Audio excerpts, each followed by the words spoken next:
He watched his kingdom fall and ran when it mattered most. But when he opened his eyes again, he was back in the past. Same weak third prince, same broken future waiting ahead. This time he doesn't hesitate. He picks up the sword, takes command, and starts fighting for his life. Step by step, battle by battle, he's turning himself into the knight his kingdom needed from the start. Because this time, he's not running.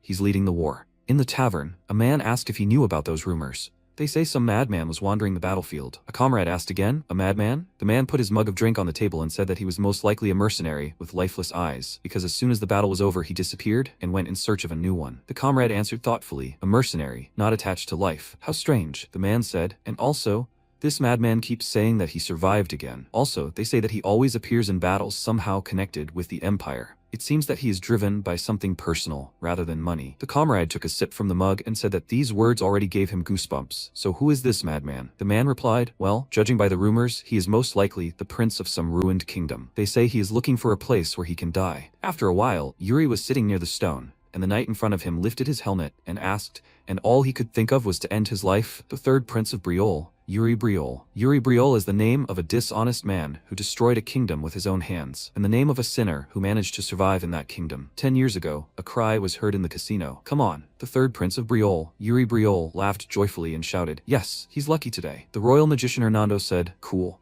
How does he manage to win every time, and by a very small margin? The man stood up and said, well, luck is there. He knows. He thinks he cares? MC asked. So are they ready for another round? This time he's doubling the bet. Hernando put his hand to his lips and suggested they leave already. If they stay here for too long, they'll be late for the meeting. Suddenly, the man kicked the table and asked why they didn't just leave while they were nice. He thinks they don't know he cheated? Another man asked, did he decide to cheat? What nonsense. Yuri stood up in irritation and asked, cheat? Who do they take him for? The man replied, well, given his behavior, he's not a nobleman. Maybe he's the king of some country or something. The guy chuckled and asked again, a king? If he were a member of the royal family, he wouldn't have sent him away so easily. Another man spoke up. And what was he talking about? He's getting on the Empire's nerves by escalating tensions in the war. All princes are the same. He thinks they're just like their fathers. What's it like to be a useless son? What can people who only know how to swing swords do anyway? MC broke the table and screamed loudly. The man froze in surprise and asked, what? Yuri ordered them to listen to him. You bunch of idiots. He is the third prince of Briol, Yuri Briol. And they guys, thanks to his kindness, are being transferred today. The men were even more frightened by what they heard and screamed loudly. After a while, Yuri asked, doesn't she understand that he is telling the truth? He was standing in the street and talking. He was late because his father had an urgent conference. After all, he had already told her all this through the communication sphere. The princess of the empire, Catherine Avarna Granzine, folded her arms across her chest and remained silent. MC spoke. He was trying to say, maybe she would let him go at least once? Catherine asked, does he think he alone has trouble finding the time for this? Does he even understand how long it took her to get here? Avoiding the glances of passersby, MC replied, he knows perfectly well, but he asks for understanding. Since his father is currently not at his post, he needs to be careful. In general, he shouldn't have told anyone about this. Catherine smiled and asked, so she is nobody to him? Yuri answered fearfully, no, it's not like that. Catherine asked, if he didn't trust her, then why did he tell her? He could have told another woman he trusted more. She turned away and said not to talk to her until she said so. MC asked Catherine to wait, but she left. He looked at the pendant and asked what he should do. This time, making amends would be much harder. All this time, a man was watching them from around the corner. From that day on, their relationship worsened even more. The ties between Briol and the Empire reached their breaking point. The Empire's actions were just a simple provocation, which gradually began to go beyond what was permitted. As a result, the conflict between the two countries began to escalate. A cry rang out. Invasion. The Empire has invaded Briol. We must evacuate immediately. MC's eyes widened in surprise and he took off running, throwing his jacket over one shoulder. An order was given to tell everyone in the castle to flee. Yuri ran to the burning castle and froze. Eventually, official war with the Empire began. After the passage of eras and countless casualties, a war that seemed to never end. A cry rang out. Elder Brother Joshua, His Highness, he must evacuate immediately. Yuri asked, reinforcements, have they not arrived yet? Briol's most powerful force, and the one people called the strongest on the continent, Fiore Briol. Just because one man was missing, the tide of the war was gradually turning in the Empire's favor. At first, he thought it was a simple coincidence and ignored it. Perhaps he was simply denying a reality he didn't believe in. However, thoughts of past battles in which he had risked his life and his rational thinking led him to one conclusion. Catherine had betrayed them. She was the only one he had told everything to. The moment his father left Briol, the Empire's ruthless invasions began. He hoped that this strange coincidence would ultimately prove to be just a coincidence, but the answer to the letter he had barely managed to send to Catherine was, a dove landed on MC's hand, from which he untied the letter and widened his eyes in surprise. On the small piece of paper, only sorry was written, nothing but disappointment. The knight screamed, "It's Prince Briol! We must capture him and Briol will be finished." MC clenched his jaw and said, "There's no end to them." He blocked the knight's blow and threw him aside. But at that moment, they began to attack him from the side. He also neutralized the enemy and stopped. Yuri heard footsteps behind him and turned around to see the knights of the Empire. They looked at him carefully, and he thought, a nightmare, so this is how it will end. The man knocked the sword out of his hands, and Yuri closed his eyes, preparing to accept his death. Blood splashed in all directions, and when he opened his eyes, he saw a knight in front of him. He froze in fear and cried out, "Laurent." He asked to save his highness. MC screamed, "Laurent?" The other knight stepped forward and said, "No need. They ask you to run, his highness. If something happens to him, Briol will fall. Faster. He needs to run faster, his highness." Yuri frowned and started running, and the opponents shouted, "Prince Briol is escaping. We need to catch him." After a while, they stood near a wooden building and said, "He couldn't have run far. We need to find him." Yuri was sitting inside behind the boxes and thinking, he can't hide here anymore. He must somehow miraculously break through them and come up with something. I wonder what happened to his father? Considering that he still hasn't returned,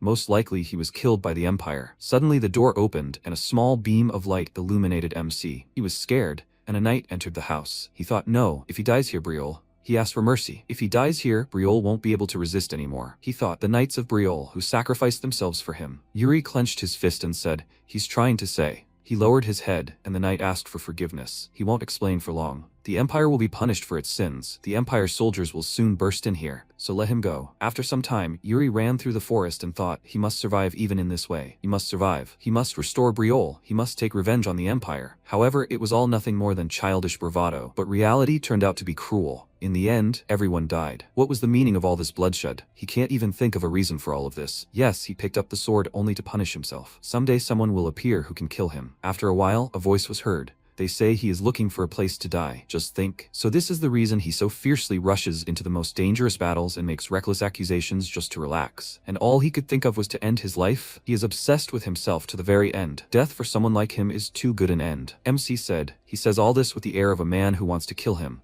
So let him end it already. The man said, the third prince of Briol, Yuri Briol. MC's eyes widened in surprise and thought, everyone who knows his past has long been dead. The guy lifted his helmet and said, it's all because of him. Absolutely everything. He alone is to blame for all of this. Yuri asked fearfully, Laurent? He thought, this voice, it was definitely him, but he died then. Like, the knight grabbed the hilt of the sword and said, the reason Briol fell at the hands of the Empire is because of the oath of honor of the Flander family, which served the royal family all this time. Because of this, his dignity and faith collapsed overnight. Yuri Briol, MC thought, the one who died long ago, returned as a ghost just to challenge his mistakes and sins. A nightmare. He thought he would feel better when he died. This terrible feeling of guilt weighs on him even in the last moment of his life. The last Briol will never give up his honor, even in death. After a while, he heard a voice. Yuri, Yuri, Yuri, Uriol. He opened his eyes and froze, lying in bed. Fiore said, he hadn't opened his eyes for 3 days. Is he okay? MC sat up and asked father. He thought about his dead father. Maybe. He lowered his head and spoke, so he also went to hell. He ended up here for obvious reasons, but his father. Fiore asked again. What? Yuri took his hand and answered, well, for a man who constantly talked about honor, he lived a pretty tolerable life. Fiore hit him on the head with his hand and screamed, what kind of nonsense is he talking about? Yuri grabbed his head and asked, even in hell he can't get rid of this habit of his? He ordered him to apologize, at least now. He stopped his gaze on a small leaf of a plant and looked out the window. He thought, they are not here. Outside, the maids smiled sweetly and the fountain was pleasing to the eye. MC thought,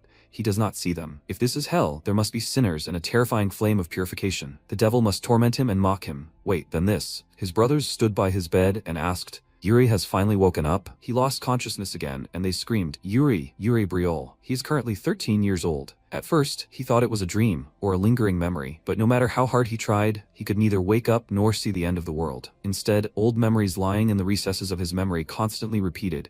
He could not help but accept the fact that he would return to the past. In the spring of the year, he turned 13, and the fact that he got another chance. After some time, the prince was asked to get up. He asked to be woken up. MC grunted in response, and he was told that it was time to practice swordsmanship. He quickly widened his eyes and stood up. He started to get dressed and said, Ina, hurry up, let her give him clothes. More precisely, his things for the shower. She asked the prince to calm down. Ina smiled and said, first she will help him wash his face. She asks him to sit down. Yuri remembered Ina's bloody body, who was sitting near the wall, and lowered his head. He turned around and said, Ina. She asked, yes, his highness? He asked to slap him. 3 hearty slaps. Ina asked again, what? He wants her to commit treason? MC said, it is not treason if he told her to do so. Ina asked, is he sure? He answered, absolutely. he, Yuri Briol, will keep his once pronounced oath. Sometime later, MC held a wooden sword in his hands on the training ground and thought he had forgotten that Ina was very strong. The guys passed behind him, and Yuri thought, and no one even offered to apply any ointment. Even Bernard didn't say a word about his cheek. Yuri's swordsmanship trainer, Bernard, stood in front of him. MC thought he was simply sparring with him, without even pointing out his mistakes. When did Bernard start simply sparring with him? Some time ago. Bernard stood in Fiore's office and said,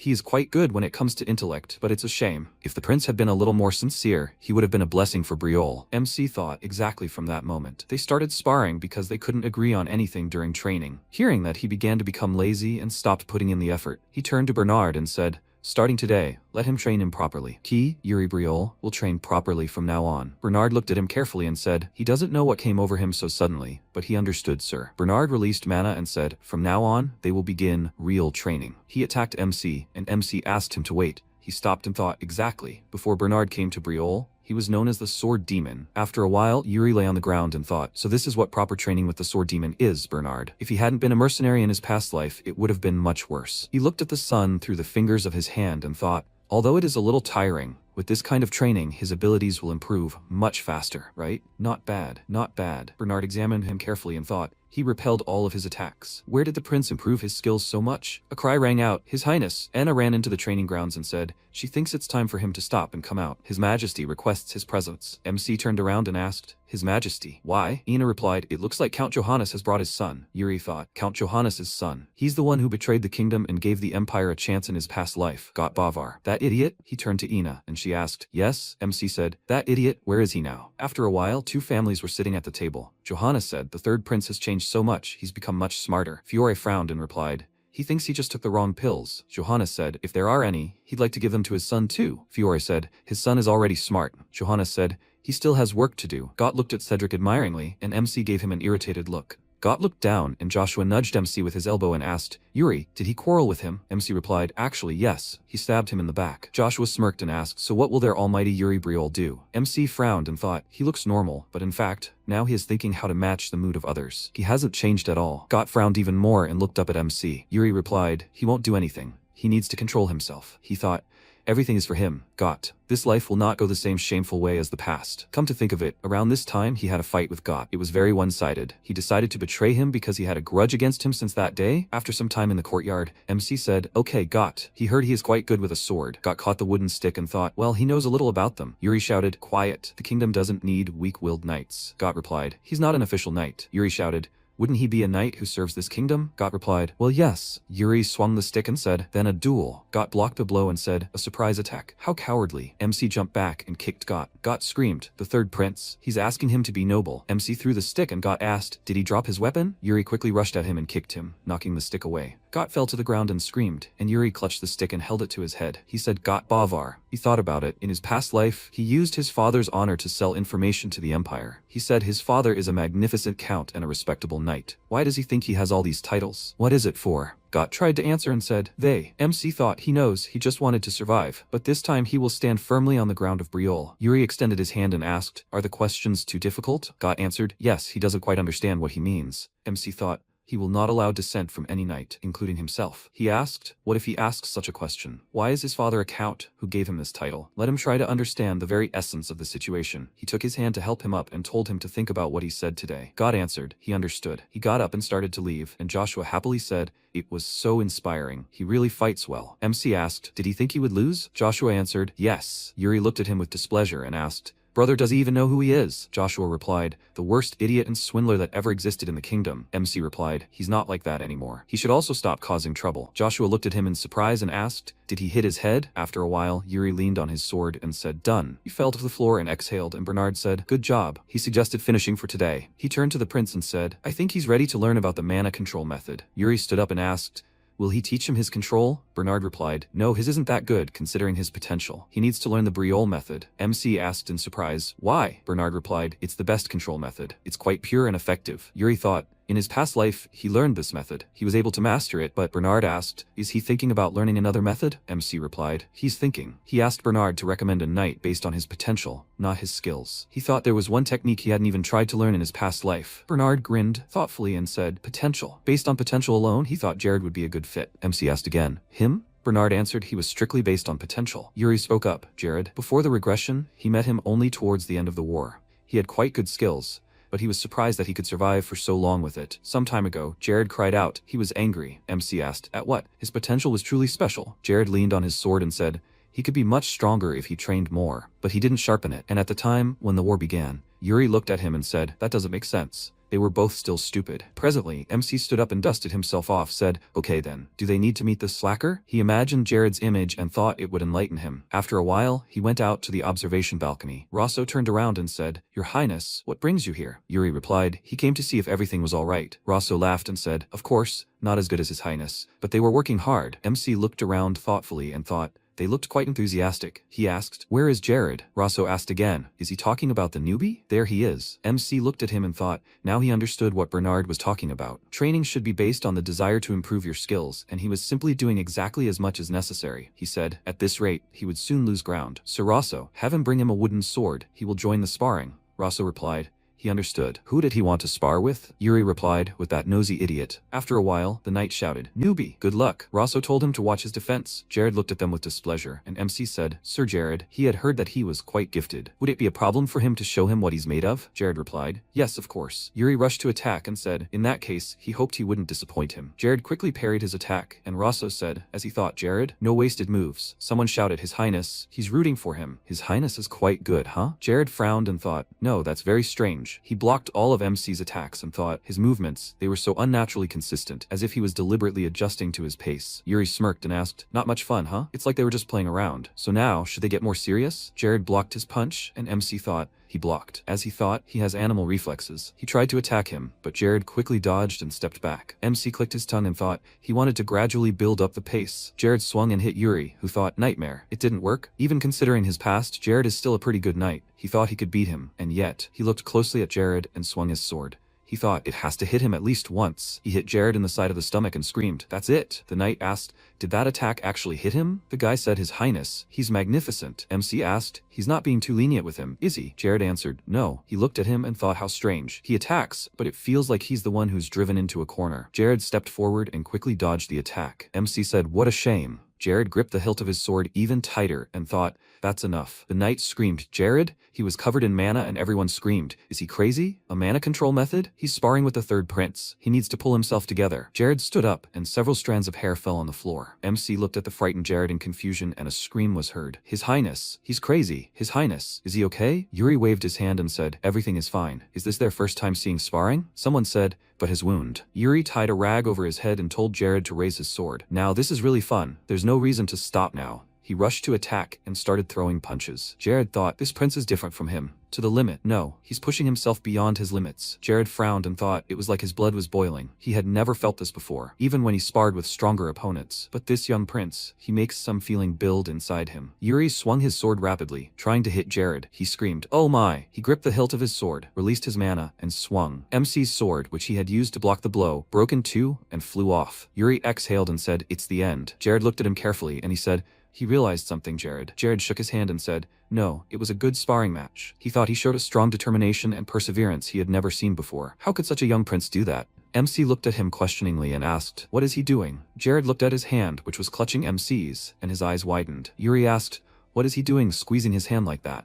He had made the prince bleed, and now he decided to just stand there and do nothing. Jared jerked his hand and asked for forgiveness. He started to run away, and MC said it was just a mistake. He fell to the floor and exhaled loudly. He heard the shouts of the knights, His Highness. He was simply magnificent. The captain entered the training ground, which Rosso noticed. He said, Captain, when did he manage to arrive? The captain of the Briol Knights, signed, replied, just now. He looked around and thoughtfully stopped his gaze on MC lying on the floor. A few days later, Jared was walking through the garden when he suddenly heard a voice. His shift is already over, right? He stopped and looked to the side and said, the third prince. Yuri thoughtfully said to go. They need to go somewhere. Jared said, but he needs to train. MC turned around and said, it seems like he has put his thoughts in order now, and all this is thanks to him, so, now he owes him. Jared replied, good. Yuri said, that's great. He smiled and thought, Now he's really putting in the effort, although it is still not enough. But overall, that's enough for now. Jared asked where they were going. Yuri told him to just keep quiet and follow him. Jared said if it was something dangerous. They stopped and Yuri said it was okay. One more person would go with them. Jared asked again, who? MC put his hands to his lips and shouted loudly, Hernando, Royal Mage Briol. Hernando turned around and asked, what's going on here, His Highness? MC replied, they needed to go somewhere. Let him help them. Hernando smiled and said he would be glad to help him, but he had urgent matters. MC said he would forgive his gambling debt. Hernando stopped and asked again, really? Yuri replied, yeah, he will forgive absolutely everything that he lost. Has he ever lied? Hernando folded his arms and said, outside the gambling house, no. Yuri said, exactly. Hernando interrupted him and said, no, he means he's never seen him outside the gambling house. MC wondered if he really was like that. He said, never mind, he'll forgive him the debt, so let him stop talking and follow him. Hernando replied, well, since it comes to that, he wants him to put it in writing. He handed him a piece of paper, and Yuri grabbed his head and thought, what are the words of the third Prince Briol worth? He turned and pointed his finger at Jared. He said, Jared, he vouches for him. He widened his eyes in surprise, and Yuri said, he says he must witness his words, the words of Yuri Briol. Jared replied, he understood him. Hernando smiled and offered to go together then, His Highness. But where exactly are they going with the knight and the mage? Yuri remained silent, and then answered, to the Mountain of Swords. Hernando looked at him puzzled, and MC said that from now on, they were going to rob the progenitor's dungeon. After a while, they walked through the dungeon, and Hernando said that he didn't know there was such a passage under the royal palace. Jared asked, Your Highness, what's at the end of this cave? He answered, it leads straight to Sword Mountain. Jared asked again, Sword Mountain? Is that the place where only legends about the founder remained? Yuri answered, yes. He thought in his past life, after Briol was captured by the Empire, they found a dungeon hidden inside Sword Mountain. He remembered a newspaper headline that said a hidden relic was found on Sword Mountain. It turned out to be the legacy of Briol's founder. Then they made a lot of noise, claiming that they had discovered the legacy of Briol's founder. However, this passage was simply a desperate escape route for him. Because of this, he was unable to claim Briol's legacy, and it fell into the hands of the Empire. But now, compared to the past, when he was just running away, in this life he is tirelessly moving forward, not towards the past, but towards a bright future. True, he will see everything for himself. What legacy did the ancestors leave behind? After a while, they emerged from the cave, throwing open the large doors. Hernando looked around and asked, so, they're on Sword Mountain? But where will they get the key to that door, His Highness? It looks like an artifact. MC thought, it's lying in the corner, just like in his past life. Back then, he didn't even know what it was for, and paid for it. It's not the best memory, he replied. It's none of their business. Hernando caught his hand on a thorny branch and screamed loudly. Yuri turned around and told him to watch out. There are sharp leaves here. They should just follow him and try not to get hurt. He made his way forward, and Hernando watched him. He turned to Sir Jared and asked, did His Highness eat something bad? Jared grinned and answered, apparently, yes. MC turned and shouted, are they coming there? Hernando said, still the same character. Suddenly, Yuri stopped and ordered the guys to do the same. There's a pack of dire wolves. He looked at the creatures from behind the bushes and said, they move in groups. Most likely, there are even more of them here. Jared asked how he figured that out. MC answered, he read it in a book. Hernando's eyes widened in surprise and thought, did he read it in a book? MC said, they didn't notice them. He suggested they quickly pass by. Hernando walked forward and stepped on a branch, causing a loud crack. He laughed sheepishly and asked for forgiveness, and the wolves immediately rushed to attack. Jared shouted, Sir Hernando! He swung his sword and killed the wolf. MC said he knew the dire wolf's fur was quite rough, so he used mana control. Well done, Jared. But now their leader has his eye on them. The huge wolf looked in their direction and howled loudly. Jared clutched his sword and told the two of them not to stray far from him. The wolves opened their fanged mouths and rushed into battle. Jared frowned and quickly attacked them. Hernando said he fought quite well, as expected of the captain of the Briol Knights. MC said, yes, he is truly gifted, but he still has a lot to learn. The wolves continued to approach them, and Jared was becoming visibly worried. MC turned to Hernando and said, it looked like it was time to show off his abilities, which his father believed in so much. Hernando released mana and said that he really puts a battle mage to good use. He released fire mana towards the monsters, and Jared turned around and said, what's so unexpected there? He attacked the wolf and quickly jumped back when he saw a stream of fire flying towards him. There was an explosion, and after a while, Hernando said that he didn't know there would be other monsters there besides dire wolves. Jared said, yeah, that's why they were so late, but now they're finally here. At the top of the Sword Mountain, he looked around and asked, Your Highness, are they really here? There's nothing here, let alone some kind of legacy. Yuri turned around and said, he's absolutely sure it's here. There must be something here. He looked to the side and said, he found it. He leaned over to the bright stone and Jared cried out in fear, His Highness? MC started digging and said, they need to get this thing out. Jared asked Sir Hernando to help them. He replied, but mages can't hurt their hands. After a while, they dug up a sword with a bright hilt, and Yuri said, it doesn't look like the sword that was buried long ago. Hernando said, it's just a new sword. MC read the engraving on the sword. Guilty. Jared asked, well, this sword, is this the founder's legacy? MC replied, he's not quite sure. At that moment, everything started shaking under their feet. MC smirked and said, looks like they're about to find out. Rocks from the mountains started to crumble and the guys flew down, screaming loudly. They landed on the ground, and MC fell on Jared's body. He asked, did he protect his body with mana control? That's impressive. Hernando looked around and said in surprise, it's much deeper here than he thought. MC frowned and asked, did he not think about protecting the prince at all and protected himself? Hernando laughed and said, it really was urgent. A strange sound was heard behind them, making everyone freeze. Hernando turned around and shouted, Your Highness there! MC said that if he wanted to change the subject, it wouldn't work with him. Hernando screamed, no, there really is! A ghost! Yuri turned around in fear and asked, what? A knight with glowing red eyes was walking towards them. MC thought it was the Death Knight. He frowned and ordered Jared to get up. He kicked him and screamed, he told you to get up. Jared jumped in fear and asked, where are they? He looked at the Death Knight in surprise and shouted, Your Highness, let him move away. He will deal with the Death Knight. Yuri thought, you just need to look at him. He reacted quite quickly. A Death Knight, as his name suggests, is simply a knight who has returned from death. If a knight dies and is reborn as a Death Knight, he becomes stronger than he was in life. However, MC stepped forward and said, it's okay, he's not dangerous. Jared asked how he knew that. Yuri replied, his instincts tell him. It can't be that the knight guarding the ancestor's dungeon would fight him. Yuri Briol, a man with the same bloodline. Don't they think so? The Death Knight grabbed the hilt of the sword,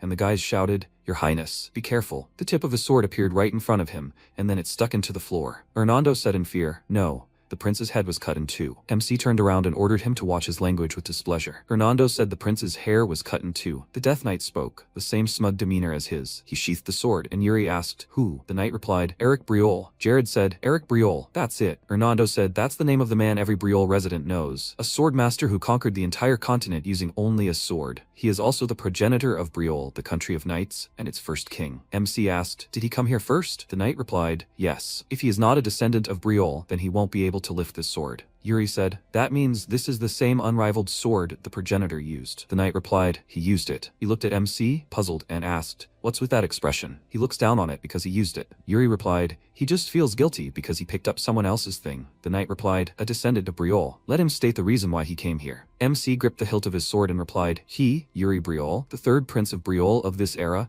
and a descendant of Eric Briol. He ordered his legacy to be passed on to him. The knight turned away from him and said, since the time had come, he thought he should complete his mission. He must give him what he wants. MC followed the Death Knight and Jared thought, this can't be. They came to the dungeon of the progenitor of Briol and spoke with the Death Knight. This is not how he imagined the life of a royal knight. MC turned around and cried out, Jared, what is he doing? Jared looked at him in surprise and widened his eyes. He thought, His Highness? MC asked, he's not coming? Jared grabbed his head and thought, it can't be. He was starting to see all sorts of nonsense. He replied, he's coming. The Death Knight stopped near the crystal and sat down next to him. A bright glow illuminated everything around and the knight said, he hopes he's worth it. Suddenly, MC moved and looked around. He asked, where is he? He saw a silhouette in front of him and asked, is he the ancestor? No, wait. This is not a person. The silhouette with a sword rushed towards him and swung it. Yuri thought, this is a method of mana control. The silhouette pressed his chest, where a round glow appeared. The silhouette's sword began to cover with mana, and Yuri thought, a way to use mana. It is showing him the basics. The silhouette pointed at itself, and MC asked, does it want him to repeat it during the battle? Yuri laughed and grabbed his head. MC thought his ancestor really was crazy. To train someone in the method of mana control when he hasn't even learned it yet, and especially during a fight. Only someone who is living their second life can do this. Yuri said, like this. He crouched down on the ground and released mana. He looked at his hand and said something like that. He cried out and said he didn't fully understand everything, but he was ready to try it in a real fight. The silhouette smiled, and Yuri thought he needed to become stronger. In the near future, the Empire would show its greed and capture Briol. He swung his sword and thought he would do everything possible to destroy them. He would not repeat his past mistakes. Yuri said, Eric Briol's sword skills. He swung his sword and said he would make it his own. He attacked the silhouette, who dodged in surprise. At that moment, Jared opened his eyes and looked around, where he saw a training ground. He asked, is this a training room? This is not a dream. He screamed loudly, where is he hiding? Let him come out. He turned around sharply and saw his double, thought, a doppelganger? Are these the Death Knight trials? He frowned and asked, what is his name? Is he also Jared? The clone replied, Jared, no need to fight fate. Jared frowned and asked, what? The clone asked if he hadn't become a knight to live a comfortable life, he should stay away from the third prince. He would be unhappy if he continued to fight fate. Jared exhaled and thought he would agree with him if he were the past, but such a show. He smirked and asked, doesn't he understand what he's talking about because he's not real? He can't turn back time and prevent what he did. Thinking about what he did only distracts him. The clone frowned and, releasing mana along the sword, said, the answer is incorrect. He rushed to attack, and Jared thought how predictable the attack was. He uses the sword, focusing it on defense, to avoid all possible risks. He pushed off the floor and thought, the last one really was? Jared smirked and said, it was boring. He swung his sword and screamed, terrifying. He hit the clone with the sword and saw how it began to dissolve. Jared's eyes widened in surprise and looked at it. The creature began to melt, and then increase in size. Jared looked at the creature that appeared in front of him and said, well, of course, the second phase. He thought the clone's size was truly astounding. The prince is most likely also in the heat of battle now. He asks not to lose. Prince! Jared gripped the hilt of the sword and prepared to attack. At that moment, Yuri was sitting near a huge stone and the silhouette was approaching him. It released mana onto the sword and swung it, followed by an explosion. The silhouette swung the sword, but Yuri noticed it and reached for the sword's hilt. He gripped it tightly and swung the sword. He frowned and sharply pushed the silhouette back, followed by a bright explosion of mana. The silhouette stopped, and Yuri rose from the ground and exhaled. He wondered how much time had passed. He remembered a fragment of the battle and thought it was a little dangerous. Questions about how he should use the mana control method and how he should swing the sword. Thanks to the tireless battle, he thinks the mana has finally begun to gradually stabilize. MC looked in surprise at the silhouette whose sword had crumbled. He thought it began to gradually evaporate. The silhouette waved at him and disappeared, and Yuri smiled slightly and said, it seems the time has come. He thanked the silhouette and himself was transported from this space. After a while, MC opened his eyes and looked around. Hernando asked, Sir Jared, how is he? He replied, yes, he's fine. The Death Knight said it seems they had a pretty good dream. MC asked, what was that? The knight replied, it was Eric's order. Something he left to the heir of Briol who would come one day. Yuri thought in his past life the Sword Mountain was destroyed by the Empire, to the point that no one from Briol could reach it. MC asked, did the progenitor also use a method of mana control? The Death Knight replied, no. Eric learned it during his journey to the Eastern Lands in his later years. This is his final legacy, created from the culmination of all his knowledge. He is his first successor. Yuri asked, why did all this pass to him and not to the royal family? The Death Knight replied, this dungeon only opens at the right time. When this dungeon opens, it means the time has come to use this power. MC asked, what time is he talking about? The knight replied, he can't answer that. He has to find out for himself. MC looked closely at the sword and asked,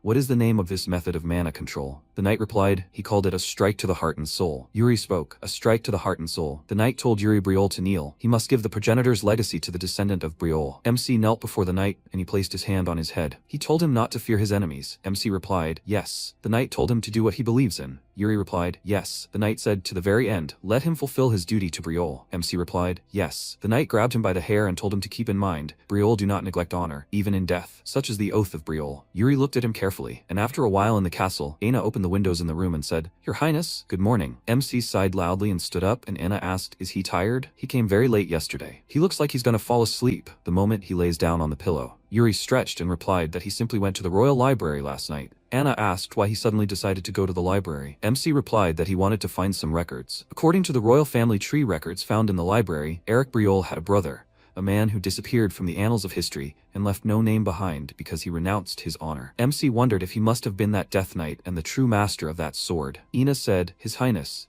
he needs to get dressed quickly. His Majesty is looking for him. MC stood up and asked why. Ina replied that she didn't know, but after meeting Sir Hernando, he asked him to come. Yuri closed his eyes and frowned, thinking, Hernando, that guy. He remembered his words, His Highness. He will report to His Majesty about everything that happened today. MC turned around and asked, Is this necessary? Hernando smiled and answered, Yes, at least he thought so. Currently, MC grabbed his head and thought, it seems he reported absolutely everything. After a while, Yuri entered the hall and approached Fiore. He said, he called him, Father. Fiore answered, yes. He learned something from Hernando. Not only did he leave the palace of his own free will yesterday, but he also found the progenitor's dungeon on the Sword Mountain. Yuri answered, that's how it was. Fiore asked, did he find this sword in that dungeon? MC answered, yes. Fiore rose from the throne and said, recently he heard a lot about how he has changed a lot. From his maid Bernard, Sinda, and even from Hernando. Let him speak. Let him tell what changed him so much. Yuri remained silent and grabbed the hilt of the sword. Fiore looked at him and asked, does he not want to? MC answered, not quite. Fiore asked, then why was he retreating? MC replied, because he, the father, was clenching his fist. Fiore asked again, because of this? He ordered them to speak immediately. Yuri answered, he had a dream. Fiore asked again, a dream? MC replied, yes, and in that dream he committed a terrible sin. Fiore asked again, a terrible sin, he says. Yuri Briol, what sin did he commit in his dream? Yuri replied that it was failing to save Briol. Fiore became wary and frowned. Yuri continued to explain that in his dream, Briol was part of a great war in which many innocent people died,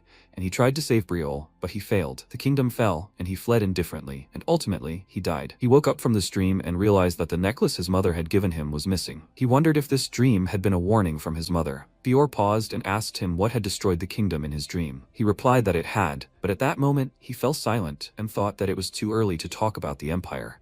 And besides, there was a chance that the Empire would not attack, since he was changing the past. After these thoughts, he replied that he wasn't entirely sure, but there was a dark army there that he didn't know. Fiore grinned and then said, Well, it could have been a regular nightmare or a warning from Lily, but he's glad he pulled himself together. The protagonist wondered if he'd pulled himself together. He was just trying to atone for all his sins. At that moment, his father decided they needed to clarify something. Yuri looked at him questioningly, raising his gaze, and his father told him to pick up his sword. Fior Briol is a genius who has wielded a sword since birth. He holds many titles. He earned a name on this continent with his incredible skills. He is ranked among the top 10 on the continent and is considered the strongest of those 10. Simply put, he is the strongest swordsman on the continent, someone no one would dare look down on. Yuri was startled and replied that this was his first time in his father's training room. Fior replied that he didn't think any of his sons had talent with a sword. Yuri replied that he thought he was an exception, and at that moment his father exhaled and replied, "Talent," before extending his sword and pressing the tip to his son's chest. He asked, "What is talent for a swordsman? Is it strength, speed, reflexes, or outstanding intellect? If a person possesses all of these, can they become the strongest knight?" The protagonist pondered his words, and Fior replied,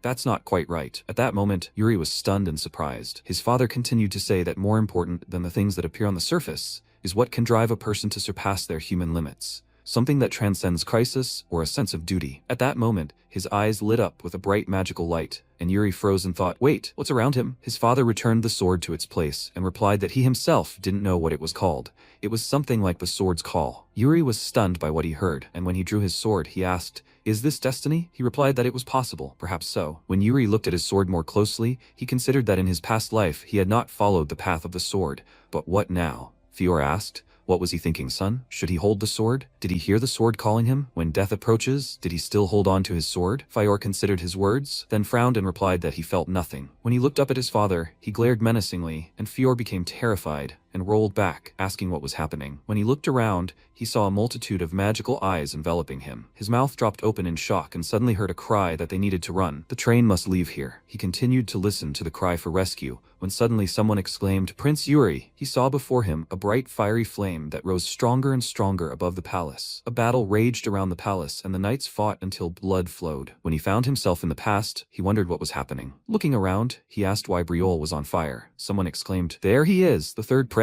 They found the last prince of Briol. He was terrified, and the knights were approaching him. It was the Empire's army, which made Yuri wonder what was happening. When he looked at his hands, he realized that he had returned to the past again, to the time of Briol's fall. Flames continued to rage everywhere, and he didn't understand what it was. The knights screamed at him to die and attacked from all sides. Yuri noticed this and gritted his teeth in anger, then began to fight the attacking knight. He held on with all his might and attacked the knight so hard that blood spilled from his chest. At that moment, he heard someone shouting, "Lord Prince, they will hold them off. He must run away from here now." "Lord," he asks that he run away from here. The protagonist looked around and watched the battle unfold. The knights fought for their lord, and Yuri wondered if it had all been just a dream. Was Briol destined to fall, powerless? As he touched the pavement with his blade, he muttered that he couldn't stop it and lowered his gaze, along with his sword. Enraged knights approached him, ready to destroy him, and he realized he had sworn an oath never to fear his enemies. Therefore, he would do what he believed in, fulfilling his duty to Briol to the very end, as he had been commanded. At that moment, he raised his sword above himself and continued the battle, slaughtering all the surrounding and attacking knights, destroying them with a single blow. Their blood spilled on his face, but he did not give up and continued to fight. With one hand, he blocked the attack of an attacking knight and groaned with fatigue before grabbing his sword and destroying the knight, plunging it straight into his throat. As the knights collapsed around him, he exhaled and grinned. He heard a cry that Prince Briol was dead. Yuri looked around and saw the knights approaching again, shouting for him to surrender. He grew angry and declared that Briol did not disdain their honor even in death. After these words, he raised his sword in front of him and, pushing off sharply, realized he would fight to the very end. Leaping high above the knights, who looked up in shock, he knew he would fulfill his duty to Briol. And so the battle continued. After a while, Yuri returned to his real life and realized with a smile that he would do this to the very end. When he stepped outside, he turned to a man and asked if he wanted him to teach him the art of the progenitor sword. It was Bernard, who was very interested. Yuri scratched his head and apologized, as it would be extremely difficult. Although he understood that this was quite logical, given the name of the sword demon. Bernard replied that it was fine, even if he hadn't fully mastered it. He'd already foreseen that. Yuri replied that he was right, but he was trying to say that it wouldn't help him. At that moment, he drew his sword and said that this swordsmanship was related to a method of mana control. As he held the sword in front of him, a bright blue aura appeared around it and spread everywhere. Bernard chuckled and replied that they were one and the same. It was the first time he'd heard that. Mana control is usually used to enhance swordsmanship. At that moment, Yuri closed his eyes and said that's why he said it would be difficult for them. Besides, the method itself was only half learned. When Bernard thought about it, he snapped back that it was good. Yuri's mouth dropped open in shock and he asked, "Is he seriously saying that?" Bernard bowed his head and replied that it was fine, even if he had only half learned the method. In exchange, he would stay in Briolle. He placed his hand on his chest and continued his speech, saying that even if he hadn't fully studied it, there would be parts he could understand. The protagonist considered this insane confidence in his heart and smiled. After this, he said, "Okay, in that case, he'll stay in Briolle as promised, right?" He answered, "Okay." Bernard then turned around and asked again, turning sharply, "Would you like to demonstrate this?" He replied, "Okay, he'll show you everything." He cast a spell that struck Yuri Briolle's heart and soul. Bernard suddenly mentioned that he'd forgotten to tell him something. This unsettled Yuri, who was dumbfounded,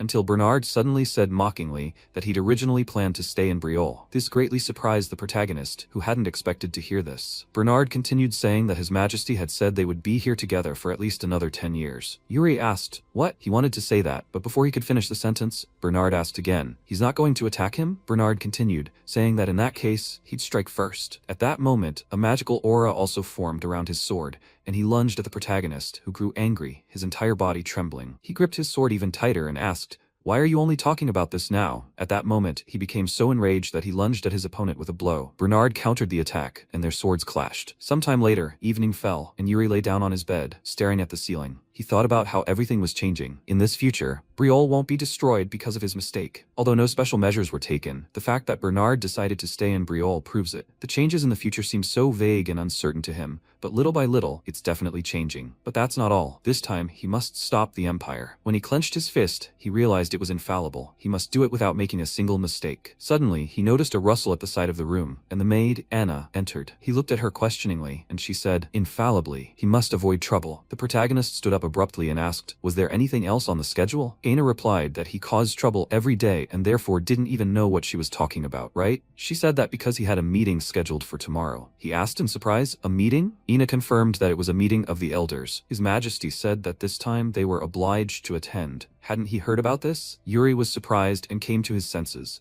then grabbed his head and scratched it in bewilderment. Anna replied that he needed to leave the next morning and that most of the elders would be present at this meeting. She grabbed his hand and said with a distressed look that there would definitely be stubborn and scary people there, but he should absolutely not start a fight. Yuri asked her not to worry and replied that he wouldn't do that. Was that really what she was worried about? She asked him again, "Is that true? Does he promise?" He replied that he had already told her about it, so she shouldn't worry. Sometime later, a new day dawned, and many people gathered around a long conference table. One of the dukes slammed his fist on the table and shouted, "No!" Yuri looked at him with displeasure and realized that she was right. Objections began right from the start of the meeting. It was Duke Genard, who spoke with displeasure. "Your Highness, he shouldn't be studying an unverified method of mana control." Yuri understood that all the members of the Council of Elders were gathered here, and in general, the governance of the kingdom was usually discussed here. But this place had long since become a platform for struggles for the throne. Now he understood why his father hadn't attended such meetings in the past. Genard continued to say that it would be better for him to temporarily study the Briolle method than to study some obscure method. Another member of the meeting asked what he was even talking about. An unverified method? It's the progenitor's legacy. He asked how he could be sure it was the progenitor's legacy. The Duke shouted back, had he just doubted the prince's words? Genard smiled and replied that he was trying to say that they must be sure of everything. Wasn't this meeting called because they were all worried about the prince's future? Yuri replied that they even held a meeting of elders to discuss his control method. He is very flattered, Duke Genard. At that moment, he folded his arms and grinned. How shameful. He was the one who first bowed his head to the empire after Briolle fell. Back then, as now, he always knew how to choose his words. At that moment, Genard replied, "Okay, Sir Signed, what does he think about this?" After a long silence, Signed replied that he was in no mood to make hasty judgments. They asked him again why he said that. He replied that every method of mana control has its pros and cons, and every person has their own unique traits. Genard rose from his seat and shouted, "Let them just listen. The son of the Knight Captain in Briolle says he's not sure about this method of control. It's a deception. That's a very good reason. He thinks it's best to forget about this method." The other Duke continued, saying that Sir Sign didn't say he wasn't sure about this method. He simply meant that every method is valuable in its own way. A close associate of Genard's shouted that it was the same thing. The Duke was worried that this mana control method could harm the prince. At that moment, The other members of the assembly exchanged glances, and the protagonist noticed this and realized that everything was bad. The members of the assembly decided to confirm this thought, that they also thought so, and agreed with him. Yuri realized that the situation had changed dramatically. If he studied the control method for a short time, it was possible to completely alter the core's operation. But due to his experience fighting in the illusion and the progenitor, the blow to his heart and soul was already deeply ingrained in his core, and he couldn't even explain it. What should he do now? At that moment, one of the people present smiled and said that he knew how to choose his words. Everyone turned to him, as did Yuri, and people asked what he had just said. The man raised his hand and apologized, but he wanted to ask one question. Has anyone here ever fought an orc in their lives? It was Free Lord Calcio Aaron. The meeting participants began to mutter and whisper among themselves. Suddenly, Gennard asked who he was and what his title was. Aaron rose from his seat and replied that his name was Calcio Aaron. He bowed and declared himself a free lord. At that moment, Gennard asked again, Baron? But how dare a mere baron attend the Council of Elders? He replied that he himself hadn't wanted to come, but he had nothing better to do. At that moment, he concluded that Duke Saindor had entrusted this to him. Yuri paused. Duke Saindog. He is definitely the Margrave guarding the borders of Briolle. As befits his title, he is a lord guarding the borders, as well as the entire front line. He is known as a true soldier who has spent his entire life on the battlefield. He is also known for being completely uninterested in the affairs of the nobility, so what prompted him to attend the meeting of the representative elders? At that moment, one of the dukes spoke up. Why did Duke Saindog send him to the meeting of elders? He replied that he was a man of few words.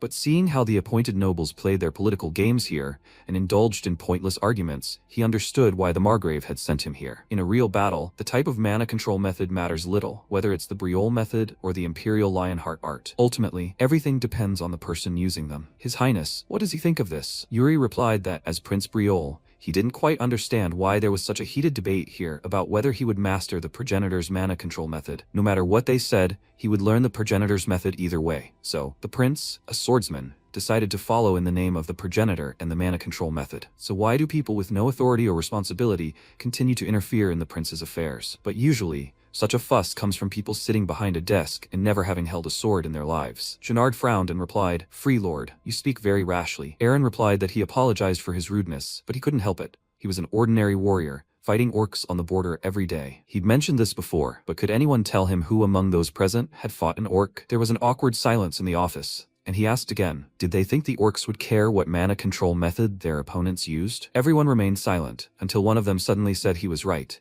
and yet His Highness was very young, so it was up to him to decide. Before he could finish, Yuri suddenly spoke up. Were they really saying he should change his mana control method at all costs, because he'd made the wrong decision? He replied that if necessary, he would do so. When Yuri suddenly snapped that he was saying such things, knowing full well it was no longer possible. Aaron added that in any case, he didn't think His Majesty would change anything, or were they planning to forcibly extract his core? At that moment, all the dukes started shouting, what is he talking about? He chuckled and replied that he didn't think they would. So what was the point of all this arguing? Besides, he assumed His Majesty agreed with this, right? Yuri exchanged glances and smiled at him. They were all just sitting there, ruining His Highness's sanity. The royal palace really was a peaceful place. Gennard became very angry, clenched his teeth in anger, and shouted, he said peaceful? How rude. How could he say such a thing when the Margrave himself had been keeping a low profile lately after receiving the budget? Aaron asked again. So hundreds of people have to die before he realizes that these are turbulent times? He must not have seen or heard reports of soldiers dying daily. The day he left Mark County, 4 people died, and he personally buried a friend with whom he'd been close and had breakfast every day. Orcs never rest, Mr. Nobleman, and they spend their entire lives fighting and killing. At that moment, the boys frowned and thought. The protagonist also thought about the orcs, and realized that, if you think about it, it was around this time that a problem arose between Briolle and the Klein Principality. Around this time, orcs began repeatedly crossing the border and causing enormous damage. Had the orcs' behavior changed somehow? After some time, they began to discuss how the orcs had become much more sinister than before. And how were things with Klein? At this point, Aaron became wary and asked again. What? Yuri replied. Isn't the Klein army involved? Aaron suggested that border guards had intervened. He asked again. What about the border village? He replied that it was completely enslaved, some people died, some became slaves, and the situation was at a stalemate. The protagonist frowned and realized that everything was happening exactly as before. Was there a civil war or not? At this point, he wondered out loud if the Duke's 3rd child was involved. Everyone around him was stunned by what he'd just said, and looked at him in bewilderment. Yuri realized this, and, clearing his throat, said he thought he had enough conversations for today. Gennard asked again, "Enough, but His Highness." He was about to object, when Yuri suddenly replied that they had more important matters to discuss than his mana control method. For example, they should discuss defense against the Klein Principality and the orcs. Gennard grew even more angry and continued to say that it was time to stop interfering in the affairs of a child going through puberty. Sometime later, evening arrived. Aaron was discussing the events with Saindog through a magic ball. He asked, "So that's what the third prince said?" Aaron replied, "Yes, rumors are spreading that he's changed a lot." Saindog asked, "What did he think about it?" He recalled Yuri's words. "Isn't the Klein Principality's army participating in this?" He smiled and said that he wasn't so bad after all. Saindog suggested they keep an eye on him and let Aaron observe him, and keep a close eye on him. Aaron remarked that at first glance, he didn't seem out of the ordinary. Should he look into his background? Saindog replied that he should do so if necessary. Aaron rose from his seat and replied that he would do so if Saindog added that he would contact him again soon. After these words, he disappeared. And Aaron looked out the window and remarked how calm he was, even considering the many soldiers dying at the border every day. When he looked more closely at what was happening outside, he realized it was the third prince in a cloak walking past him. He frowned, confused, and then suddenly said, "No, of course not." In fact, Yuri had sneaked out of the palace just like him and asked Hernando. He thought this was so heartbreaking, because when he was a child, he used to run away from home as often as he breathed. Yuri asked again, "Does he mean he's used to sneaking out?" He replied that he was something of a troublemaker, having been a rather troubled child. He said that young lady was staring at them. Did he think she realized who they were? He asked again, why is he so disheveled? He could leave the palace whenever he wanted. He replied that for him it was nothing more than a stroll, but when he was with him, he couldn't help but think he was starting a riot. So what were they planning to do? Was it going to be something indecent? Yuri turned around and replied, no, even if he was planning to do something indecent, he wouldn't have taken him along. Hernando became upset and said he was upset. But His Highness, where were they going anyway? Yuri, with a smile on his face, replied that they were going to the casino, the most illegal casino in the capital. Hernando was stunned by what he heard and asked again, but he had said they wouldn't do anything bad. He replied that they wouldn't, so just let him take him there. He knows the way, right? Hernando replied that when he gets drunk, he goes there instead of home. But before he could finish this thought, Yuri suddenly turned to him and said that he would tell him in advance, all for Briol's sake. Hernando was stunned and said just not to tell him about it. How much had he prepared? As expected, he had thought everything through to the smallest detail. After these thoughts, he said that he would fulfill His Majesty's request and was glad that he himself was involved. He proposes to turn the casino upside down. In his past life, there were several people in Briol that many people talked about. This was the boss, who was a major loan shark and ran the entire criminal underworld, and also the best on the continent, a giant in the world of trade, and another girl, the one who beheaded a crime boss and terrorized all of Briol. She was no ordinary assassin, and one of those who died at her hands was him, the current major loan shark. It was a man named Goryo. At that moment, Goryo bowed, clutching his chest and saying he couldn't believe such a nobleman would decide to deal with them. Yuri replied that it seemed he already knew who they were. At that moment, Hernando asked him, frightened, "What?" Goryo replied with a smile, "Of course, it's the king's mage and the third prince himself. His power may be limited, but at least someone has to take responsibility, right?" Yuri replied that it was a reasonable decision, but he hadn't come here to play games and have fun. Goryo grinned and looked at him curiously, then asked if they should sit down and talk. He pointed towards the tables, and moments later they joined one of them. Hernando tensely whispered in his ear that he'd said he wouldn't play, but he hadn't told him that. Yuri told him to keep quiet. Goryo joined their table and said he'd heard they weren't there to play. In that case, perhaps they'd come to borrow some money? He replied that was correct. He wanted to borrow money and invest it. Goryo grinned and replied that he planned to start his own charity.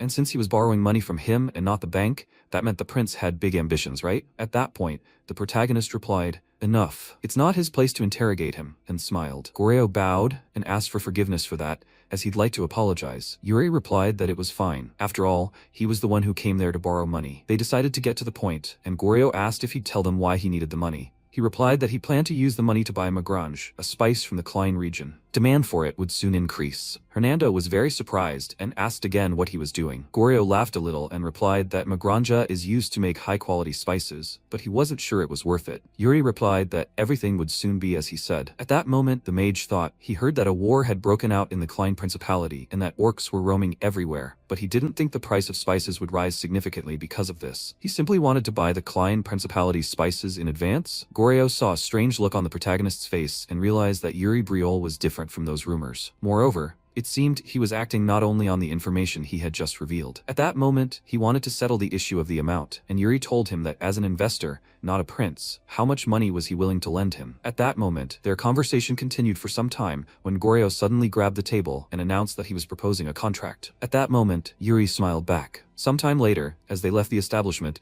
the mage revealed that Goryo had indeed lent him money, a fair amount at that. The protagonist read the written contract, crumpled the paper, and put it in his pocket. Hernando said, "This is too much, Your Highness." Yuri turned and asked, couldn't he have at least told him about this beforehand? He really wasn't planning on playing, was he? Yuri replied that if he had told him everything, he would have taken him to his father right away, wouldn't he? Hernando made a disgruntled face and then asked, "Are they heading to the trading floor now?" Yuri replied, "Yes, he wants them to do something. In fact, Magrange is guaranteed to be profitable, and the only alchemist who knows the recipe, Duke Klein's attending physician, will die in the coming war. It's a product that won't have a fixed price, at least until a replacement is found. He can't trust anyone with this." So he arrived at an abandoned house where the light was on. He and the mage looked at this in surprise, and Yuri announced that they were there. Hernando was startled and asked again, "What, you meant that crumbling place?" Hernando pointed, when suddenly Yuri approached the entrance and opened the door. He shouted, "Ilian Wood, is he there?" Hernando was terrified and asked His Highness to wait, as they could entrust this to a large firm. When the girl emerged from the house, she asked who was there. It was Ilian Wood. The protagonist introduced himself and said that he was the third prince of Briol, and he wanted her to do something. Ilian asked in surprise, "A prince?" He offered her his hand, and after a while, Hernando asked, "His Highness, have you lost your mind?" Yuri replied with a displeased expression that he wouldn't tell him anything. Hernando continued, saying that anyone who saw him now would say the same thing. He entrusted the purchase of Magranda to some crumbling company. The sum was considerable, after all. Yuri thought she was a merchant in a declining company, but very soon, Ilian would become the greatest merchant, and unlike Goryo, full of honor and praise, who resorted to all sorts of dirty tricks, she kept her promises to clients as if protecting their lives. Besides, she was a legendary merchant in his past life, and he would make her a mythical merchant who would surpass all legends. Hernando asked, "He's finished for today, right?" Yuri pointed sharply upward and said no. They still had one more thing to do. Hernando, frightened, asked, "What?" A moment later, he shouted at the protagonist again, "No, Your Highness. Where are they going?" Yuri didn't respond and walked silently, thinking about how the major underworld merchants were all willing to help him, and that there was only one thing left to do. When he reached a dark place, he passed a distressed man sitting on the ground in torn and dirty clothes. Around him were many similar beggars, arguing among themselves and shouting incessantly. When Yuri found himself in such a neighborhood, he thought he was sure this was it, and a moment later, he found what he needed. In the distance, he saw several girls and greeted them. They turned around, and he announced that his name was Yuri Briol, the third prince of Briol. The girl, hearing this, turned around and asked, "Prince?" He replied, "Yes." He understood that this was the assassin who had mercilessly killed Goryo and survived the assassin academy. Her name was Asana. She turned in his direction and looked at His Highness in surprise. After that, she asked why he was there. He said she could calm down. He'd simply decided to stop during his patrol to make a small donation to those in need. She looked at him silently, when suddenly, Yuri turned to the mage and asked him to give it to her. His whole body shook and he became nervous, but he still handed him the bag of jewels. The protagonist noticed a little girl hiding behind her and he asked, "Is that her?" In his past life, she borrowed an obscene amount of money from Goryo to cure this child. Just like everyone else who borrowed from him, she fell into debt, and that's when the legendary assassin was born, and he desperately wants to change that. He asked her to use the money to cure the girl at the temple. Asana accepted the bag and asked what he wanted in return. He asked again, what does he want? He only wanted one thing. He, Yuri Briol, the third prince of Briol, let her remember that name. After these words, he turned and walked toward the exit. Hernando caught up with him and asked why he decided to give this money to the homeless. He replied that it was an investment. Now everyone he needed was connected to his destiny, but he needed one more person. And when he turned to Hernando, he said he had one question for him. He asked, "What?" The protagonist asked, what did he see in the ancestor's dungeon? After a brief silence, Hernando smiled and replied that it was a gamble. Yuri asked, "What?" He replied that he had played the game of life in the Empire, at the Bazregas casino. Yuri considered that this suited him well, and then decided to tell him that regarding what happened today, he should be careful. With these words, he slapped him on the chest as a sign of friendship and smiled. Sometime later, they returned home, and a new day dawned. Fior let Hernando into his office, who approached him closer. Fior said that he heard that he had been on patrol with Yuri last night. He answered yes, and his father asked him to tell him what happened. Hernando replied that the prince had told him to leave the palace with him, and they had gone to the casino, the largest casino in the city. The king asked if Yuri had played there. He confidently answered yes, they had. Fior asked again, yes, he thought he was good at card games, but it turned out he wasn't, and he ended up losing all the money he had given him. His father asked again, what happened next? Hernando thought for a moment and realized that he had given the money he had borrowed from Goryo to the unknown merchant, and he had also given a lot of money to an orphan he had never seen before. He had been walking around and observing how ordinary citizens lived. Because of this, he decided to say that he was interested in their way of life. And Fior asked, "And then they returned to the palace, right?" Hernando bowed and answered, "Yes." After that they returned, and that was it. Fior thought for a moment. Just like that, he silently looked at the floor and pondered, then asked Hernando if he would attend the ball. He smiled and replied, "Yes," after which Fior thought he was saying he wasn't interested. He smiled and replied that human desire is fickle, and he hadn't danced in a long time. Sometime later, a new day dawned, and the protagonist continued to fight Saint in the arena. He fell to the ground and thought for a moment, then pointed to the side and said that Bernard was quite popular. He asked again, "Yes?" Yuri replied that the maids were staring at him. He should go to the ball, and he thought there were people who would like to see him there. Bernard replied with a frown that he wasn't interested. Besides, what he said about swordsmanship, it seems he was right, Your Highness. This sword has no specific form. Yuri rose from his seat and replied, "Yes, the movement of this sword is like a flow." Bernard continued to say that mana control, which is also a form of swordsmanship, is something he couldn't learn on his own. He needed to see it in real combat to learn more. It turned out not to be so easy. Incidentally, his students had improved quite a bit, and he had an exceptional talent for mana manipulation. He was surprised to see how well he was handling it. Yuri looked at his sword and thought he felt guilty now, as he'd tried to erase traces of the Briole method he'd learned in his past life to experiment,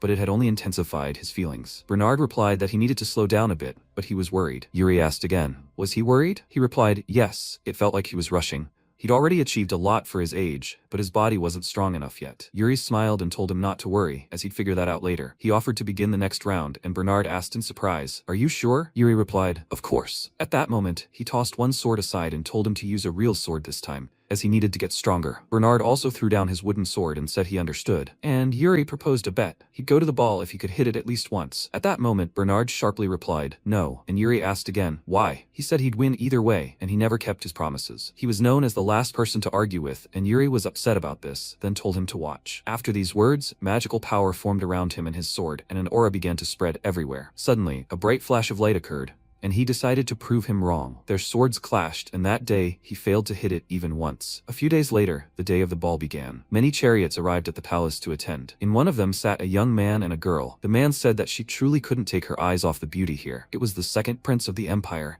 Georg Ivarna Granzian. He turned to Katerina, who was a little nervous because she hadn't been here for so long. Besides, she really wanted to meet someone. After a while, Ina asked, "How does he like it, His Highness?" He tried on a new suit and replied that it was a bit too much. It looked a bit chaotic because of the many accessories, and that she should please take it off. Ina replied that she really liked it. He used to like that kind of thing. Had his preferences already changed? A moment later, she replied that everything was ready, His Highness, and he addressed her by name, after which he asked if she would dance with him. She turned around at him, startled, and asked again, "What?" He offered her his hand and said he'd like to practice, but he didn't have a partner, so he was offering it to her. She asked again, should she do it? Yuri was surprised. What was that expression on her face? When they held hands, she said he was trying to step on her foot or trip her. He replied, no, he wasn't trying to play a prank on her. Suddenly, they were facing each other very close, and he asked her to follow him slowly. At that moment, she became extremely shy and couldn't react to what was happening. At that moment, Aina asked, His Highness, is he interested in her? She was a very good dancer. He asked again, has she danced a lot? But with whom? She replied that he might not say so at first glance, but she was quite popular, and it was the first time she had such a small partner. He told her to just watch, because the height difference shouldn't be a problem. By the way, Ina, she just stepped on his foot. She apologized and said she'd slipped, and at that moment she stepped on his foot again.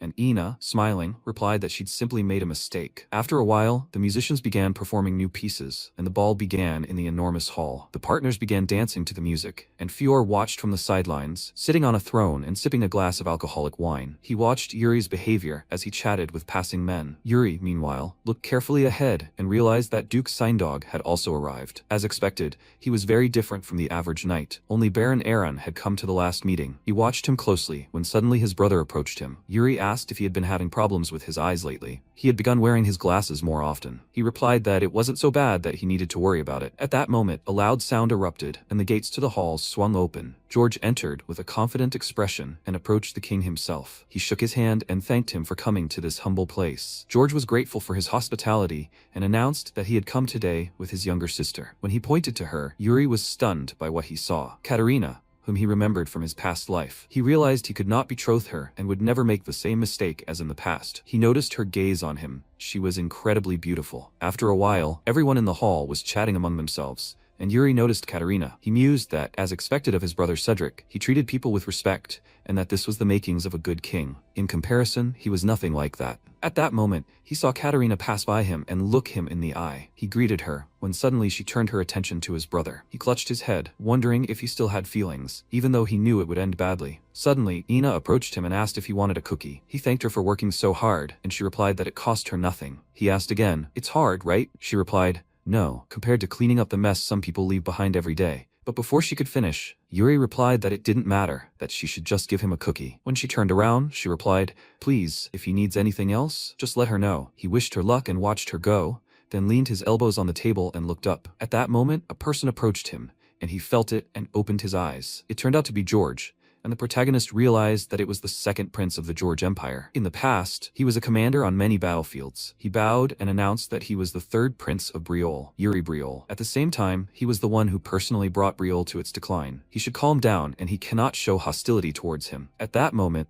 George said, "Yes, indeed," when he suddenly froze and smiled, finishing his sentence, and Yuri also froze in shock and felt unknown magical rays pierce him. George said that this year he turns 13, as expected of the son of Fior. What a magnificent talent. After that, he stepped aside and the protagonist became angry and clenched his fist. It was quite threatening, and he thought he was young, but at that age, he was already so strong. This guy is simply a frightening freak. Both brother and sister are birds of a feather. At that moment, he passed by Anna and knocked her down. She fell to the floor and broke several wine glasses, spilling everything on the floor. He said that this was a symbol of the imperial court and she had done such a thing. Anna began to shake and asked him for forgiveness, when suddenly George said, "My God, this child." When suddenly Yuri overheard their conversation and was dumbfounded by the realization. He realized she had made a mistake, and George raised his sword to her head. According to the laws of the Empire, such an offense should be beheaded. Yuri realized that this freak had deliberately quarreled with Ina to spite him. At that moment, Fior approached them and asked, "Have you come to disrupt his royal ball? If he wanted blood,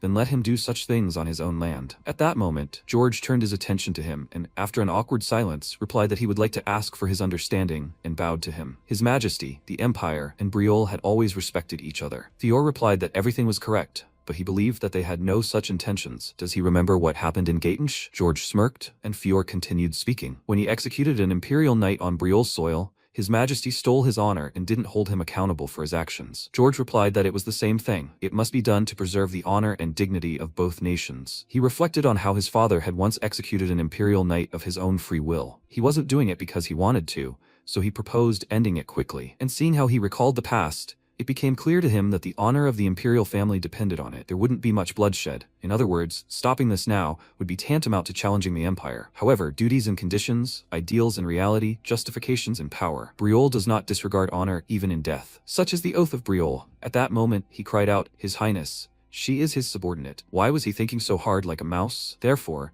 her mistakes are his mistakes. In a moment, he forgot about it. And while that may not be enough, he's still a prince. And if they'd taken that into account, everything would have changed. He was a sinner in the past, and this life is his punishment, and he couldn't choose it. He asks him to forgive her mistake, and in exchange, let him fight him. After these words, loud laughter erupted in the hall. George continued to laugh loudly at him, and didn't stop until he suddenly replied, "Okay, he's Yuri? The third prince, right?" Yuri replied, "Yes, His Highness." George asked again, "Could he just call him Yuri?" He answered, "Of course," and everyone around him was stunned. George turned, feeling that since the third prince had made a good offer, he would accept it. Did he agree with this offer? Fior frowned and replied that everything would be as he wished. He thanked him for this, and George announced that normally he would participate in this duel himself, but for the sake of the dignity of the imperial family, he would appoint a challenger. He would send the youngest knight of his age, and he would duel him. Yuri bowed and thanked him for his forgiveness. George said that in that case, they would see each other at the duel. Meanwhile, he looked at the frightened Ina, who was trembling with fear. He ran to her and grabbed her hand, telling her to get up. He lifted her up and told her to go and rest, causing Ina to ask, how could she? After all, this had all happened because of her. He told her not to worry, and the other servants helped Aina to her room. The protagonist turned around, when suddenly he found himself in front of Katerina. She silently looked into his eyes, and he realized that this was just another unnecessary thought. As he passed, Hernando, who was sipping an alcoholic drink off to the side, noticed everything. Sometime later, night fell, and Yuri walked down a dark corridor alone. His older brother was waiting for him, and asked him what he was thinking. At that moment, the protagonist turned around and expressed surprise at his older brother. explaining that he couldn't just stand by and watch Ina die. He replied that he was truly incorrigible and patted his head in praise. Yuri was surprised and thought it had been so long since he'd received such a gesture from him. At that moment, his brother grabbed his hair and suggested that maybe he needed help. His opponent might initially think this was an act of goodwill, but in reality, it wasn't. If both parties' skills were on par, then even in the event of an accident, Yuri's response was clear. Before he could finish his sentence, Yuri told him he knew what he was worried about. His brother replied that they didn't need to talk about it anymore, and that he would take care of everything. Yuri snapped back, saying no, it was his choice, and he would deal with it. He knew his older brother could do something about it, but he simply smiled and replied, fine, he believes in him, Yuri Briol. Yuri responded with a smile, of course, and then asked, by the way, what's up with the score? His older brother replied that the situation had gotten a bit worse, but he'd deal with it and he should go and rest. He thanked his brother and realized that if only the Empire had captured them, he'd be ruling Briol now. What a nation they would be then. This time, he had to see what would happen. For this, he would fight and win, and no matter who his opponent was. The next day, he found himself back in the arena facing his opponent with all the important officials and dignitaries gathered to watch. Hernando said he never would have thought the prince would participate in such a duel. Who did he think would win? Signed replied that the prince's opponent was quite calm, and a knight who wielded a sword with the skill expected of a knight of the Empire. He wondered if their prince could handle him. At that moment, Hernando laughed, and seemed asked why he was laughing. He told him he would see everything soon. Everyone began to watch the unfolding battle intently. At that moment, the protagonist stretched and yawned, then flexed all his muscles, and Hernando noted that they should not worry about him. Great Mage, among all the ranks awarded to mages by the Mystic Tower, is a rank that no one has ever achieved. A title granted only to those who have mastered an exclusive mystic path. Among all the exclusive mystic paths that allow a complete understanding of the fate of the world, this is the study of fate. Only Hernando, who had received permission from the world itself, was able to master this. Suddenly, he froze, and the protagonist asked what was wrong with him. He'd just been bragging and talking about big deals. How could he even win a single game? He really didn't know how to play at all. This was the first time he'd lost money in a serious game since mastering the exclusive mystical path. Could this really be just a coincidence? He could read subscribers and even their luck with a quick glance, but he saw nothing in this child. The figure he could discern through the Sword Mountain's illusion was black hair and eyes, the symbol of the Briol royal family. That arrogant gaze was definitely that of the third prince. He swung his sword, unwilling to give up, even as his entire body bled and the illusion ended, with him collapsing to the ground in despair. It was in this timeline that the situation he'd been led into by a simple misunderstanding became extremely suspicious to him. He should forget about it and behave well. However, when the prince acted strangely during their patrol, he used Fate Investigation, a miracle he now knows when he'll be able to use again, and everything was confirmed. The fact that Prince Yuri has no fate is very curious. At that moment, he smiled, and when asked why he was laughing, he replied that Yuri was nothing to worry about. A moment later, Yuri announced that he was ready. How much longer would he simply swing his sword at him? George asked if he was sure he didn't need any more time. Yuri confidently replied that he was ready to begin right now, and his opponent replied that he was ready too. Fior declared, okay, then they will begin the duel now. At that moment, the knights tensed and stood facing each other, after which Yuri, with sharp and agile movements, reached his enemy and pounced on him with incredible speed. The latter was very surprised and dumbfounded by what he saw, so he wrapped his hands around his sword and continued to fight off the attack. The battle raged on, and Yuri didn't give up, smiling as he looked at his opponent. At that moment, Fior addressed Hernando by name, and he replied, yes, your majesty. He asked what his prognosis was. Hernando, looking at the protagonist, replied that he wasn't sure. At that moment, the bloody battle continued with incredible zeal from both opponents. Fior remained silent, then asked, he said he came to Briol by chance, right? He replied yes, and then asked, is it time for him to leave yet? He replied, no, after which Fior said what a relief, glad he had no intention of leaving yet. Hernando replied that he was honored that he thought so highly of such a humble mage. Fior replied that overdimensioning leads to problems, and in that case, could he take his answer to mean nothing special would happen? The mage asked again, who is stronger in his eyes, your majesty? He looked at his son's opponent, who was confidently attacking him, and said that this man is stronger. Hernando replied that that was precisely his opinion, your majesty. He had come to Briol for the first time, and it was truly by chance. Since the strongest man on the continent capable of influencing the fate of the world was here, he was. However, the sword couldn't be easily drawn, so he thought there was no longer any reason to stay. However, at one point, he actually considered leaving. He informed Fior of this, and at that moment, the knight pounced on Yuri, who was standing waiting, but it seemed that now was not the time to leave. Yuri smiled, and gripping his sword, used magical mana, declaring that he thought he'd had enough of testing the waters. He raised his sword, and decided it was time to end this. As his aura continued to spread, everyone noticed that he had suddenly become faster. Yuri's eye glowed brightly, and his sword was already at his opponent's neck. He held it with ease, and his opponent realized he was dead. A moment later, it was all over, and George and Katerina were stunned by what they saw. Fior was also stunned and surprised.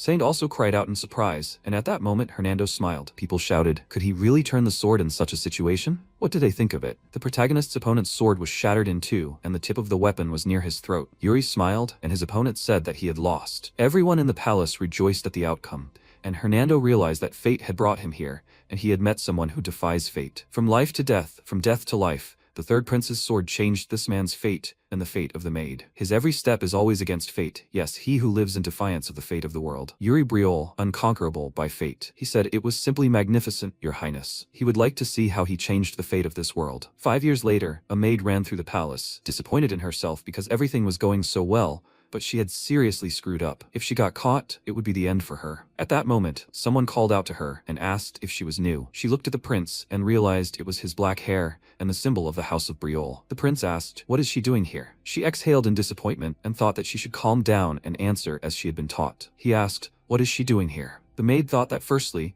if he had a dull face, then he was his majesty, and secondly, the crown prince always smiles warmly. Thirdly, if he had sly eyes and soft steps, then, but at that moment, the prince became angry and asked, does she ignore him? She realized that he was definitely the third prince and said so out loud, saying that she needed something here. He was surprised and asked again, the third one? So what? Does she even know how to treat them? Or is he on the list of those to be avoided? The maid was terrified, and suddenly the prince announced he would teach them a lesson. At that moment, his brother called out to him and asked what he was doing here. He and the maid were surprised and turned around, and she realized there was someone else left, a confident face, always carrying a sword. It was Yuri, who asked with a smile, is he mocking her? He was the third prince. Sometime later, Yuri was walking in the garden, eating cookies. When he turned around, he remembered his conversation with his brother and asked why he always mocked the maids. He shouted that he hadn't, and the servant thanked him and asked her to take this one as a token of gratitude. She gave him a truly delicious cookie. At that moment, he clapped his hands to clear away crumbs and thought that this was the perfect limit for his hands. He could use mana while holding the sword to reduce the strain on his arms. He'd come so far in that time. 5 years had passed since his death at the hands of Roland and the regression. The days of peace were ending, and he knew it. They were probably discussing it right now. Meanwhile, a loud conversation was going on inside the palace. One of the people was shouting. Hadn't he heard what he said? Yuri approached the door and knocked, but the shouts continued, claiming he wasn't listening. He remained silent until the guards suddenly blurted out that he thought they were too busy arguing to hear the knock. Yuri clenched his fist, and the servant continued to say that he thought they would definitely hear the next knock. At that moment, he asked him to wait, but Yuri slammed his fist on the door with incredible force, shattering it into pieces. When he entered the office, everyone was stunned by the crack and the roar, and Yuri declared that he had knocked too hard because no one heard him. The knight knelt and declared that it clearly wasn't knocking, and that he would ultimately be punished. Yuri turned to his father and said he would like to join the discussion. Fior bowed, and when Yuri sat down at the table, they decided to continue. One of the dukes said he was trying to say that they didn't have enough men to assist with the allied forces. They asked him, so he means they should simply ignore the Empire's request? In that case, another house might send more men. That's completely irresponsible. While they were shouting and arguing, Yuri thought they were trying to gain an advantage for themselves. Yes, it happened around that time. The request to reinforce the Empire's allied forces. The Empire requested people from various countries and sent them east to kill orcs, but the plan failed, and enraged orcs began crossing the borders of nearby countries. These were all countries except the Empire. Then they realized that this was the Empire's plan. Because of this, they lost many great knights, including the Lianas. Now, he wouldn't let that happen. One of the dukes announced that they wouldn't send anyone, and another shouted, did he really think their knights were just hanging around doing nothing? At that moment, Yuri shouted for everyone to stop, because he was leaving. He would join the allied forces, and they must do something to prevent anyone from tarnishing the name Briol. They must do what nobles are supposed to do. Dior smiled slightly and wondered, so that's what he was planning? Sometime later, he arrived at the arena, fought his opponent, and trained. At that moment, his brother waved and asked if he really intended to join the allied forces. He confidently answered, yes. And his brother asked, but why? Members of the royal family don't have to do that. Yuri replied that, as he always said, it was the duty of members of the royal family. His brother was stunned and said he understood. Yuri, now he understood what was going on in his head. Yuri asked, now? His brother clutched his heart and begged him to return alive. He would protect the palace in his absence. After these words, he ran back inside the palace, and Bernard remarked on what a wonderful brotherhood this was. Yuri hoped he wouldn't cause them any trouble. He turned around and asked if he wasn't worried about him. The swordsman replied that he believed he would return safe and sound if he didn't get into trouble. Yuri said he was good at thinking positively, and Bernard asked him to be careful. Orcs were very difficult to deal with, and they were much stronger and more bloodthirsty than he thought, especially those with a flag visible behind them. Those are orcavals. They are especially ferocious and bloodthirsty. Yuri asked him not to worry, because he could handle everything, and he asked again, does he have a plan? Suddenly, Ina opened the doors and shouted, Your Highness, a guest has arrived with the items he requested. She was in a great hurry and trying to catch her breath as she spoke this phrase. Yuri turned to her with a smile on his face and asked the teacher again, a plan? Of course there was one, and it was a very special plan. He smiled,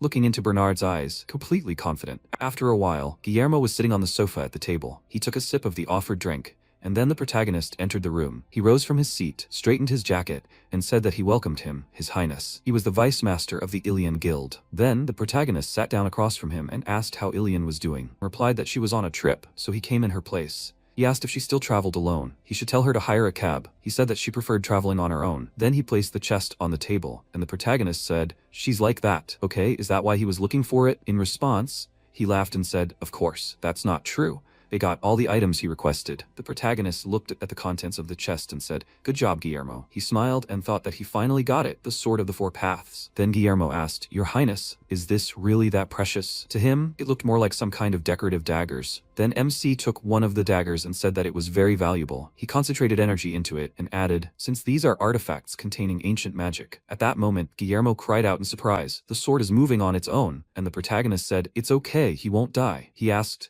Does he move it with mana? He never would have thought he was so strong, His Highness. And the protagonist folded his arms and asked, Did he think he just spent his days doing nothing? Then he looked away in surprise. Guillermo asked if something was wrong. He replied, No, nothing. Well, he should convey his gratitude to Ilian. He should also report on the progress of their affairs at the Empire's branch office the next time they met. Guillermo rose from his seat and replied, Okay, in that case, he may take his leave. After a few seconds, MC leaned on the sofa and said, Come out. Asana stepped out of the shadows and appeared behind him. Then he looked away and asked what was going on with Goryo. She said as he ordered, she gave him a warning. She removed her mask and added that she left a note on the headboard of his bed while he was sleeping. The protagonist said, Excellent work. He still tries to get his hands on Ilian's money whenever the opportunity arises. Then Asana added, Your Highness, will he really join the allied forces? He replied, Yes, and she told him to be careful. He said, She says it like it doesn't concern her. She wondered what he meant. He replied that she should go too. She didn't want to lag behind him, did she? And she smiled and said that no matter what she had to do, this was better than her past life. He said, Great.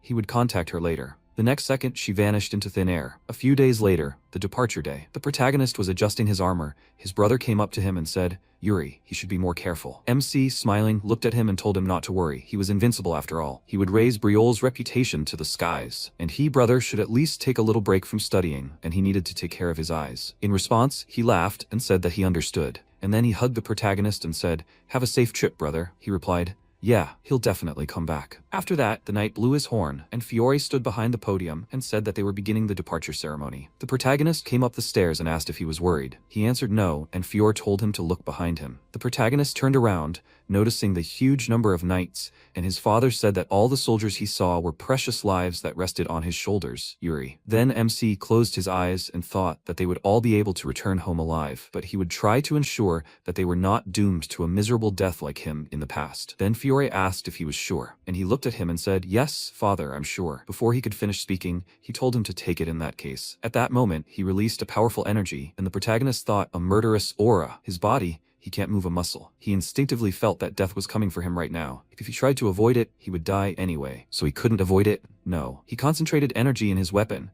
then held it out in front of him and blocked Fiore's attack. He smiled in response and noted that he had succeeded. And then the protagonist looked at the hilt of the sword in his hand and thought, just now. Fiore said this instead of parting words. He will say no more. He must return alive. He replied, Yes, sir. Then he turned and followed, raising his sword up, shouting, He, the third prince of Briol, Yuri Briol. They must believe in him. Soldiers, forward. The knights began to encourage them by raising their weapons and shouting, Hurrah! Meanwhile, in the dungeon, the orc held onto the bars and shouted. And Heim Theodore approached him and said that he would be able to see him again after 5 years, the third prince. After some time, MC and his squad took a short break. He drank some water and then wiped his mouth. After that, he rose from the stump and said that they were already quite far. So Raymond, where are they now? He looked at the map and said that they were now at the entrance to Sindor. If they walked a little further, they would reach the border town of Sindor, after which they would pass through Gid and head to the gathering point in Balshad. The protagonist replied, Okay, they are moving quite quickly, yes? He replied, Of course. At that moment, MC heard, His Highness. He turned, noticing the knight's disfigured face, and he said that he alone was to blame for this. The protagonist thought,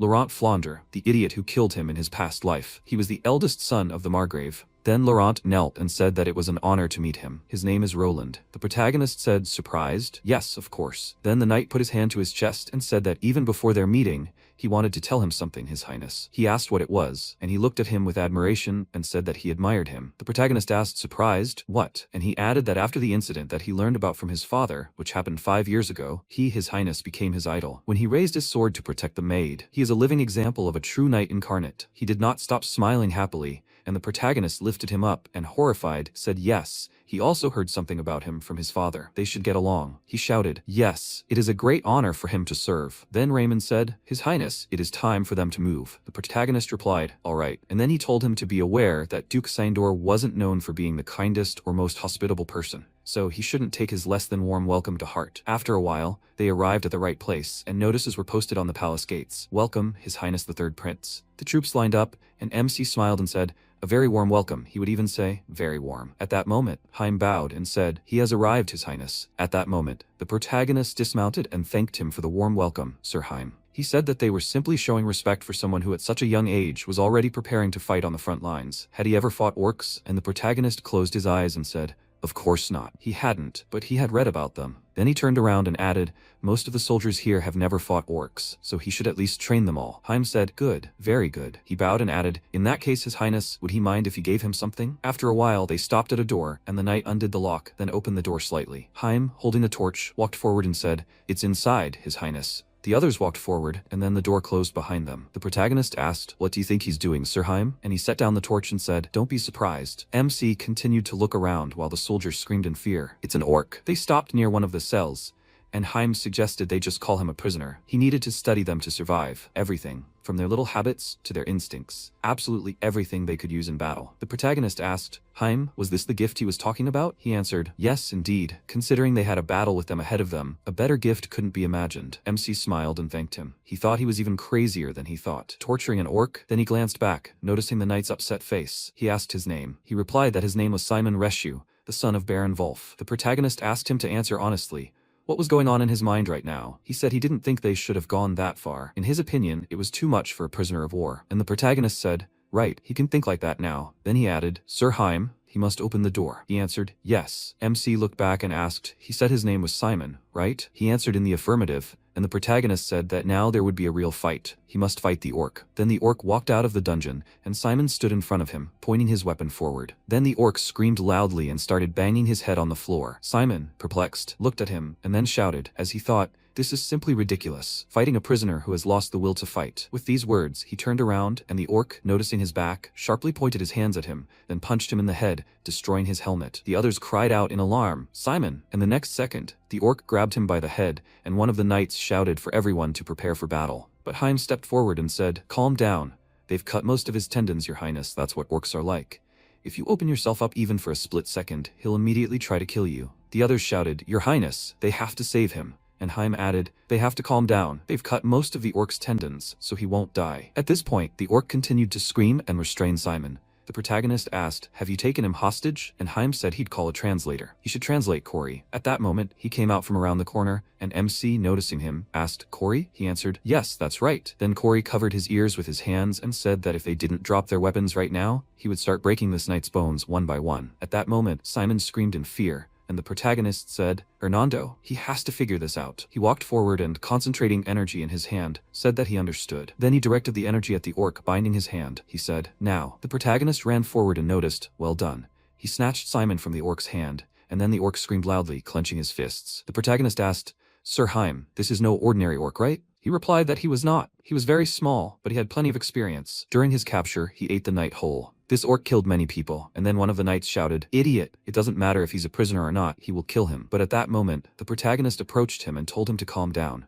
He responded, Your Highness. He said he wasn't trying to stop him, but first, he needed to look behind him. They were all waiting for them to open up. This orc was no exception. Those he was about to face were even more cunning and evil. So he had to focus. This was training. He had to learn how to kill an orc. After a while, the knights advanced, the knight clutching a weapon imbued with energy, and the orc grabbed a torch and threw it at the men. But Hernando stood forward, erecting a barrier protecting the others from the fire. Raymond ran forward and struck the orc's shoulder. The creature then fell to the ground. He turned slightly, and at that moment, the orc had already risen to his feet and swung his arms to strike. He struck in front of him, but the knight held his sword out in front of him, blocking his attack. At that moment, Simon looked at the sword stabbed into the orc, and MC clapped his hands and said, excellent. They don't feel any satisfaction? As expected, this was just training, and the enemy couldn't even respond. However, this training will help them increase their chances of surviving a fight with the orcs. They should thank Sir Haim. At that moment, Haim placed his hand on his chest and said, "They may think this is not in keeping with the knightly code, but these evil creatures do not deserve nobility." He walked forward and asked them to follow him. He wanted to show them something else. The orcs here are nothing more than copies of the real thing. Far more horrific things happen in the orc camps. Then he opened the next doors and said,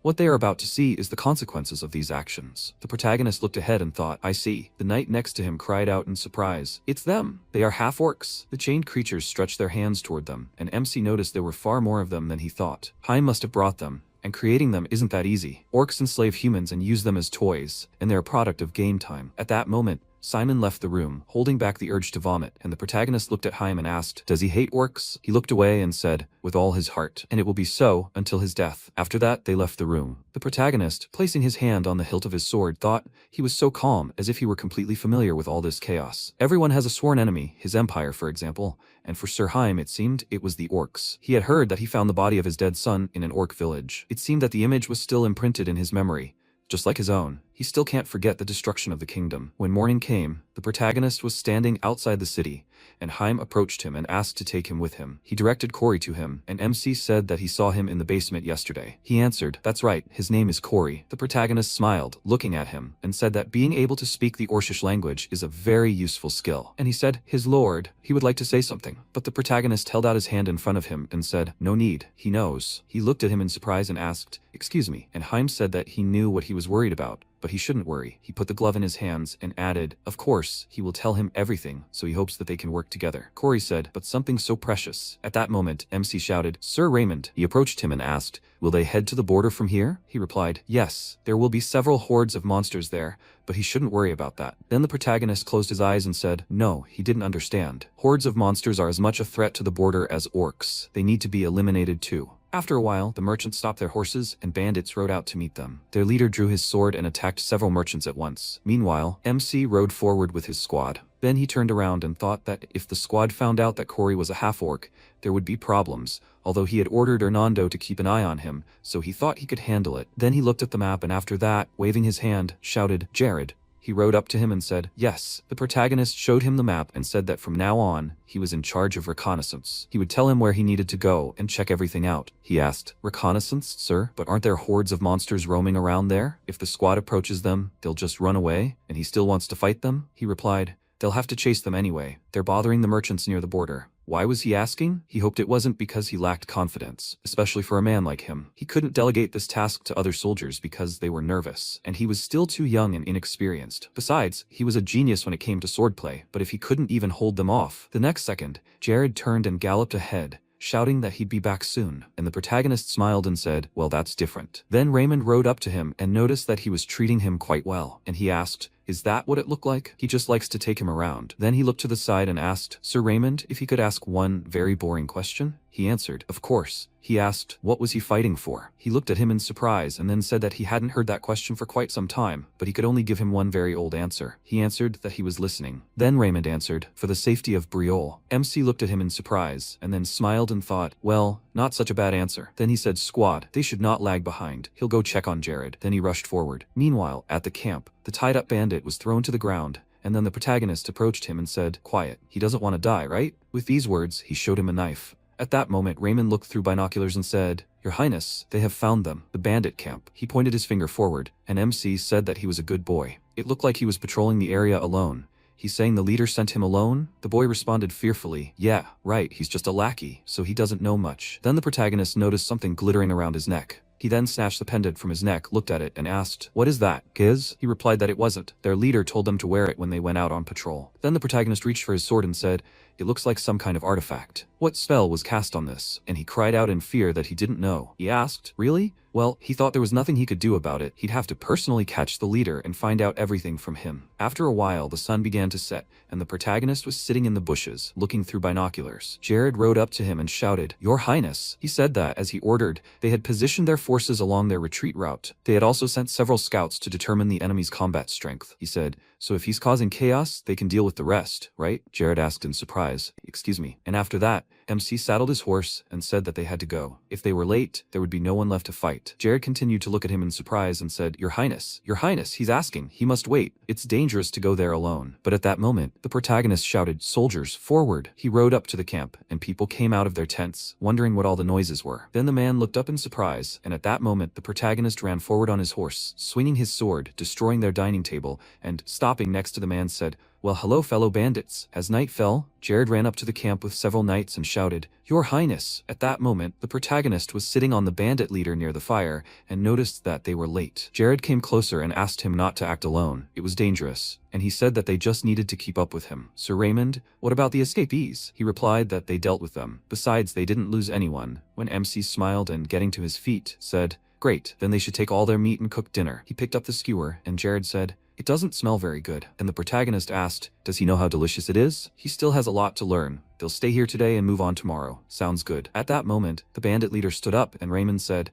By the way, Your Highness, the next destination is Gid. Before arriving in Balshad, where all the allied forces are gathered, they'll most likely encounter the army of another country, since they have similar paths. At that moment, the protagonist looked at the bandit leader and asked, Really? Which country? He answered, The Holy Kingdom. MC closed his eyes and said, A country that uses sacred scriptures. Good. Well, if they can find a common language with them, they'll be able to heal their squad. But Raymond said that wasn't quite true. He heard that this time, the princess of the Holy Kingdom became the commander of the allied forces. Rumor has it that after losing the battle for the throne, she's desperate to achieve at least some results to strengthen her position. So now no one knows what she can do in this battle. The protagonist said thoughtfully, Princess of the Holy Kingdom. Raymond asked if he should find out more. He folded his arms and replied, No need. He would simply meet her himself. Sometime later, the gathering place of the allied forces, a past city for travelers heading to Balshad, Gid. This city was responsible for supplying the allied forces. Raymond said that if they did anything out of the ordinary, they would be in trouble. They would be judged by Gid's laws if they were found guilty. Gid is an isolated city, so they would have to follow their rules. The protagonist said, Sir Raymond, he must make sure their people are taught manners before letting them into the city. He replied that he understood. They stopped briefly near the city to make sure their men were prepared. The protagonist said he would go meet the Lord. After a while, Philip smiled and, extending his hand forward, said it was a great honor to meet Prince Briol. MC extended his hand and thanked him for his hospitality. Briol expressed his deep gratitude for his help. He replied, No problem. They are always ready to assist allied forces. When King Briol was still very young, he made a name for himself by slaying orcs. The orcs should run in fear now that he's with them. The protagonist smiled, looking at him, and then walked to the sofa and said he would give it his all. At that moment, a subordinate called out to the Lord, and he looked at him. Then the subordinate whispered something to him, and Philip said, The Princess of the Holy Kingdom has arrived. Does he want to meet her? MC replied, Of course. A few seconds later, Sybil Arsene entered the room, and Philip, rising from his seat, said, Welcome. The second Princess of the Holy Kingdom, Sybil, walked forward. She then introduced herself, and the Lord approached her and said that it was a great honor to meet her, princess. Then she turned her gaze to the protagonist and asked, Is he the Lord's servant? He looked at her in surprise. She said that she needed to discuss something with the Lord, so she asked for him to leave them alone. At that moment, the Lord awkwardly said, Princess, he. But before he could finish, the knight clenched his hand and shouted, Silence! The princess is speaking. He still dares to just sit there. He should show her respect. At this moment, the protagonist said he is the third prince of Briol. Those present looked at him in confusion, and then an awkward silence fell, and the protagonist added, also responsible for the Briol forces. At that moment, the knight said in fear, Prince, him. But MC grabbed his head and shouted that it was his own fault. He should have dressed appropriately. Now he looked more like a homeless person from the street. And the knights bowed and begged for forgiveness. They shouted that they had screwed up. Please, he must forgive them, Prince. After some time, the protagonist asked, Does he really look like a homeless person in this? Sybil put the cup with the drink on the saucer and, laughing slightly, said, Not really. She apologizes for that, and the protagonist smiled and asked maybe they should greet each other again. He is Yuri Briol, the third prince of Briol. She shook his hand and said that it was nice to meet him. Then he asked how old she was, Lady Sybil. She answered that she was 20. He said that he was 18, only a 2-year difference, so now they were friends. In that case, we can do without formalities. It's nice to meet her too, Sybil. She looked at him awkwardly. Then he added, Wonderful. It will be useful to have connections before the battle with the orcs. Everything is fine, right, Sybil? She answered awkwardly. Well, yes. Then MC added, he didn't see any other troops on the way here. Sybil, was she here first with her knights? She answered, yes. The main troops will arrive tomorrow. He said that he hoped that all will be well with them. She frowned and said that the Holy Kingdom has very strict martial laws. Does he think something could go wrong? He turned his gaze to her and said that he meant the situation from outside. Sometimes orcs go abroad. Besides, despite their size, they are very good at setting ambushes. At that moment, Philip smiled and remarked, That's right, they are very complex creatures. And the protagonist said that overall, there shouldn't be any problems. After all, these are the troops of the Holy Kingdom. But he thinks she should remember that. Their gazes met. After a while, Hernando asked, so what are the Knights of the Holy Kingdom like? They were walking down the street, and the protagonist said, old-fashioned. The princess must have a hard time with them. Hernando thoughtfully asked, did he see anything good in her? And he answered, perhaps. With that, he took the pendant out of his pocket and asked, are you sure you bought it here? Hernando stopped by a shop and replied, absolutely. Only here could they sell such things. He said he was more than sure, as he had said back then, that it could be used to lure orcs. More precisely, he said that as soon as the orcs smelled the pendant, they would furiously attack the owner of the pendant, something like a pendant with a substance. So it was an artifact? But that was too much. Before he could finish, Hernando said that he knew it was fragile. He didn't think it would help. At that moment, the shopkeeper looked at them indignantly, and then Hernando stepped forward and said that he didn't see anything like that here. They must have sold out already. The MC said, what a shame. At that moment, he heard a shout. Ah, your highness. Hernando pointed his finger at the establishment and shouted that he thought they were gambling in that bar. The protagonist asked in surprise, Briole's soldiers are gambling? He wouldn't allow that. He stepped forward and added that they couldn't be considered proper forces while such shameful things were happening within their ranks. Hernando said, that's right, your highness. Meanwhile, Fennec approached Sybil and asked if the meeting with the lord had gone well. She replied, yes. He added that he had heard that the third prince of Briole couldn't be trusted. He was the deputy captain of the Knights of the Holy Kingdom. He asked, how can he lead people? He thinks it's just an old belief that Briole is a kingdom of knights. And Sybil said, Fennec, you can't talk behind others' backs. He spoke. He was dressed like some kind of mercenary, and besides, he had heard that he had behaved inappropriately. When this whole thing with the orcs is over, he thinks Briole will have one less prince. He continued to smile as he said this, and Sybil said, enough chatter. He replied that he understood her. Then she asked, were the main troops all right? He replied, of course, she had nothing to worry about, princess. He walked forward and added that he would sort everything out. They would go on patrol. Sybil watched them go and sighed loudly. Sometime later, in the establishment, Fennec went inside, and those present asked who it was. The man said he thought they were Briole soldiers. Fennec was indignant. They let ordinary soldiers through from the city. What disobedient troops? Are they playing cards or something? Do they even know what the rules are? The knight behind him said he thought they were just like the captain. Fennec declared that this was unforgivable. He would not simply sit by and watch this. Then he shouted, what are they even doing? Do they think they came here just to play? It was none of his business, but he couldn't just stand by and watch such inappropriate behavior. He raised his index finger and shouted, do they think they're joking around here? At that moment, the protagonist put a hand on his shoulder and asked, what did he just say? Yes, him. What's his name? But Fennec brushed his hand aside and said, your highness, the third prince. This behavior isn't just hurting him, his highness, but his soldiers as well. It seemed he still hadn't realized that he, his highness, should be holding a sword, not cards, although he wasn't even sure he'd ever held a sword in his life. In response, the protagonist chuckled and said, Knight, he asked his name. Don't the Knights of the Holy Kingdom know anything about hierarchy? He shouted indignantly.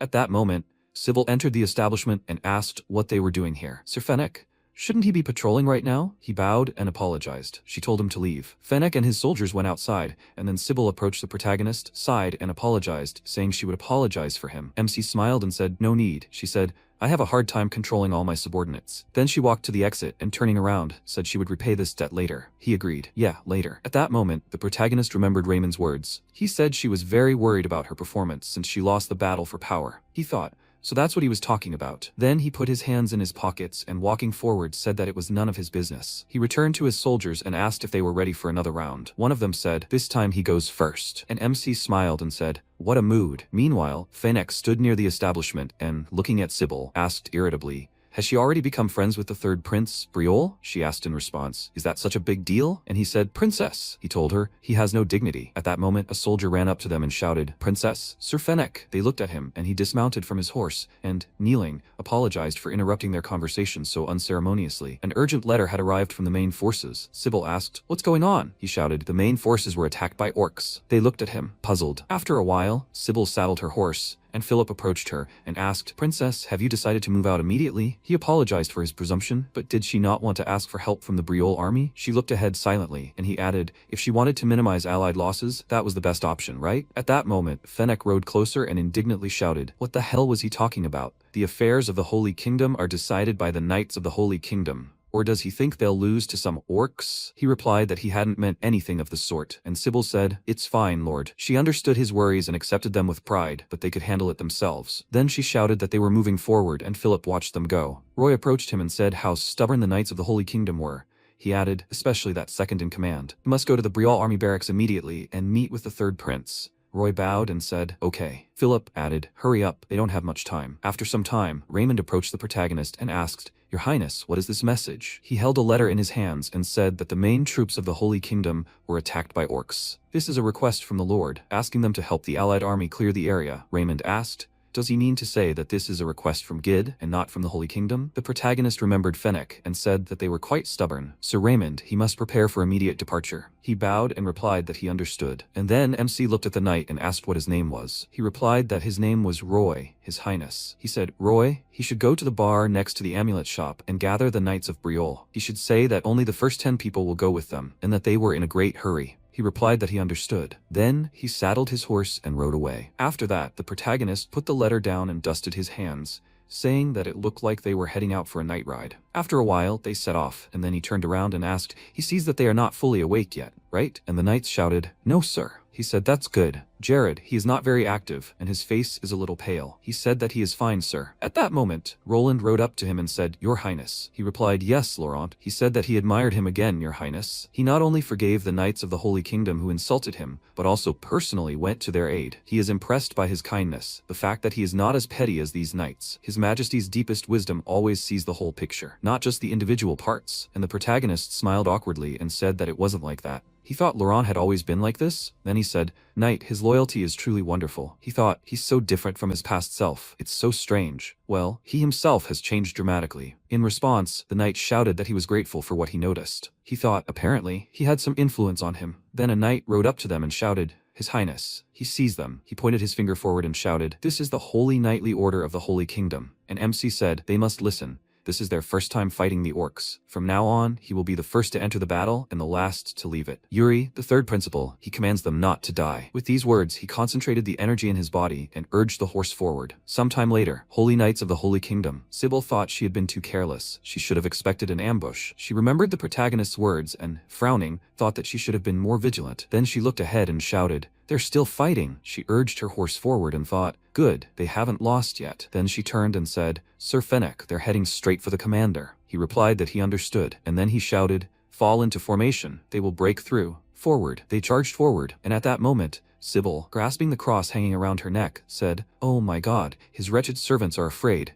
She asks him to give them strength. The next second, her body was enveloped in energy. She pointed her sword forward, shouting, faster. Then she slowed down, noticing a skeleton rising from the ground. The skeleton's eye sockets glowed with a bright light, and then a magical symbol spread around. The next second, the ground around her began to crack, and Sybil screamed, trap. She, along with the other knights and horses, began to fall and screamed, no. And then she thought, was she wrong again? Everyone had believed in her when she awakened her powers as a child. Their warm voices, she began to study swordsmanship, to send their expectations away. After defeating her brother with a sword, she realized that radiating swordsmanship had been the worst decision of her life. She remembered being told, Sybil, she must join the Allied forces. It is God's will. She thought her brother had forced her to fight, afraid she would become the heir instead of him. Then he placed his hand on her head and said that her soul would be freed and go to heaven if she fought for their Lord. In the present tense, she closed one eye and said, damn. She held the sword with a trembling hand and said he just wanted her dead. The other knights tried to rise and she shouted, everyone, gather. She rose to her feet and then, noticing the substance on her hand, asked, is that oil? She frowned, then looked up. Orcs had gathered around the pit holding torches. Then she noticed one of them swing his torch, and she thought, first an ambush and now a fiery trap. What should she do to survive? The next second, she closed her eyes and wondered what she lived for. She heard a voice, Sybil, she must open her eyes. An orc's head flew off, and the protagonist, holding a torch, asked if asking for help was so difficult. Then he dropped the rope and helped her up. She thanked him and said that now she was in his debt. He replied that it was not worth it. She rose up, and the next second, Fennec approached them and said, Your Majesty, Deputy Captain of the Knights of the Holy Kingdom, Fennec greets the third Prince of Briolle. He apologizes for his rudeness at the bar. He, Fennec, will never forget this day. Then the MC smiled and said he accepted their apology. Now he expects the Holy Kingdom to help Briolle if they are in danger. Then he heard a loud shout and turned around, noticing one of the orcs start blowing his horn. He reached for his sword and said that they were retreating because they didn't look to kill the Holy Kingdom knights. He shouted, follow them. They mustn't let them escape. The others shouted, yes, sir. Then the protagonist looked ahead and thought, it's Orkval. A particularly large orc appeared from the front, and Sybil, noticing the protagonist's reaction, asked, Yuri? At that moment, Orkval aimed his bow at them and then fired an arrow wrapped in powerful energy. The protagonist concentrated the energy, then with one swing of his weapon, split the arrow into two. He said, it seems the orc commander is a little upset with him.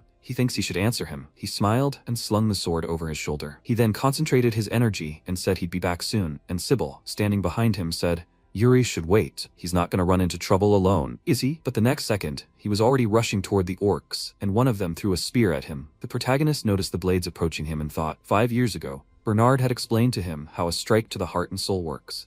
He'd said back then that there are countless variables in combat. For example, the environment, the terrain, there are too many things. Training is aimed at increasing the possibility of a counterattack. But his strike to the heart and soul is different. He instantly orients himself in space and finds the best opportunities to counterattack, transforming all this into swordsmanship. Then the protagonist looked at him and asked him to explain it in a way he could understand. He said that when the time came, he would understand everything himself. He would instinctively react to attacks, allowing him to kill enemies in the most effective way. In the present, a spear flew past the protagonist's head, and then another spear flew at him. He ducked sharply, then pushed off the ground and jumped up, dodging the spear. Then he swung his sword, aiming at an entire group of orcs, and then flew forward, cutting down every monster in his path. Then he heard the screams of the monsters and, turning around, noticed several more. He thought, so there were 3 of them attacking.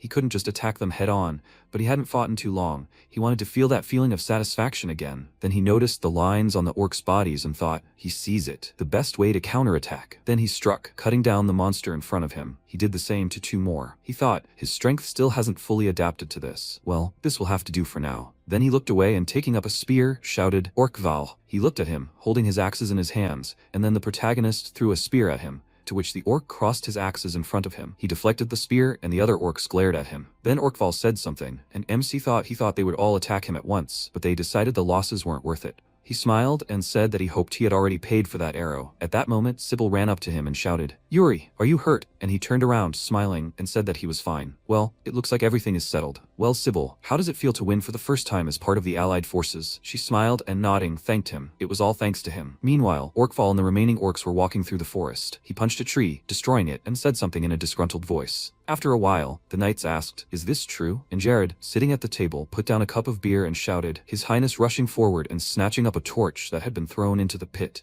It was simply unbelievable. One of the knights said that, according to rumors, Prince Yuri had very little strength, so he thought he was just constantly gambling, and that was all. But Roland said that this was an absolute lie. He was more than sure that His Highness had the strongest blood in the entire king's lineage. With these words, he put his hand to his chest and his face turned red from the alcohol. Then he shouted, No, this will not do. He will tell them in detail about every feat of His Highness. The others shouted, and he was dead drunk. Who even poured him any drinks? At that moment, Asana was sitting at the next table and thought, Prince Yuri, he's too strange to be a simple nobleman. His insight, he'd read her assassination technique, which she'd hidden her entire life like an open book. Plus, he'd just charged right into the epicenter. No matter what task he was given, he'd always be a few steps ahead as if he knew the future. Then she called the innkeeper and said she was looking for someone. He approached her and asked who she was looking for. She replied, a man with dark brown hair and a sword at his waist. He was quite skilled in swordsmanship. The innkeeper folded his arms and said, well, no one immediately came to mind. She added that he didn't speak the continental language well. He had an accent. He said, considering those details. He snapped his fingers and added that he wasn't sure he had brown hair, but he did remember someone with an awkward accent, ordering plain risotto. He also asked how to get to Balshad. Asana handed him a coin and said, okay. She thanked him for the information,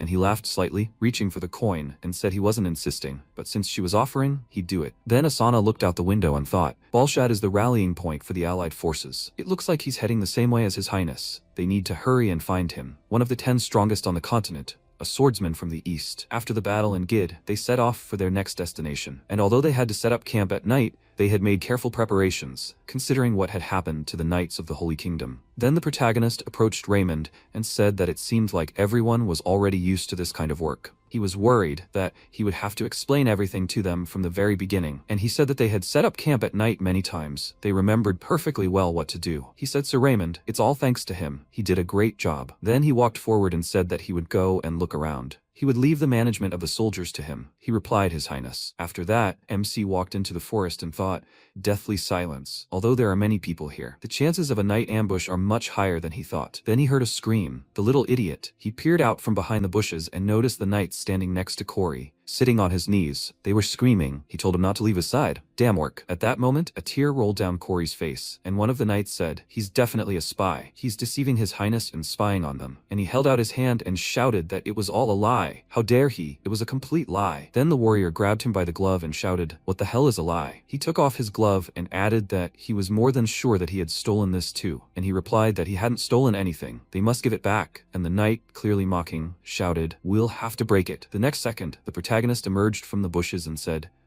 What are they doing here, while the others are busily setting up camp?" He came closer, and the confused knight said, "Your Highness, this guy, well, he understands?" MC said seriously. It seemed they didn't understand what he said. He offered to repeat. "They must get out of here." They shouted, "Yes, sir." After apologizing, they ran towards the camp. Then the protagonist sat down next to Corey and asked if he was okay. He replied, "Yes, he's grateful, Your Highness." After that, the protagonist sat down next to him and, smiling, asked if he wanted him to make a serious choice for them. He replied, "No, that's not necessary. Everyone loves beautiful things, but not disgusting ones. That's the way things are." Even if he helped him, he might be fine for a while, but that would only push him further away from his dream. MC asked if he could ask what his dream was. He replied that he wanted to be recognized by people and live among them. With these words, he lowered his gaze, and the protagonist thought what an unattainable dream. Now he could be among the soldiers, acting as an Orcish translator. But as soon as this sortie was over, then he placed a hand on his head and asked, "Corey, he's with Hernando now, right?" He replied, "Well, yes." He said he needed magic. His unique skills would be useful if he wanted to live among humans. After a while, the moon rose in the sky, and MC, sitting in the tent, asked how well they had prepared for the night ambush. Raymond sat next to him and said that all the food supplies were covered with fireproof cloth to prevent combustion. They also posted sentries near the palisades and barracks. Jared added, "But do they really need to go that far?" He had drawn many more soldiers to this than usual. Then the protagonist pointed at the map and said, "Well, after all, they were in orc territory. Something's probably going to happen. They might use fire arrows again, like they did with the Holy Kingdom Knights." At that moment, a soldier ran into the tent and shouted, "Your Highness! Breaking news! They're under attack by orcs." Those present suddenly jumped up from their seats and ran outside. MC looked in surprise at the burning area and the faithful soldiers fighting the orcs.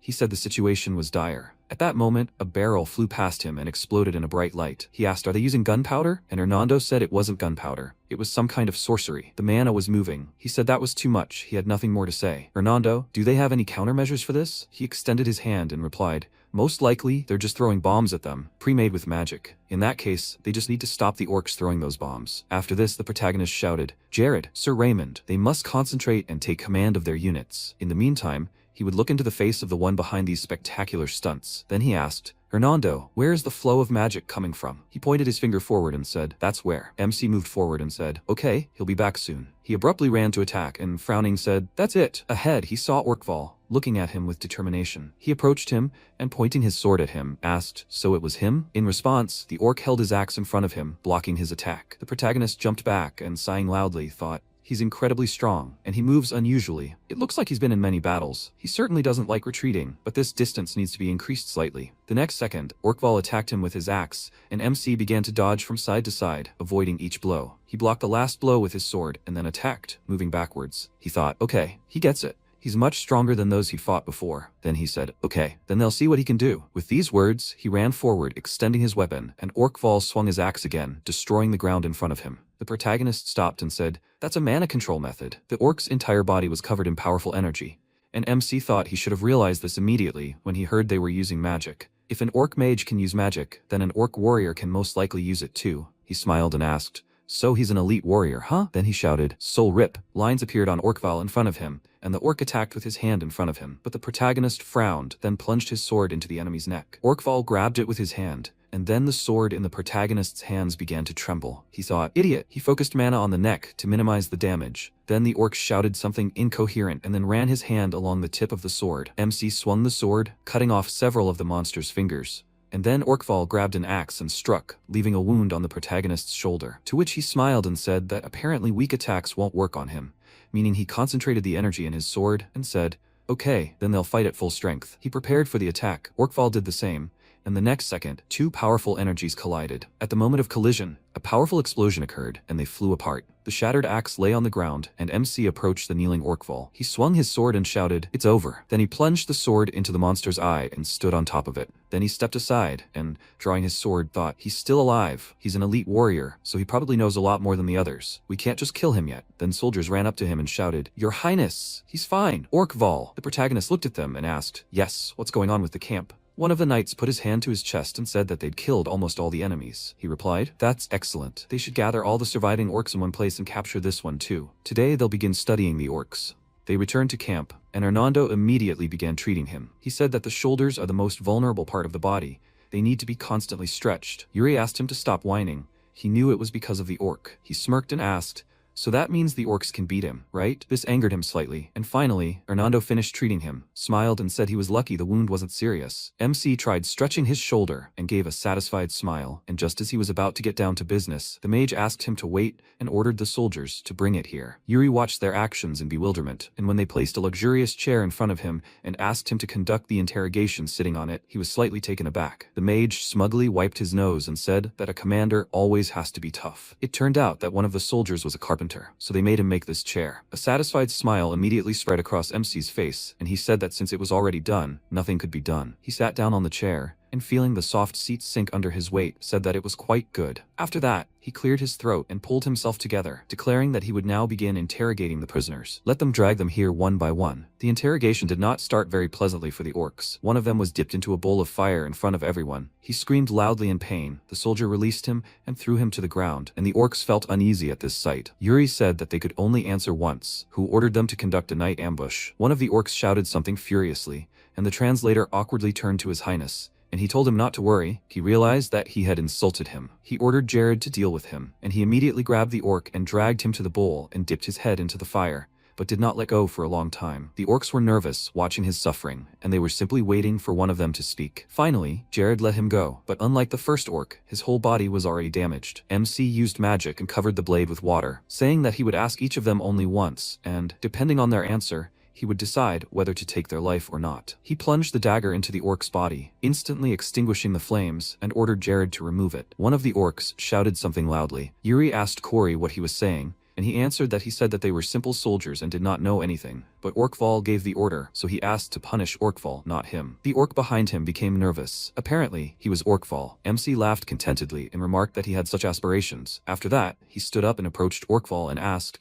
"Was this Okua's order?" At the mention of his name, the orc flinched and the soldiers began to whisper, as they had never heard this before. Okua, the orc king, was the reason these allied forces were formed, and it was he who killed many knights in his past life. He definitely must be destroyed at any cost. The translator said that he was asking if he would spare him if he answered. He asked him to tell him that he would spare him, and Orkval said something else. Corey looked at His Highness and said that Orkval was asking for an oath. He frowned, asking with displeasure what that meant, and Corey said that he believed that breaking his oath and attacking the enemy would show that he had no honor. He smirked and said that it looked like he had fought with many people. To think that an orc who only cared about strength would ask for something like that. Fine, he would swear an oath. Jared objected, asking what he would do when they let him go. Yuri said that everything was fine, let him calm down. He asked the translator, so this was Okua's order? He answered him that according to him, it was so. More precisely, the order was given by the chieftain of his tribe, after receiving an order from Okua. He asked, what about the allied forces? How did they know their route? Corey said that Okua had his own ways of obtaining information, but he didn't know what. Jared asked His Highness to wait and asked, so it turns out that the orc named Okua somehow knew their routes and ordered an ambush, right? He confirmed this, most likely. He was also involved in the attack on the night of the Holy Kingdom. So, the last question remains, how strong is Okua? Orkval became nervous, said something with a grin, and then laughed out loud. His words made Corey very nervous, saying that even a dozen Orkvals like him wouldn't stand a chance against him. He guaranteed that Okua was the strongest and most brutal creature in the world. MC reached into his pocket and said that was probably true, but he needed to know something. Humans were far more slippery and cunning than he could imagine. He pulled out something that made the orc very angry, a crystal. Seeing his look, he asked mockingly, so he changed his mind? Actually, he was considering keeping his oath. At that very moment, Orkval freed himself from the rope. Seeing this, the soldiers immediately raised their swords, and the orc jumped up and attacked Yuri with a loud roar. The soldiers immediately rushed to stop him, surrounding him and pointing sharp blades at him, and MC said he was unlucky. He dared to talk about honor when he himself was not worthy of it. After that, he turned away from him and stepped aside, ordering the soldiers to kill him. Time passed, it was deep night, and the priest of Briol, Germain, was still busy treating the wounded. He used magic, quickly healing wounds, and when another victim called out to him, he immediately jumped up from his place. Hernando entered the infirmary and asked him to deal with that patient first, and he would deal with this one. He thanked him for his help, and Corey said that he brought water. The priest praised him, then asked him to step aside and began casting a spell. While he imbued the water with healing properties, Corey was surprised, thinking it was just ordinary water, but after his spell, he felt a strange energy radiating from it. Germain asked him to clean the wounds with this water. It's holy, so it will remove all the infection. He soaked a rag in the water, and the priest was called to another victim. He looked at him and thought it was incredible. After the priest's incantation, the pain on their faces gave way to calm. He looked with delight at the rag in his hands and quietly said that it was magic. Finally, the sun began to rise, and the difficult night ended. They left the infirmary, and Hernando noted with a smile that at least they had somehow dealt with the victims. The priest thanked him for his help, and he told Corey with a smile that he had also done a great job. Embarrassed, he immediately pulled his hood over himself and said that it was not so at all. He had practically done nothing. Germain said that they were lucky that the damage was not that extensive. They were able to stop the fire before it spread throughout the camp. He thinks things will only get worse in the future. He folded his hands in prayer, turning to God. And Hernando said that at least there will always be hope, even in the worst situations. The priest did not understand what he was talking about, and he pointed to the fire around which the soldiers had gathered to have fun, and said that not long ago they were fighting for their lives, and now they were helping each other. He snapped his fingers, launching a bright flash high into the sky that illuminated everything with a glow, and said that their magic could help their hearts a little. The soldiers' gazes turned to the sky, their souls warmed by such a beautiful sight, as did Corey. Looking at this beauty, he thought for a moment, and then decisively turned to Hernando and asked him to teach him magic. He was even surprised at first. He hadn't heard such a thing in a long time. He stroked his head and asked why he wanted to learn magic so much. He shyly twiddled his fingers and replied that His Majesty had given him an idea, so he wanted to learn it. He liked people always smiled when they saw magic. He just wanted to be able to do what he could. Hernando smiled and said that a half-orc using magic on people would look really cool. Morning came. Yuri was sitting on a rock resting, but suddenly one of the soldiers called out to him and told him that the knights of the Empire had arrived and that they wanted to meet him. He stood up, and the knight asked if he would go to the meeting. He replied that he should. It seemed they had decided to meet him since they were almost to Balshad. He asked the soldiers to bring them here, and soon they were here. The knight approached him and said that it was a great honor to meet him. His name was Rapio Artem, a knight and the second son of Count Xenon. He greeted him with a smile and asked if the Empire had arrived in Balshad before them. He confirmed it. They were the vanguard. They've confirmed the presence of orcs in the Balshad district, so they're notifying every unit in the vicinity. MC's gaze fell on the knight behind him, who was in no hurry to introduce himself, so he decided to find out his name himself. Rapio didn't know what to say, and then the knight stepped forward and apologized for not greeting him properly. Unfortunately, he doesn't have any honorary titles at the moment. He removed his helmet, and Yuri smiled nervously, thinking, so that's how he met him again? He's a symbol of his past, one he doesn't want to forget. Graham Hartfall. Graham introduced himself to him, saying he was a knight who had lost his title. In his past life, MC begged him for mercy, begged him not to kill him. He said he was pleased to meet him, and asked him not to treat him with such respect, as he was not a knight at the moment. He asked, since he said he had no title, did that mean he was participating in this war without one? He smiled awkwardly and confirmed it, even though it was humiliating. Rapio said he had done nothing wrong. He had just gotten the wrong senior. Graham asked him to stop, and he asked discontentedly, wasn't he right? There were no other knights in the world as famous as him. Yuri thought he had heard that Graham had lost his knight title due to certain reasons from the Empire, and he would never have thought that he would meet him like this in the Allied forces. This thought made him smile. However, the wise and chivalrous man he knew was now doubting his own worthiness. He smiled and said that he had heard a lot about him. It was a great honor for him to meet him. Graham felt awkward and said that he did not need to flatter him, and he extended his hand to him, saying that he still always wanted to ask him something. Would he like to come to Briolle? He remembered the past. He hates the Knights of the Empire, but he is different. In his past life, he spared him and let him go, and he had to pay for it himself. That is why he is so kind to him now. He said that if he comes to Briolle, he guarantees that he will be treated well. Graham smiled faintly, then bowed his head and refused him, asking for forgiveness. He responded that there was nothing wrong with that. He respected his choice. In fact, he knew that he would say that. After a while, they finally arrived at the gates of the city of Balshad, the assembly point of the Allied troops. MC examined the majestic walls and noticed that this city was much larger than he thought. Hernando agreed with him. The city was indeed large, despite being located in the middle of an open field. Yuri asked if they built this wall with magic. The Balshad dukes had been mages for many generations. The mage smiled and confirmed this. There were many mages in the entire family. By the way, he should be careful. He would be eaten alive if he let his guard down for even a second. MC asked if he was talking about a mage duke. He wondered what this duke looked like, and imagined an arrogant old man, which made him uneasy. Well, he would find out everything when he met him. The gates opened, and they entered the city, and soon the reception began.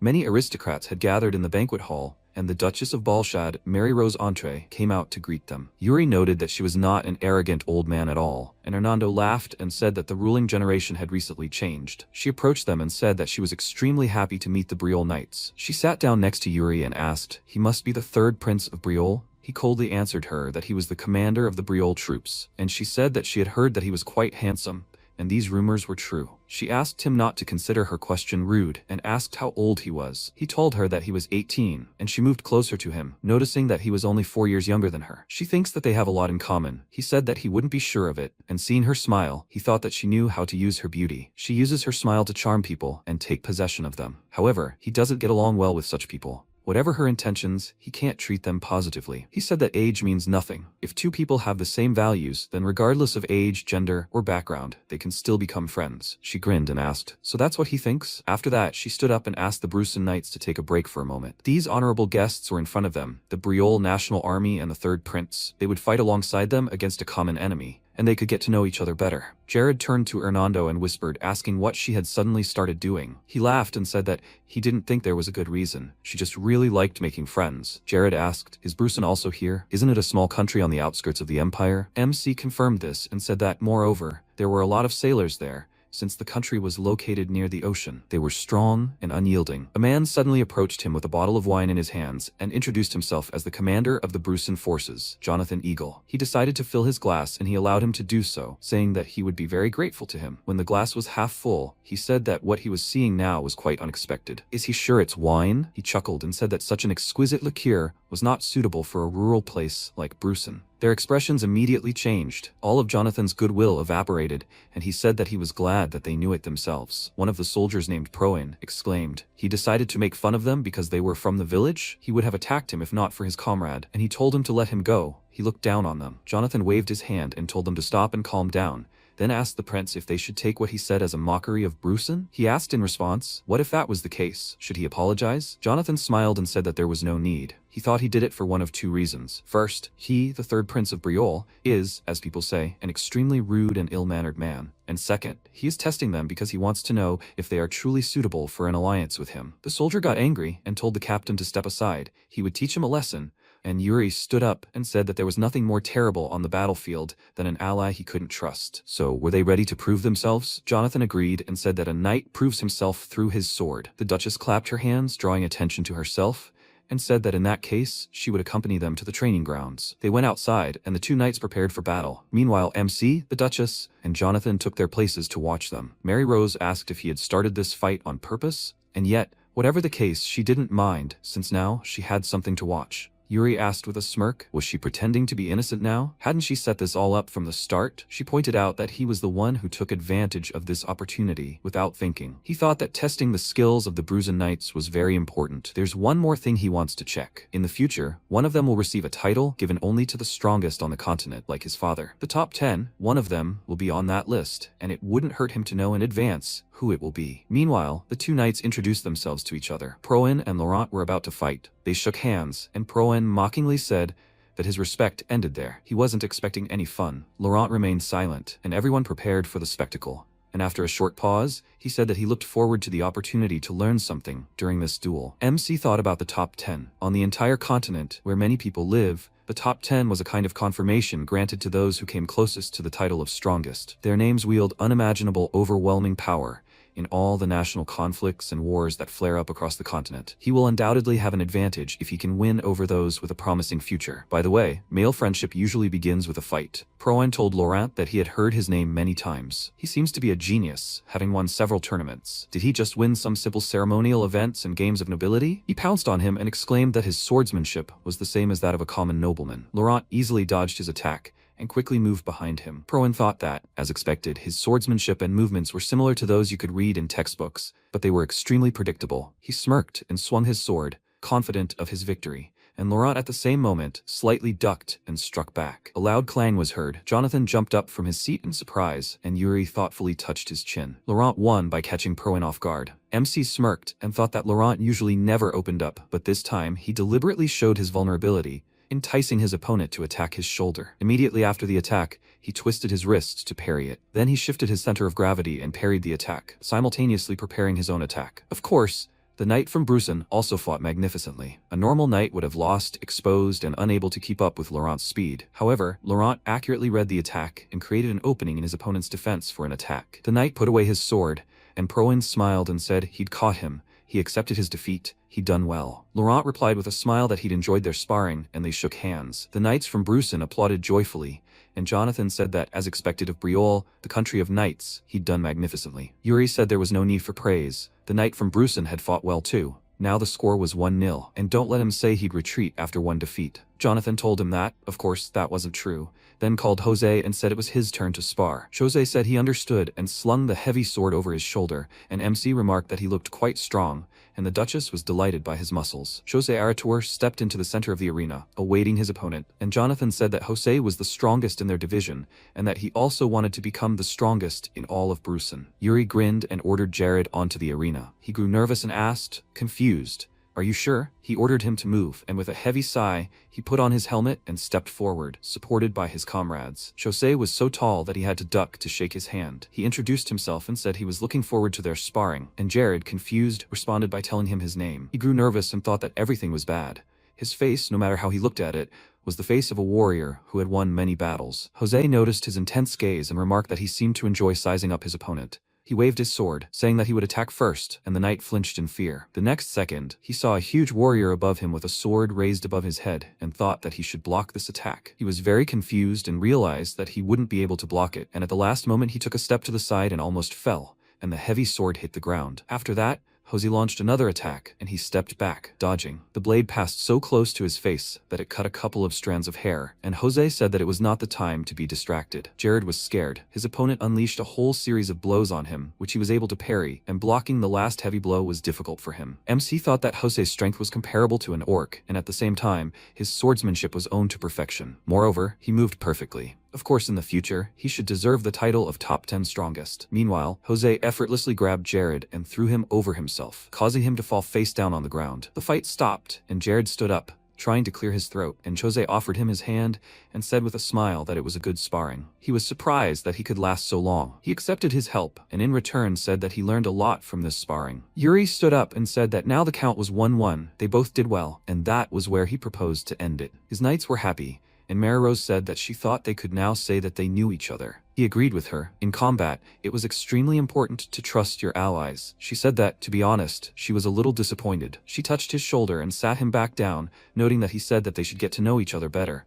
But in doing so, he completely forgot about her. She ran her hand over his cheek. Her charms were right at his eye level, but he did not give in and remained unfazed, which disappointed her. Jonathan interrupted the awkward moment by reminding her that she had said she would show them her office. She tiredly ruffled her hair and turned to him, noting that she had actually said that. He asked, could she show it to them right now? Many people were very interested in this. She half-heartedly agreed and turned to Yuri, asking, what about him? Will he join them? He hastily stood up and declined, citing that he needed to deal with his knights, after which he quickly ran away from her. Her face turned red with anger, and Jonathan laughed, after which she loudly exclaimed that this was so annoying. Sometime later, all the allied forces arrived in Balshad. When word spread that even the commander-in-chief of the Imperial Army had arrived, each knight began to assess the strength of their allies, except for the Briol knights, of course. MC was training outside when Hernando approached him, asking if he was sure they should focus on training. He confirmed it, and worriedly noted that the other squad leaders were already sharing their strategies and grouping up. He smiled and said that, of course, it was just a farce. Only the strongest from each country were forming groups. It was obvious that their pride simply knew no bounds. Everyone thought they were stronger than everyone else, so words were useless here. Hernando remembered how they had behaved and agreed with him,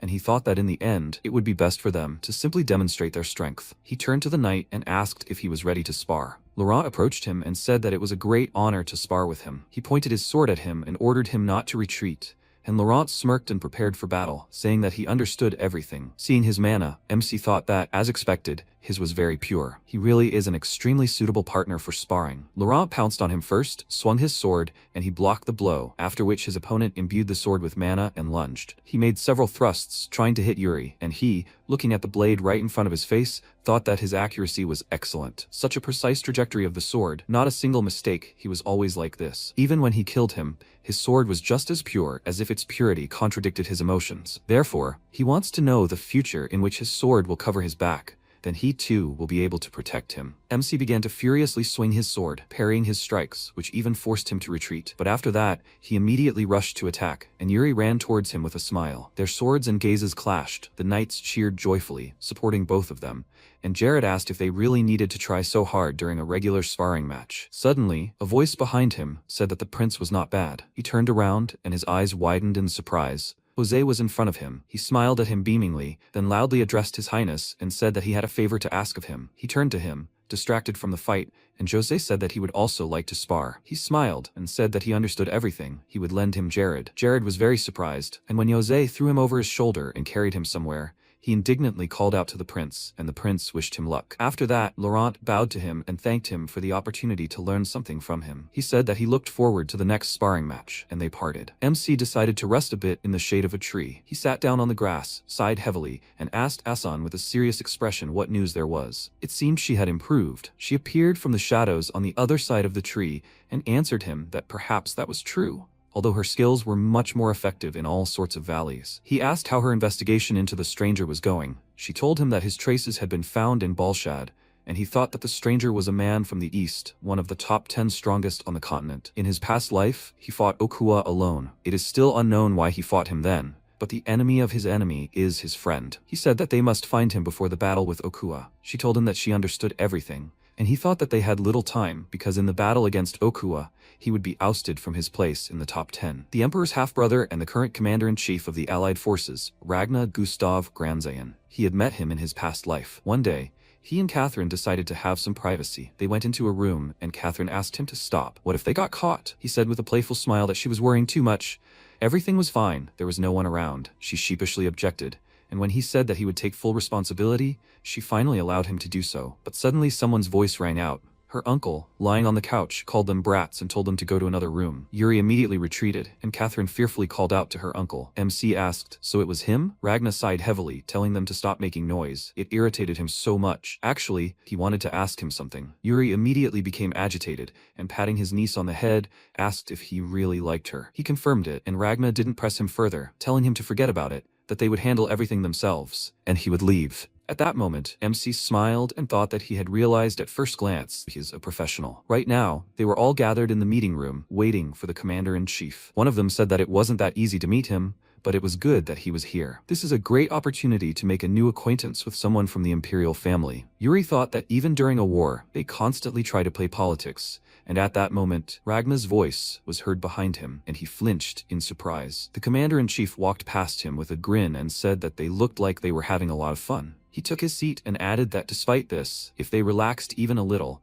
they would have no end of problems. He would say right away that he hates cowards. After that, the whole room filled with incredible pressure, and MC thought that this was the lion's heart of the imperial prince.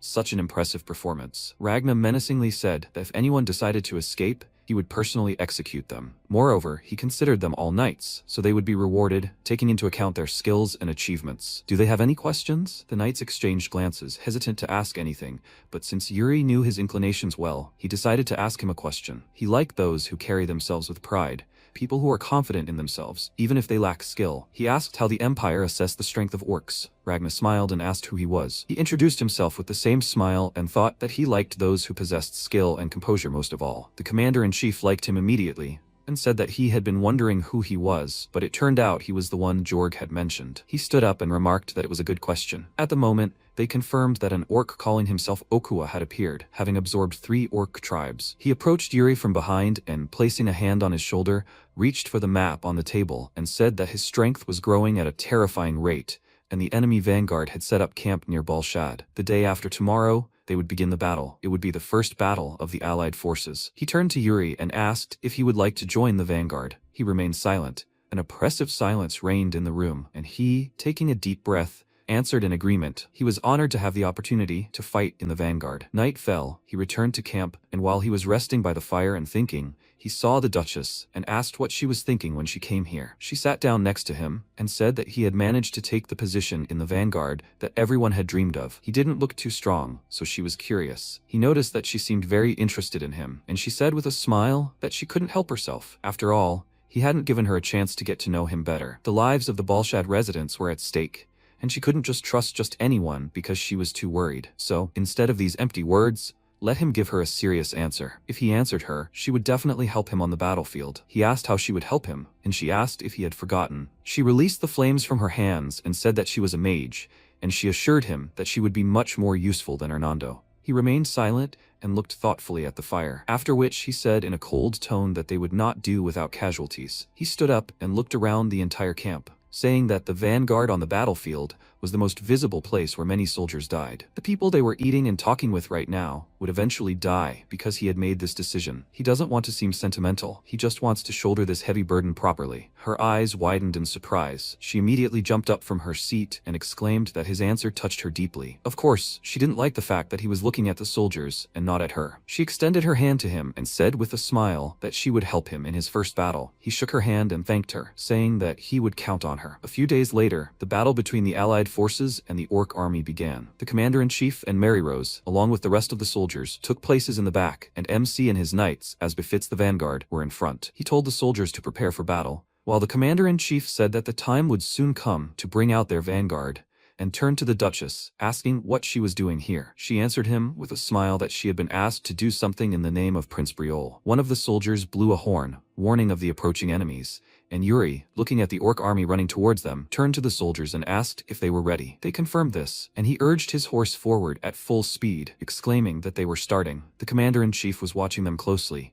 Prince Briol was ahead of everyone, and it was reckless to do so. He could die. Mary Rose suddenly asked him to step back, and waving her staff, created a huge fireball in the sky and said that this is what she was asked to do. She pointed her staff at the Orc army, and the fireball immediately rushed there. But the soldiers were close to the enemy army, and because of this, there was a risk of hitting them. This didn't escape the commander-in-chief's notice, and he worriedly told her that they were too close. Their soldiers were about to come under fire, but the Duchess wasn't worried, and said that this was exactly what Yuri had asked for. Along with the fireball, he approached the Orc army and, with a smile, struck the first blow and stopped. And a second later, an explosion occurred in front of him. He pulled his sword forward, used magic, and doused each soldier with water so they could walk through the fire. The commander-in-chief carefully watched the progress of the battle. The entire battlefield was ablaze, but they didn't care. MC rushed forward, ordering everyone else to attack as well, and they began to chop down the orcs weakened by the explosion, but some of them were still full of strength. Then Yuri picked up someone's spear and threw it at the head of one of the monsters, and at that moment, a lizard jumped at him, but his soldiers dealt with it. Jose smiled and said that, as he thought, they deserved the title of National Knights. Isn't it time for them to prove themselves? He jumped off his horse and swung his sword, killing an orc, while Sybil ordered her knights to protect Briol's soldiers. With their combined forces, the enemy formation was destroyed, and the commander-in-chief smiled and remarked that it was very interesting. Because their commander was crushing the enemies at the front, the soldiers' morale reached its peak. Moreover, he asked the Duchess to hit the enemies with magic, while creating a water barrier to protect his soldiers. He told the Duchess that it was still extremely reckless. Did she help him, knowing it would happen? She replied that when she first heard the plan, she also tried to stop him, but in the end he handled everything perfectly. A man with a surprise, isn't it wonderful? The commander-in-chief agreed with her. It wasn't so bad for the Allied forces' first battle. In the end, this battle resulted in the complete rout of the enemy. Night fell. Mary Rose was sitting in her office and working, and suddenly she felt someone's presence. She looked away and frowned, saying that it was certainly good that Prince Briol was able to win this battle, but who said that he could enter her room without permission? Hernando appeared before her and awkwardly scratched the back of his head, saying that she did not need to be so cold. He was her teacher, after all. Didn't she at least want to ask how he had been doing all this time? She grinned and asked, what kind of teacher would abandon his student like that? What was he doing here? He sat down on the sofa opposite her and answered her that he wanted to see his student's progress. He was talking about what she was currently studying, the formula of transcendental interpretation. She said that she was able to figure out something. Originally, this magic was intended to connect languages and understand their meanings. They had now managed to link their language with ancient magic. Hernando asked her to let him know if she could go any further, and she asked, dissatisfied, why she needed it. He asked in response, wasn't she interested in Prince Yuri? It was connected to his destiny, which was why he needed her help. She became slightly nervous and noted that he seemed very concerned about his fate, but he knew that a great wizard could not interfere with human history. He replied that he knew this, but many people were already involved in his fate, including the commander of the Imperial Knights. At this time, the commander-in-chief summoned Yuri to his tent and assigned him to a reconnaissance mission, which confused him. Tomorrow, they would enter the eastern lands into Orcish territory, and he expected ambushes there. The entire army would be moving under great pressure. MC explained that this meant he wanted to form separate units responsible for protecting the Allied forces. Ragnar remarked that he was quite smart, and he thought for a moment, then said that he was grateful for this. but Briol's troops had already been in the vanguard in the last battle, and he should give another army a chance if he wanted to maintain justice. Ragnar replied that they were the best of them all. He only trusted skills he had seen with his own eyes, and he would prefer Briol to participate in this mission. Yuri cut him off and offered him another option. After this, news spread through the camp about the creation of a reconnaissance unit to protect the Allied forces. He decided not to take just anyone, but to select people, holding a competition among all the soldiers who applied to join the reconnaissance unit. Sybil was surprised by this, and Jonathan and Jose were very interested. While the two discussed this over a glass of beer, Jose said that it seemed His Highness was taking this task seriously. Jonathan noted that he didn't want any mediocre soldiers to end up in the reconnaissance unit, so he decided to do so. He hadn't felt such a competitive spirit in a long time. And now, Hernando was reporting this news to Yuri. His Highness told them to find the orcs along the route they would take and cut off their right ears. Future orders would be based on their results during this competition. He finished reading the Commander-in-Chief's order and looked at Yuri with confusion, asking if he had suggested this idea. He confirmed it and said that since it was the Commander-in-Chief's order, absolutely every country would participate,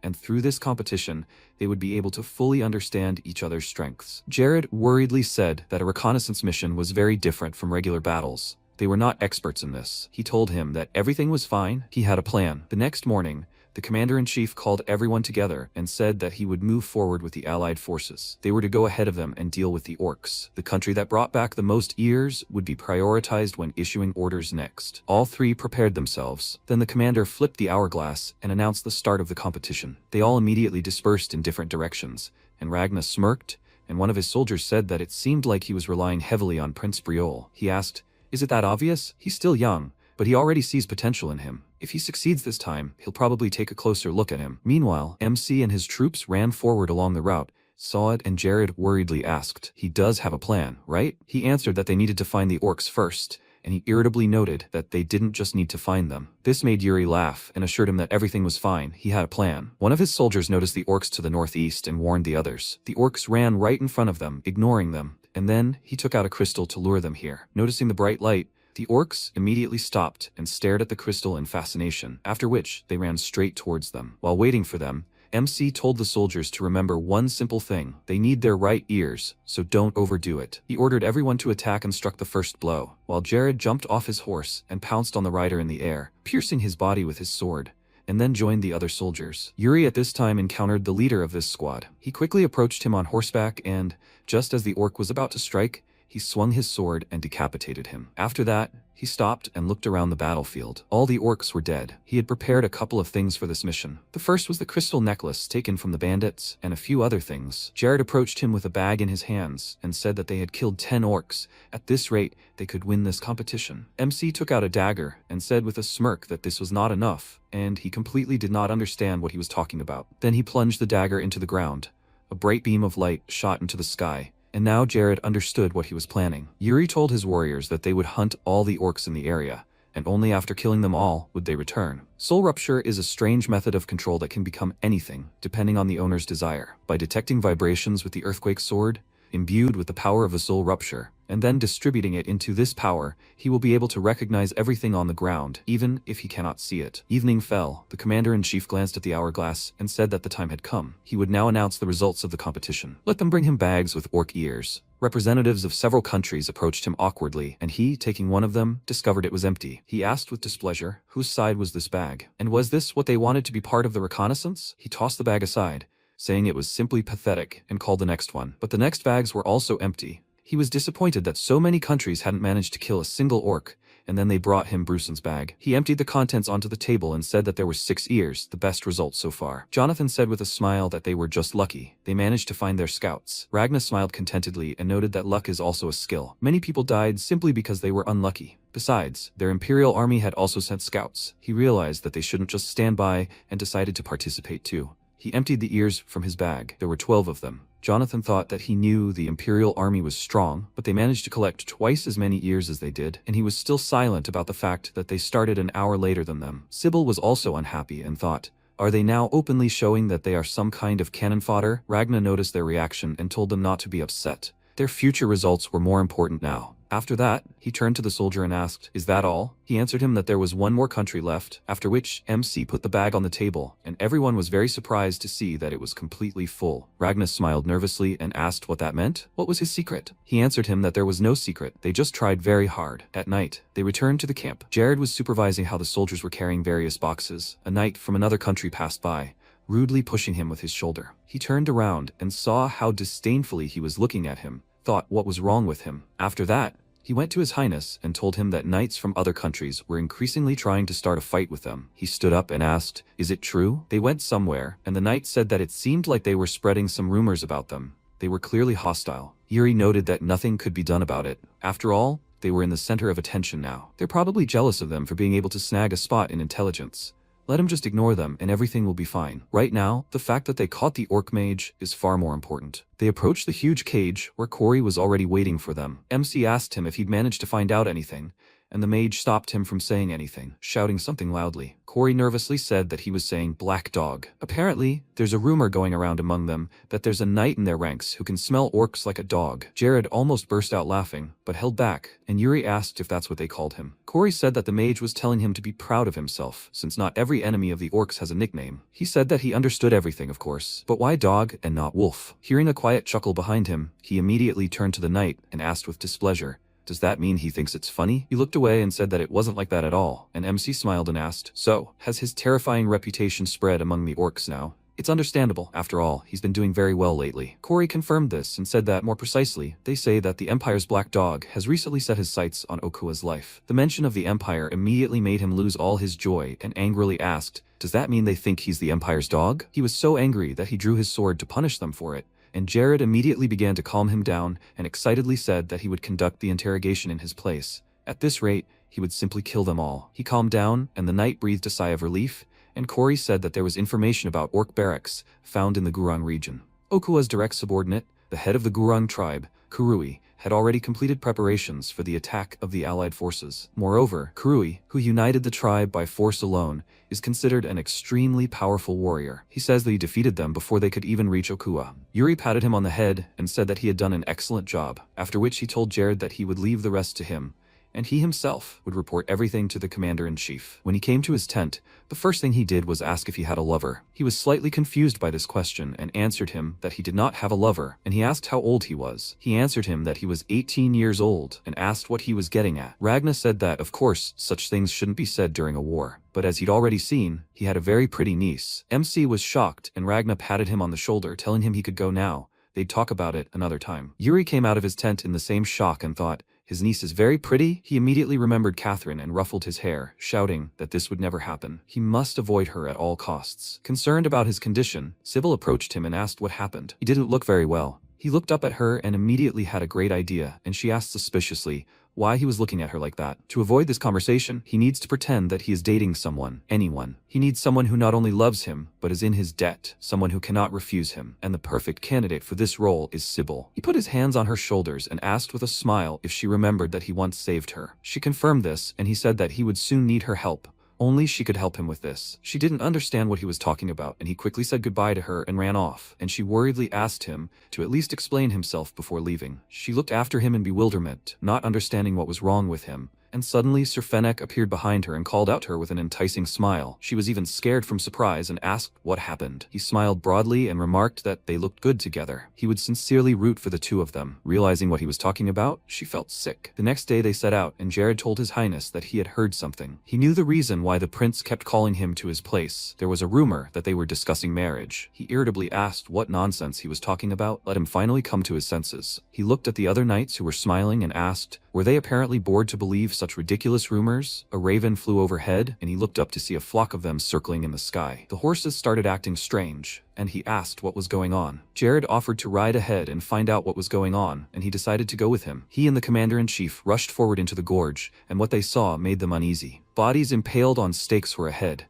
and Jared's face darkened. Ragnar chuckled nervously and remarked that this was an amusing welcoming ceremony. MC immediately covered his nose from the foul smell and thought that the orcs were using the human bodies as decorations. They hadn't even finished eating them and did it only to show off. They were literally saying their worth. He turned to his highness and said that this would greatly undermine the soldiers' morale, and that he should let them deal with it. Ragnar left it to them, and then Yuri turned to his soldiers, ordering them to prepare torches. After this, they dismounted from their horses and began to pile the bodies into one pile and burn them. One of them was uneasy at the sight and kept wondering how they could have done such a thing, and MC advised him to just not think about it. Looking around, he noticed Guinness and Duke nearby and told them not to go too far. They told him they would be back soon and began collecting arrows. One of them asked if this place seemed strange to him. The arrows were aimed at the ground, but the orcs didn't pierce the bodies with that end of the arrows. It was as if they were shooting them from somewhere above. And he was right. Right then, there was a squad of orcs on the cliff, and an archer fired an arrow at one of them. Hearing a wheeze, Duke looked at his comrade, and when blood spurted from his mouth and he fell,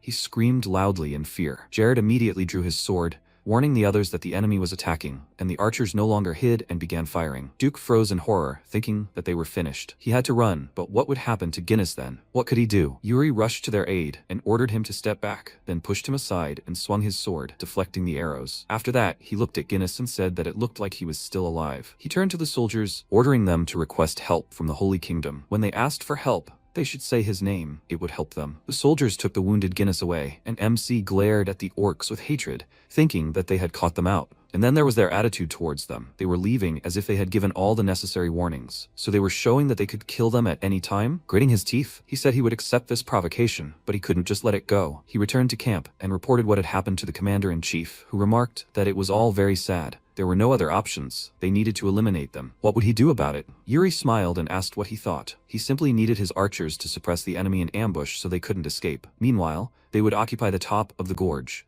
After some time, the battle continued, and the orcs waited. One of them noticed something was wrong and looked into the distance, frozen for a moment. Suddenly, several arrows flew past the orc, and he froze and cried out. The knights continued firing at the creatures, and Ragna ordered them to simply not let the orcs escape, or things would go badly. After these words, the knights climbed the cliff face directly behind Yuri, who was confident in his own strength. He was hunting them. As they crawled, the knight turned to his highness and said that he was rushing too much. Since they were going into the thick of things, they needed to conserve their strength. But he was incredibly tired and tried to catch his breath as he uttered these words. Yuri understood that he should take care of himself first. Such a young man had such pitiful stamina. He thought about how the students were buying them time, so they must act. If they were late, something bad would happen. Suddenly, he was stunned by what he saw and heard the knight's cries. "Your Highness!" A huge boulder, foreshadowing danger, began to loom toward them from directly above the cliff. The protagonist used his magical powers and drew several daggers around himself to try to protect his knights. He thrust these daggers into the cliff and spread them out in a circle so that he could use them as a ladder to climb up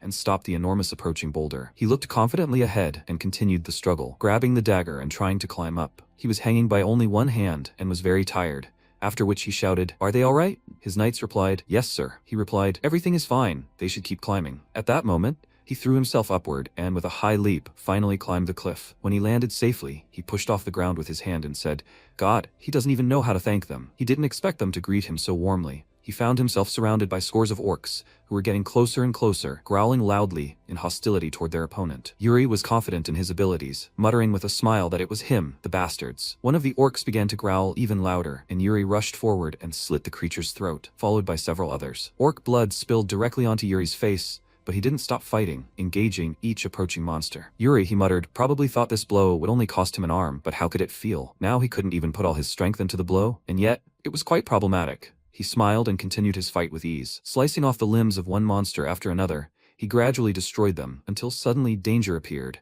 when one of the orcs pointed a sharp spear at him from behind. The protagonist barely managed to parry this attack with his sword, and gritted his teeth from exhaustion. He asked the knights how long they would be there. His entire body shook with exhaustion, and they shouted that they were almost there. At that moment, one of the knights grabbed the edge of the cliff and climbed up with another. Despite being incredibly tired and trying to catch their breath, they immediately began attacking the remaining orcs and defending their master. The protagonists, determined to win, shouted that they had no time to catch their breath. They must attack now. One knight after another approached their target, all shouting as they attacked the orcs. The knights grew in number and fought all the arriving monsters. Ragna watched the events below, calmly pondering them, his gaze filled with confidence in the outcome. After some time, the entire regiment returned to their camp. They lit a fire, and Yuri reported that because they had taken care of the hidden enemies, the main forces were able to cross the gorge without losses. The knight mentioned that the fortress of the Kurui, a subordinate of the Okua, was ahead, and Yuri added that they had done a great job. The knight continued by saying that the princess of the Holy Kingdom also wanted to convey something to him. He was surprised and asked, "Does he mean Sybil?" She wrote to him that she was sad that he was doing all the work alone, so if he needed priests, they could send them. That's what she said. The knight also asked His Highness, do the two of them have some kind of relationship? He was simply assuming. Yuri snapped. No.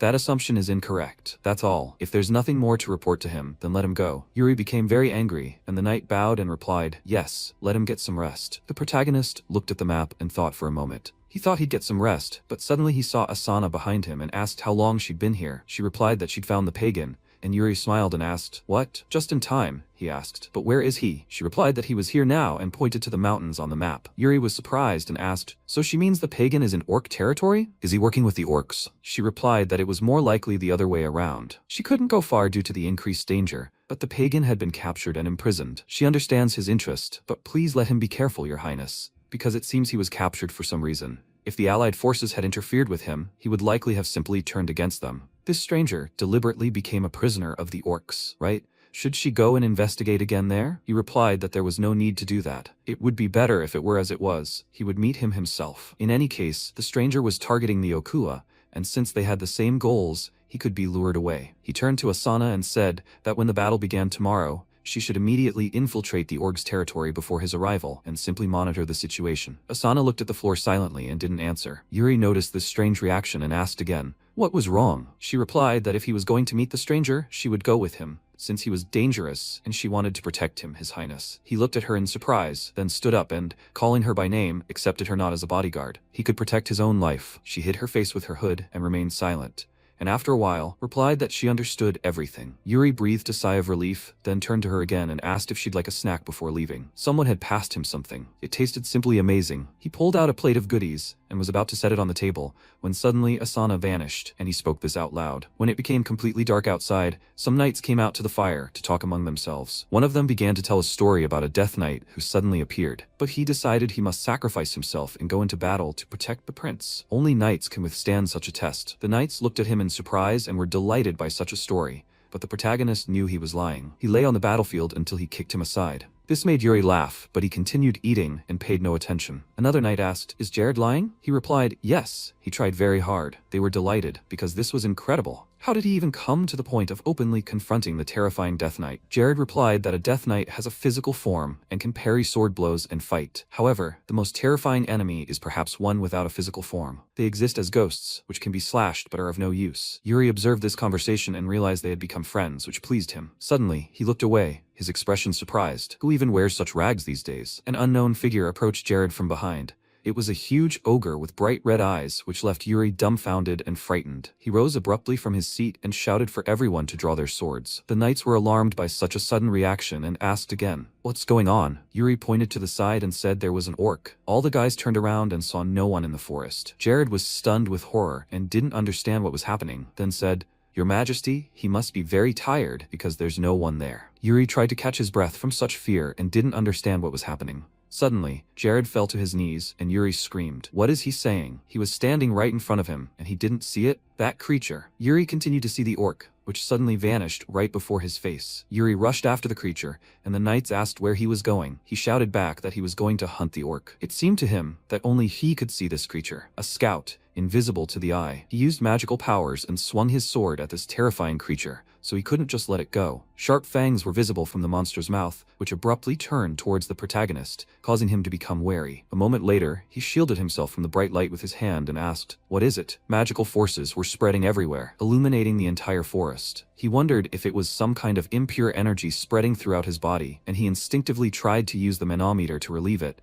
but what was happening to him? He looked at his black hands and didn't understand what to do. When the protagonist returned to his camp, they began questioning him. An org, invisible to the eye, he says? That was highly suspicious. Yuri frowned and replied, Yes, and it's extremely dangerous. There's an enemy roaming the military camp that no one can see. That's why he came to the subordinate royal house of Briol, and he was in a hurry, by the way. But apparently he arrived at a very bad time, right? He sat down at the table with cards and poker spread out on it and laughed. Across from him sat Hernando, who said that the orc must have been under a spell to prevent detection, but he apparently noticed it thanks to his extremely keen intuition. The problem is, it might appear in the upcoming battle. Will he be able to handle it? For example, like Marie Rose, by casting fireballs on it? Then such an attack was possible since they were near the Balshads, and besides, such blatant magic isn't easily neutralized. Yuri asked again, by the way, what about those suspicious aspects of their magic? Fernando replied that he couldn't say for sure, but it seemed they were using the power of a forbidden source. It seemed they mixed it with dark magic. Yuri asked again. Isn't that dangerous? Hernando replied. No, don't worry. They've long studied this area of magic in the magic tower. If they react quickly, they can counter it. He focused on dispelling the magic caster's tricks. Yuri replied. Fine. He'd rely on him. Yuri remembered something and turned to the mage again, who replied, yes, Yuri said he'd let him get away with it today, but if he gambled next time, he should definitely invite him along. Hernando smiled and said he'd keep that in mind. After a while, the knights warmed up and discussed whether anyone had won anything. One of them replied, of course, he'd swept everything off the table. His friend asked how he'd managed to lose to him. He chuckled and replied that he'd only played half-heartedly. When night fell,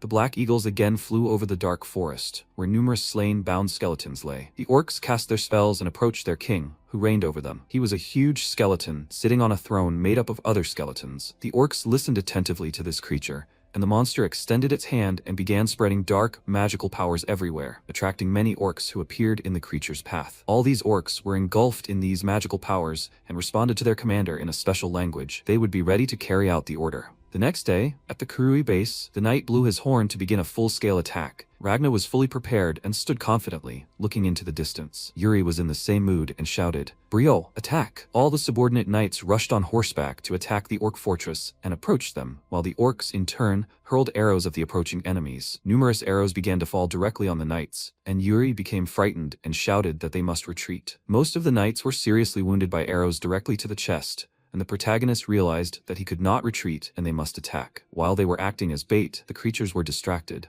Ragna shouted for everyone to rush in and break through their defenses. The series screamed as they used a special weapon and smashed the main gate, which was now open. With this enormous mechanical machine, they shouted that they needed to move forward for their empire. Suddenly, Yuri stopped his entire squad and said that it looked like His Majesty had begun to break through the main gate. That completed their baiting mission, and now they needed to join them. The knights asked if they really needed to return there. Sir Jose. He reported that the main gate had been attacked, so the orcs wouldn't have a chance to take care of the rear. If they were attacked from behind at that moment, they would collapse even faster. Yuri smiled and said that was a good idea, but there were no siege weapons here, and unlike the main gate, these walls were extremely strong. He laughed and said they wouldn't need siege weapons, and Jose decided he'd figure it out. He grabbed his sword and channeled the magical powers that enveloped his entire body. As he approached the gate alone, Yuri thought it was amazing to look at him. His entire body glowed with magical power, and he swung his sword, realizing it was a literal tsunami of mana which he was about to shatter. The impact resulted in a loud bang and a multitude of stones flying everywhere. When the dust settled, the orcs roared with anger and hatred. Yuri declared, "That was good, Sir Jose," and at that moment,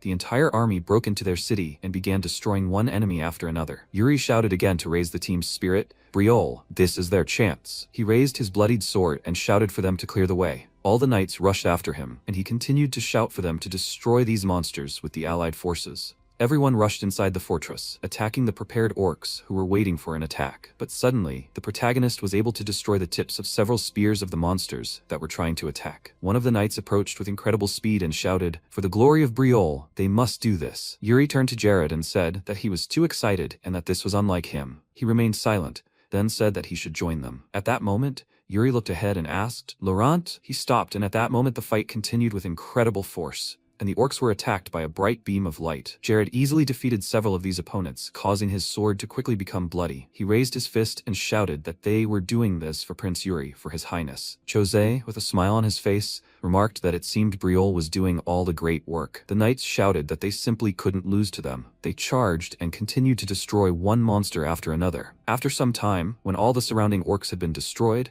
Yuri said it was good that their defenses were weakening and the Tell's strategic alignment had changed slightly, but it was strange to him that they hadn't seen their main forces. They should have reached the camp by now. Suddenly, the remaining orcs arrived at the battlefield with their flags and roared loudly. The knights realized they were orc falls and should be careful. These orcs began to attack the knights, eliminating them one by one. Knights were dying right before their eyes, and Jared asked how this had happened and why there were so many of them. The orcs didn't stop and approached every knight they saw. Suddenly, when an orc swung at him, he realized they had simply been caught, but Yuri suddenly called out to him to come to his senses. At that moment, he tried to protect his friend and created a bright flash of light to hinder the orc. Jared shouted, "Your Highness," and Yuri asked again, "Have you decided to die after that heroic story? He should wake up right now." Jared gritted his teeth in anger and tried to come to his senses.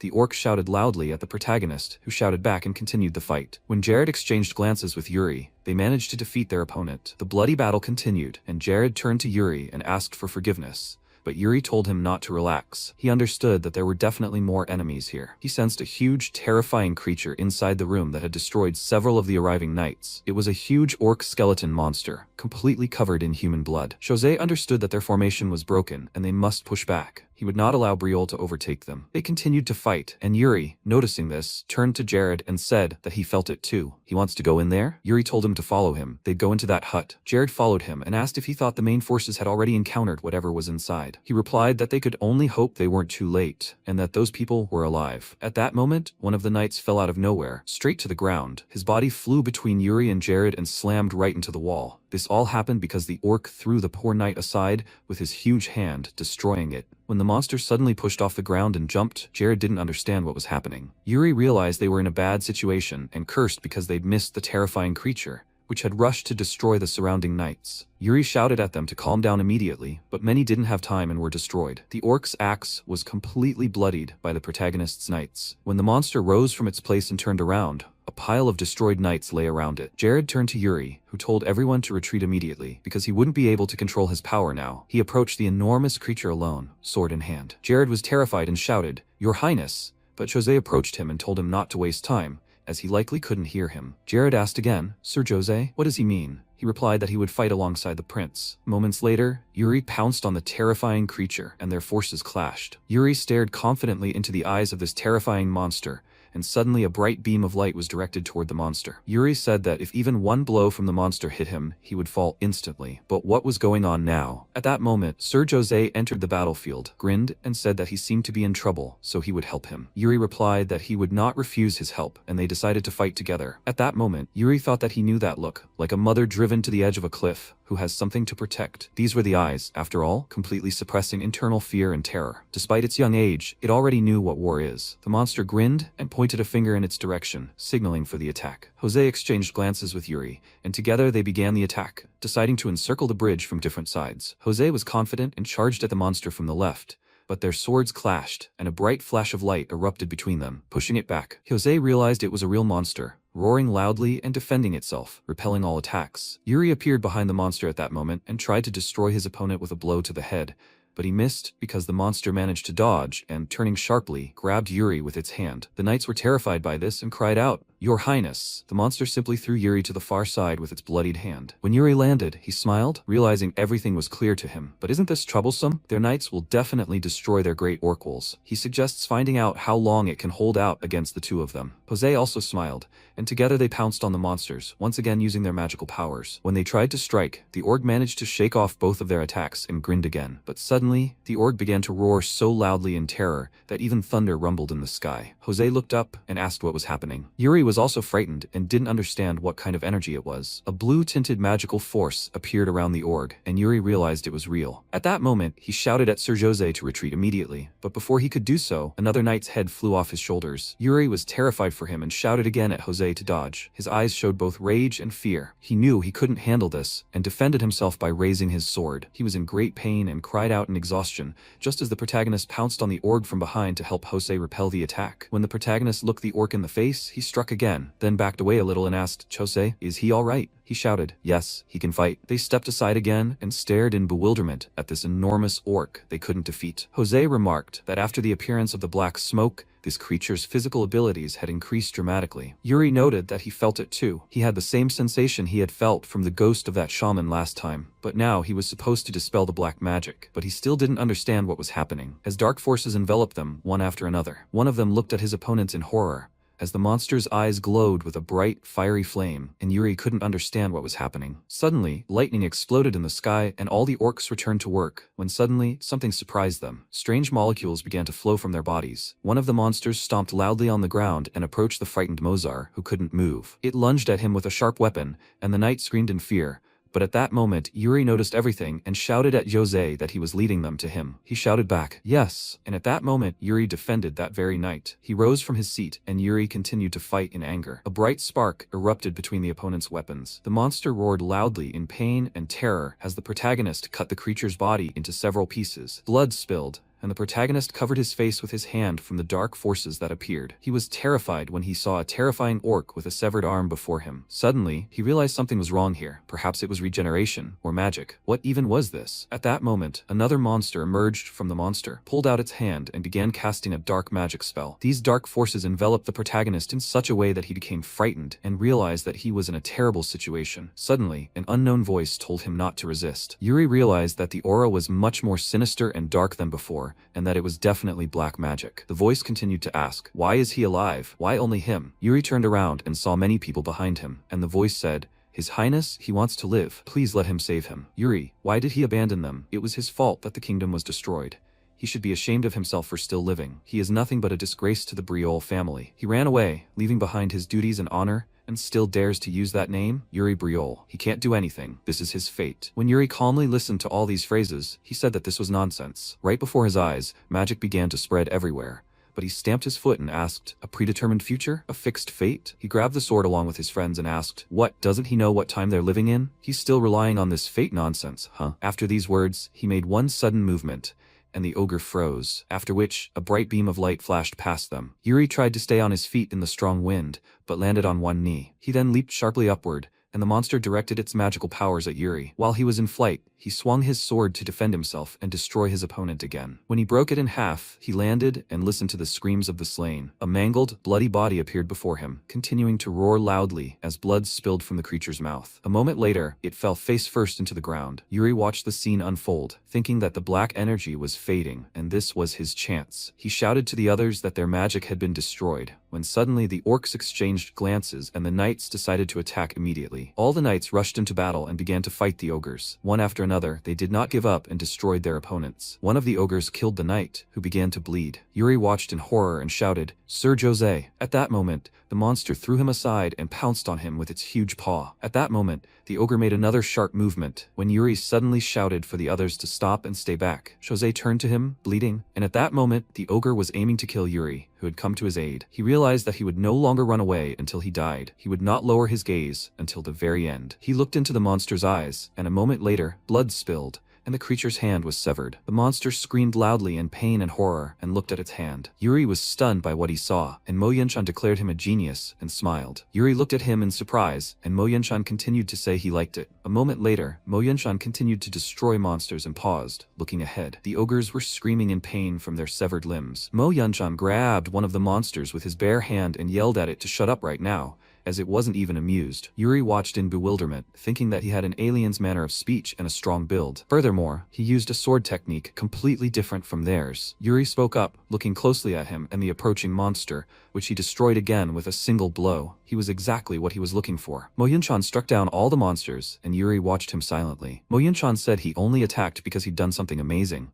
but in the end, he'd only made things worse. He'd spoken earlier, but before he could finish, Yuri suddenly bowed to him and shouted, "Thank you for saving me." Military prowess that had subdued the orc general with a single blow, a masculine demeanor, a handsome face, and outstanding abilities. Mo Yunshan looked at him questioningly, and Yuri guessed he must be the one from the continent's famous top 10.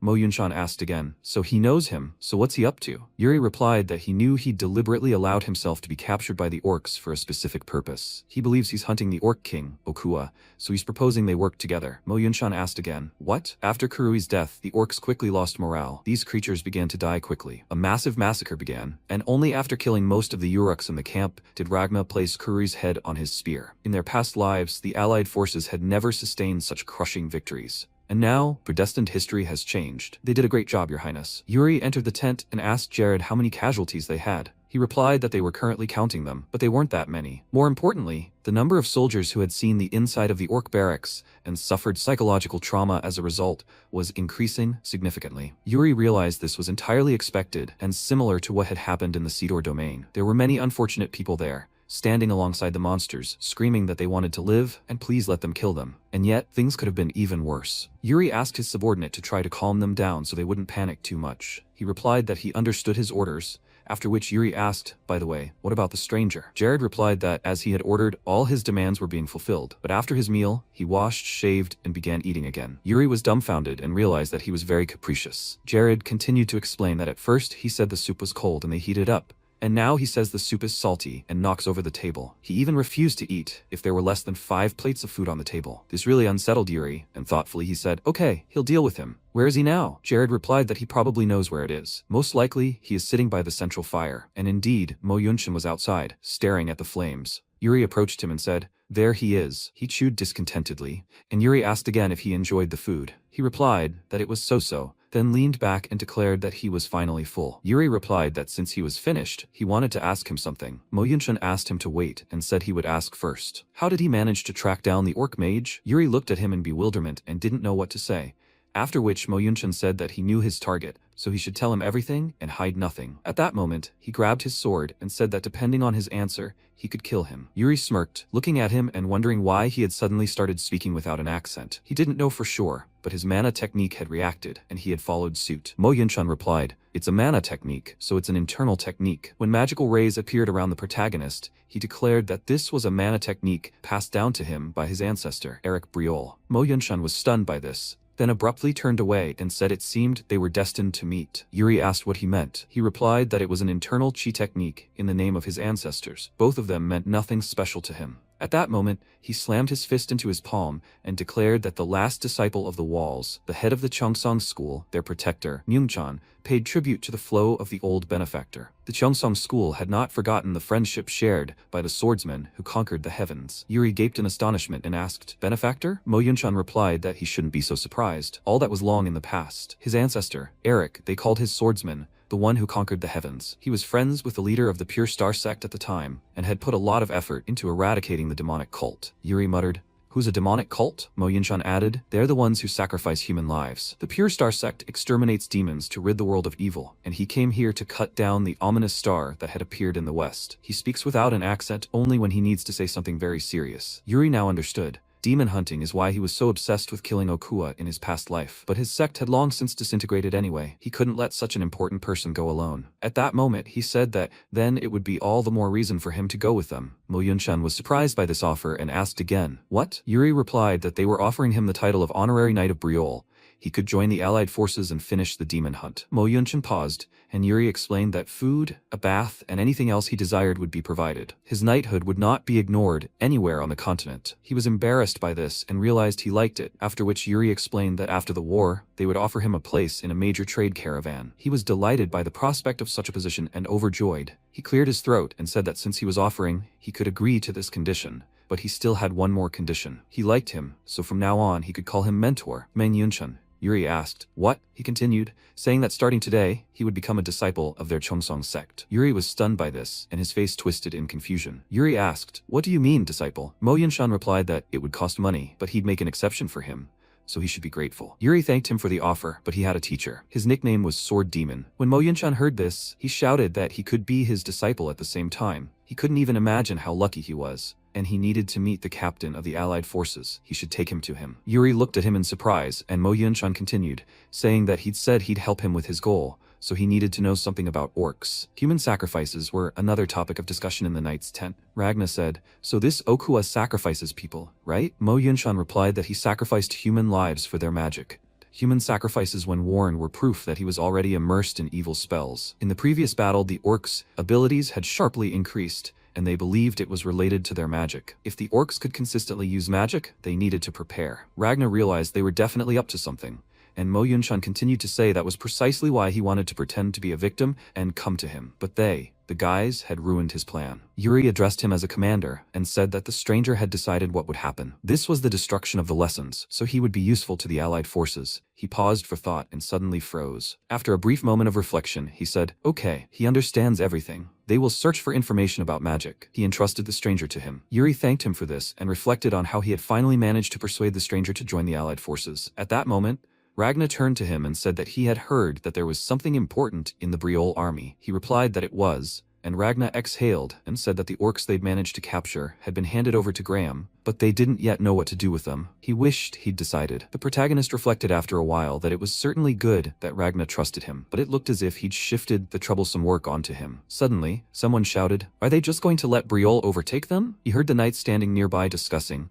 and one of them asked another, Why are you shouting like that? If they used these half-orcs, the empires would have even more Orcish translators. Many survivors had suffered because of these half-orcs. They needed to listen to the voices of the victims, but they couldn't let this opportunity slip away. Many frightened people were shaking with fear and didn't believe in the best. Yuri realized that this was it. He'd asked just one question. Were they sure these half-orcs would help on the battlefield? One of the knights retorted sharply. Of course they're obedient, and if properly trained, they could become good soldiers. Yuri asked in surprise, really? Then, in a critical situation, he could trust these half-orcs with his life? The boy didn't know what to say. And Yuri continued that fighting together on the battlefield requires trust. They must be able to protect each other, even when one of them is more vulnerable. At that moment, everyone around him fell silent, and Yuri exchanged glances with one of the girls standing nearby. He turned to her and asked if she could tell him what she had seen. She saw how demons treated weakened people. Her sister, who couldn't walk due to illness, was torn to pieces by an orc. She recalled the remains of her sister's body and described it as being torn apart. It was like tearing a fly's wings apart, piece by piece, enjoying her screams and laughing. To them, her sister was just a toy. They were terrible monsters. She screamed terrifyingly, tears in her eyes, and Yuri asked her to state her name and where she was from. She replied that her name was Jane of Sidor. Jane asked again,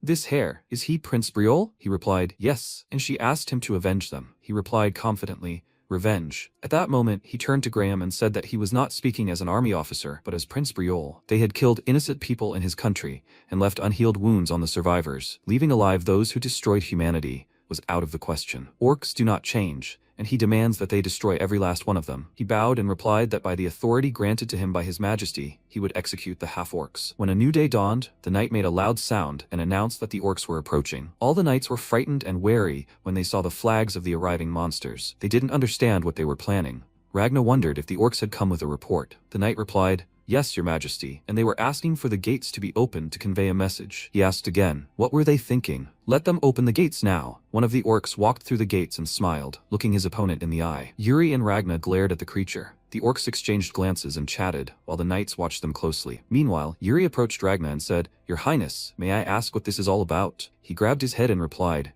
"Yuri, why does he think he became Supreme Commander of the Allied Forces?" He asked. "What? Perhaps because His Highness is an excellent strategist?" Ragna replied that it was obvious. Yuri asked, "Is he asking about political reasons?" Ragna replied that he didn't know whether he knew about it or not, but he didn't have a very good relationship with the Emperor. As a prince of the Empire with the power to lead the Allied Forces, he decided to lead them. But empires aren't that simple. Even if everything seems to be going as planned, there are always some machinations of the Emperor behind it. Of course, if he wins the war, he will become a hero throughout the continent. A brilliant path, guaranteeing glory and support, but only if he wins. Yuri reflected on how, in his past life, Ragna had taken responsibility for the failure of the Allied forces and resigned, and that was when the Emperor had completely seized power in the Empire. After all, the Allied forces were originally designed to fail, and ultimately, he was removed. Yuri asked, "Does this mean a trap?" Ragna handed him a document and told him to look at it. When Yuri saw the papers in front of him, he asked, "What?" The Emperor had made a secret agreement with the Okua. He mustn't be a fool and should retreat. Yuri wondered if the outcome of this war had been decided from the start. What a dirty trick. He frowned and grew angry, after which Ragna said that people were saying that the only force opposing the Okua had asked him to deliver this letter. It was all a setup.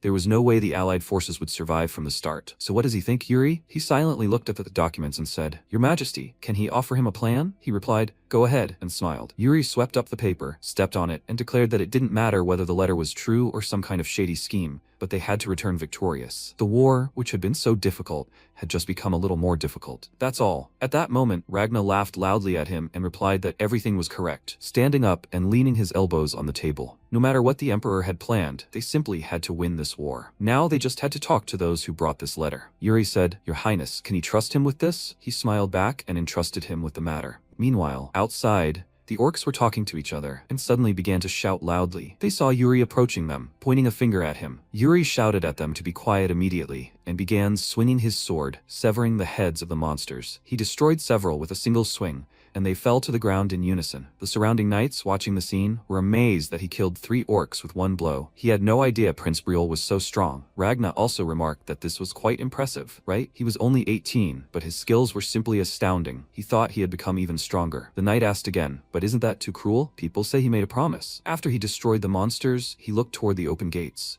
he would take revenge and make them pay in full. After some time, sunset came, and Ragnar looked into the distance with confidence, telling his subordinate to bring Aizen here. He answered, yes, after which Aizen approached his highness and asked, he called him? Ragnar asked him to tell him everything he knew about black magic. He replied that it was now a taboo art, and that there were almost no practitioners left. Plus, it was very easy to block. Ragnar asked again, what is the most powerful black magic? He replied that there were rumors that it could once resurrect the dead, but that was now considered superstition. Ragnar mentioned information that the Okua performs a ritual using black magic, and was dumbfounded. They say he becomes stronger through human sacrifice. They had already encountered their magic in that battle, so the orcs would likely become even stronger. Aizen thought for a moment and said that if that were the case, perhaps the orcs had obtained the forgotten ancient books through black magic. Ragnar asked again, books of black magic? He replied that there was still much unexplored in these lands, such as a country called Adelwine, which shouldn't have existed in the first place, and the birthplace of black magic, one of the 10 most powerful, the Death Knight Gert, who still guards these lands. Ragnar then asked, so if Okua really does use black magic, what does he think he plans to do about it? Aizen replied that it was just a guess, but perhaps he wanted to summon something. Ragnar asked again, summon? This means he delays them at the cost of his troops in order to gain time. Yes, if he had already obtained the Book of Black Magic, he was most likely searching for a dungeon among the ruins of the Old Kingdom. Ragnar assumed that meant there was something down there. Sometime later, a new day dawned, and Yuri and his army set out. A subordinate approached him and said, Your Highness, they received a message that support from the supply unit in Balshad has been suspended. He asked again, seriously? But there's nothing to be done about it. They must be under frequent attack. He answered affirmatively. After all, they'd been ordered to pay more attention to guarding their supplies. Yuri thought that even though they had plenty of supplies, the situation would quickly get worse. And right now, they were practically in the enemy's lair, near the Okua. So, at any moment, a horde of orcs could attack them, and if these creatures decided to engage in a war of attrition, they needed to finish them off before that happened. Suddenly, the horses began acting very strangely, and none of the knights could hold them. Yuri shouted for everyone to dismount immediately. When the knight himself stepped on the ground, he asked if this was a sudden earthquake. Yuri replied that it didn't feel like an earthquake. It was something else. He felt magical forces emanating from underground and realized that something was rising in front of them. Something straight from the depths of the earth. Indeed, the earth began to expand and crumble, and an incredibly enormous fortress emerged from beneath. This fortress formed directly in the knight's path. Numerous knights and mages all stared in bewilderment at the growing palace before them. Yuri informed his majesty that they had arrived, and Ragnar noted this. He asked what these ruins were. Ragnar replied that they hadn't been able to connect them to the orcs, and that these ruins were no different from any ordinary ancient monument. They couldn't see what was inside, so how suspicious was that? Yuri suggested that in that case, they should go and check. Since they had suddenly appeared before them, there was a high probability that there was something inside. They'd better check everything personally to make sure nothing happens. He replied with a smile, okay, then let him take the Imperial Knights with him. By His Highness's orders, he will accompany the prince. A knight of the Rhodine Empire introduced himself and said it was a pleasure to meet him. The protagonist's subordinate whispered in His Highness's ear, do they really have to go with them? Yuri replied that there were no other options. Orders were orders. Still, introducing Imperial Knights so suddenly was rather strange, and he hoped he wasn't up to anything. When they reached the fortress, they stopped and considered it. It looked like this door, but it wasn't moving. They decided to see if there were any mechanisms around it. When the knights began looking around, Yuri touched the door with his hand and said that everything was fine.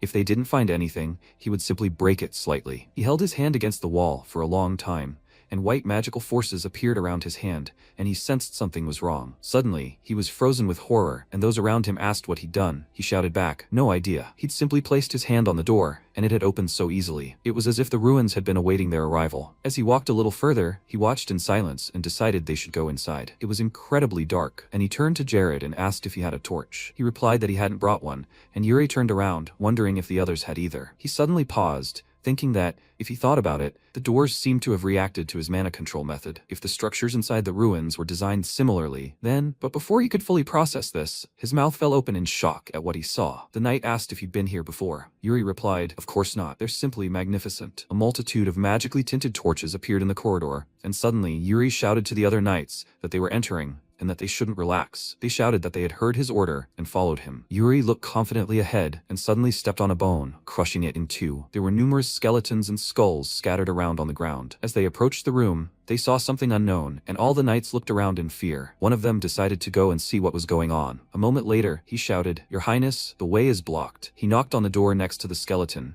and Yuri mused that besides these human remains, the only other bones here were orc bones. Given the signs of battle, it seemed he had died defending this passage. One of the knights turned to him and said, the door wasn't responding to mana infusions. He replied that there was nothing to be done about it. They would go back and check to see if they had missed anything else. Just in case, he must be prepared for any danger. Did he understand? He replied, yes, when suddenly this skeleton grabbed his hand and scared him. The knight was terrified and screamed, what is this? Your Highness! All the knights gaped in shock, unsure what was happening. A bright wave of light formed around Yuri and the skeleton. He tried to cover his face with his hand, and suddenly heard a voice telling him to remember that this was their salvation. The skeleton drew ever closer and continued to chant the phrase. Yuri found himself in an unknown space and wondered where he was. At that moment, he saw a young boy turn to his teacher and shout for him to look. The teacher asked again, where was he? The boy replied that he was simply reading a book and smiled. Yuri realized that it was the armor on the skeleton. It was the same man. These must be his memories. Such magic requires a great deal of power. What did this man, the owner of these memories, want to show him? The teacher invited the child to begin today's lesson. Had he prepared for anything? The boy looked away silently, and the teacher angrily said, but let him just say no, and don't even think about changing the subject. The boy replied that reading books isn't fun, and the teacher asked, so how does that make him a hunter? Yuri thought, how familiar it sounded, reminding him of his teacher. At that moment, the teacher told the child to look. It was the mark of an orc hunter. A bright red stone appeared in his hand, glowing incredibly, and the teacher declared that he would become a true hunter in class only when he acquired it. Yuri understood. So that's what it was for. It became clear to him. The boy asked, but he didn't even know why they were killing orcs. Why couldn't they just talk to them? The man was silent for a moment, then said that it seemed time for him to learn the truth. He should listen carefully, because orcs were people who had fallen under the influence of black magic. At that moment, Yuri was dumbfounded by what he heard and asked again, what? Once upon a time, there lived a nobleman obsessed with murder. He killed residents for no particular reason. When a royal decree was issued prohibiting murder, a sorcerer came to the nobleman. The king said they couldn't kill people, but he didn't say they couldn't transform people into something else and then kill them. The nobleman was delighted to hear that a sorcerer could transform people into something they could kill without fear. So he ordered his people to embrace black magic. The sorcerers tapped into their dark powers, and afterward, the people enchanted by black magic began to transform into something that no longer resembled human. They became monsters, absurd in appearance, ready to kill people. And thus, the people enchanted by black magic were born. These are today's orcs. Yuri was shocked by what he heard. Could orcs really have been human? So all those orcs he killed were descendants of those humans? The boy asked again. Was this sorcerer punished later? The teacher replied, he hid until the nobleman's crime was revealed. People tried to find a way to reverse the transformations, but they failed, and ultimately the kingdom simply surrendered. The boy was very upset by this story, and the teacher explained that their goal as hunters was to kill these cursed creatures and send their souls to rest. Yuri understood what black magic meant, connected to the power used by the sorcerer and to the human sacrifices the stranger had spoken of. At that moment, the boy and the teacher began to dissolve right in front of him, and he looked into the distance in surprise, wondering how time changed in his memories. When he found himself inside the palace, he asked, are they now inside the ruins? The boy and teacher continued walking through the fortress, and suddenly the boy grabbed the teacher and screamed that he couldn't do this. The teacher screamed back at him to let him go. The boy screamed, will he really fight alone? Is he crazy? He can't survive. The teacher shouted, so be it. They can't just sit and wait for reinforcements. Adelwine can't be saved. Yuri thought about how close to 10 years had passed, and he'd heard the name Adelwine somewhere before. It was the name of a ruined kingdom. That didn't mean they should tire themselves out as bait for orcs. That would be foolish. They were already here, and if they hesitated, he wouldn't be able to distract them. The teacher grabbed his student by the shoulders and said he had to survive and tell the others about their destiny. The student replied that he couldn't get far, even if he ran right now. He'd rather seal those destiny in these ruins and pass it on to future generations. It would be in the form of the hunter's memories during lessons. The teacher responded, how stubborn he was. Yuri understood, so that's why he left his memories. They left them for the generation that would one day come here. Orc secrets, technology, and the experience of orc hunters who were once considered the strongest in Adelwine. They have the experience and skills of orc hunters. Perhaps they will lose and die, but he is confident that in their generation their long-held desire will be forgotten. At that moment, they used magical powers, and may their deaths not be in vain. Yuri wondered if he was looking at him. The boy warned him to beware of the Devil's Tome and began to tremble. Yuri wondered, the Devil's Tome? At that moment, a multitude of bright blue crystals scattered in all directions. The knights tried to revive Yuri, who suddenly returned to real life and stood dumbfounded. He clutched his head and asked again, where are they? He replied that they were inside the ruins. The skeleton glowed, but he suddenly disappeared. But they were glad everything was okay. He replied, yes. He was glad to see them too. The hunter's memories, he doesn't think he's simply reliving their past. He feels as if he's recalling long-forgotten memories, languishing in the depths of his memory. Speaking of which, was this his doing? How hard did he hit that door? He laughed and said it wasn't easy. After that, the knight asked, did he see anything? Yuri scratched his head and replied that he wasn't sure he could say he'd simply seen something. Suddenly, the earthquake struck again and the knights froze. Yuri replied, no, this is different from what happened before. It seems like this is an invasion of orcs who just ran from the street and ran into this room. The orc attack has begun. Jared didn't understand. They were attacking at a time like this. How did they know someone was here? Maybe it was a trap? MC asked him to shut up and concentrated. He explained that orc hunters used to live here. If the ruins of an old enemy suddenly appeared, they would certainly want to destroy them immediately. Judging by the vibrations, they were most likely riding Komodo dragons. This was a reconnaissance squad, approximately 10 orcs. Laurent suggested that they should return to the main forces now. Yuri agreed and told them to follow him. It was time to prepare for battle. Rodin asked, are they not retreating? MC decided that this was unnecessary and took a closer look at the skeleton. Putting the sword in its skeletal hand, he smiled, turned around, and said that now he understood how to fight the orcs. At this time, the orcs were moving towards their target, pointing with their fingers to the necessary place. Suddenly, several flashes of light appeared in the bushes, and the orcs didn't know what to expect. Red energy spread across the area, and the orcs began to growl in pain. This significantly battered them, and then Yuri shouted, attack! Knights jumped out of the bushes and immediately moved toward the orcs, dealing with each of them. Surveying the battlefield, the protagonist concluded that the plan had worked. He hadn't thought that the hunter's mark left in the ruins would be so strong. It would never have occurred to him to sense the number of orcs by vibrations in the ground and traps. Is that why he decided to show him these memories? He prepared his sword for battle, and the orc rushed toward him with a roar. While he was thinking, he felt like he had remembered long-forgotten skills. He saw the orc's most vulnerable spot and, without a shadow of a doubt, attacked him in the arm. Now Yuri didn't even need to use Soul Slash. The sword cuts the orc on its own. After finishing off the monster, MC said he would gladly use their legacy, the Adelwine hunters. That night at the camp, Ragna praised the protagonist because thanks to him, they were able to secure the area around the ruins. He did a good job. So, hunters used to live in these ruins? Yuri confirmed this. They found traces of their last battle. But he was also curious about something. Does Ragna know anything about the Devil's Tome? He replied that he had never heard of such a thing. Does it have something to do with the ruins? The protagonist agreed, but that's all he knew. The commander-in-chief promised to inform him if anything came to light, and he thanked him for that. Afterwards, MC left the tent and saw a knight of the Empire who introduced himself as Rodan. He was simply magnificent in that battle, and MC responded in kind. He asked, does he smile so often? There, near the ruins, he was much stern. Rodan admitted that it was because of the strict military rules of the Empire. Any man would have frozen just setting foot on the battlefield for the first time, but Yuri looked like a seasoned veteran. This made him wonder if he had a lady love back home. The protagonist stunned him by asking in response, is this an order from His Majesty? The knight didn't quite understand what he was talking about, and MC continued. It seems he came to find out about his romantic relationships. Rodan inquired, does this bother him? He admitted, of course. He wouldn't want to get involved with the Imperial Princess. The knight didn't understand. Why? Everyone in the Empire wants her as a wife. She is beautiful, kind, very welcoming. Everyone loves her. The protagonist thought that it was precisely because of this kindness that Catherine makes others think they are treated somehow special. He remembered his cover as Sybil and said, nevertheless, he already has a girlfriend. They are crazy about each other. That's all they need to know. And yet, Rodan was glad to hear it. He's planning to propose to his girlfriend, so he understands him perfectly. Yuri advised him not to speak like that on the battlefield. It could be a bad sign. At that moment, a barrel filled with explosives landed right behind them. This confirmed the protagonist's words. The time has come. The enemy is attacking. Pointed his hand forward, and at that moment, the fire continued to spread around him, and people screamed all around him. The tents are burning. They have to protect the provisions. At that moment, Hernando, watching what was happening, wondered if they were attacking from somewhere underground. Dozens, no, hundreds of orcs appeared out of nowhere in the middle of their camp. That wasn't the only problem. Unlike last time, his dispel spell wasn't working. It looked like they were neutralizing their magic. He then concentrated energy in his hand, and MC asked, is his dispel spell not working? He looked at him and said, Your Highness. The protagonist, continuing to concentrate energy in his body, approached closer, and Hernando said, it looks like the enemy mages have prepared. He replied that he would deal with them, that he should wait until the opportunity presented itself and immediately use a dispel spell. He was counting on him. With these words, he smiled, looking at him, and then ran forward. Hernando anxiously extended his hand towards him and shouted, Your Highness. How will he know which of them is a mage? Meanwhile, he continued running forward and thought that he could handle it after all. He remembered Lucas's words, who had said that orc mages lose their sight due to black magic, so he should look for those with an awkward gait. In the present tense, he said that now everything depended on his memories. Then he identified one orc and thought he had found it. He took a stance and then threw his sword straight at the target, striking it. The orcs around him began to scream loudly, and then MC jumped towards the wounded orc and finished him off with a powerful attack. Then he took his sword and, throwing it over his shoulder, said that he had certainly killed the mage,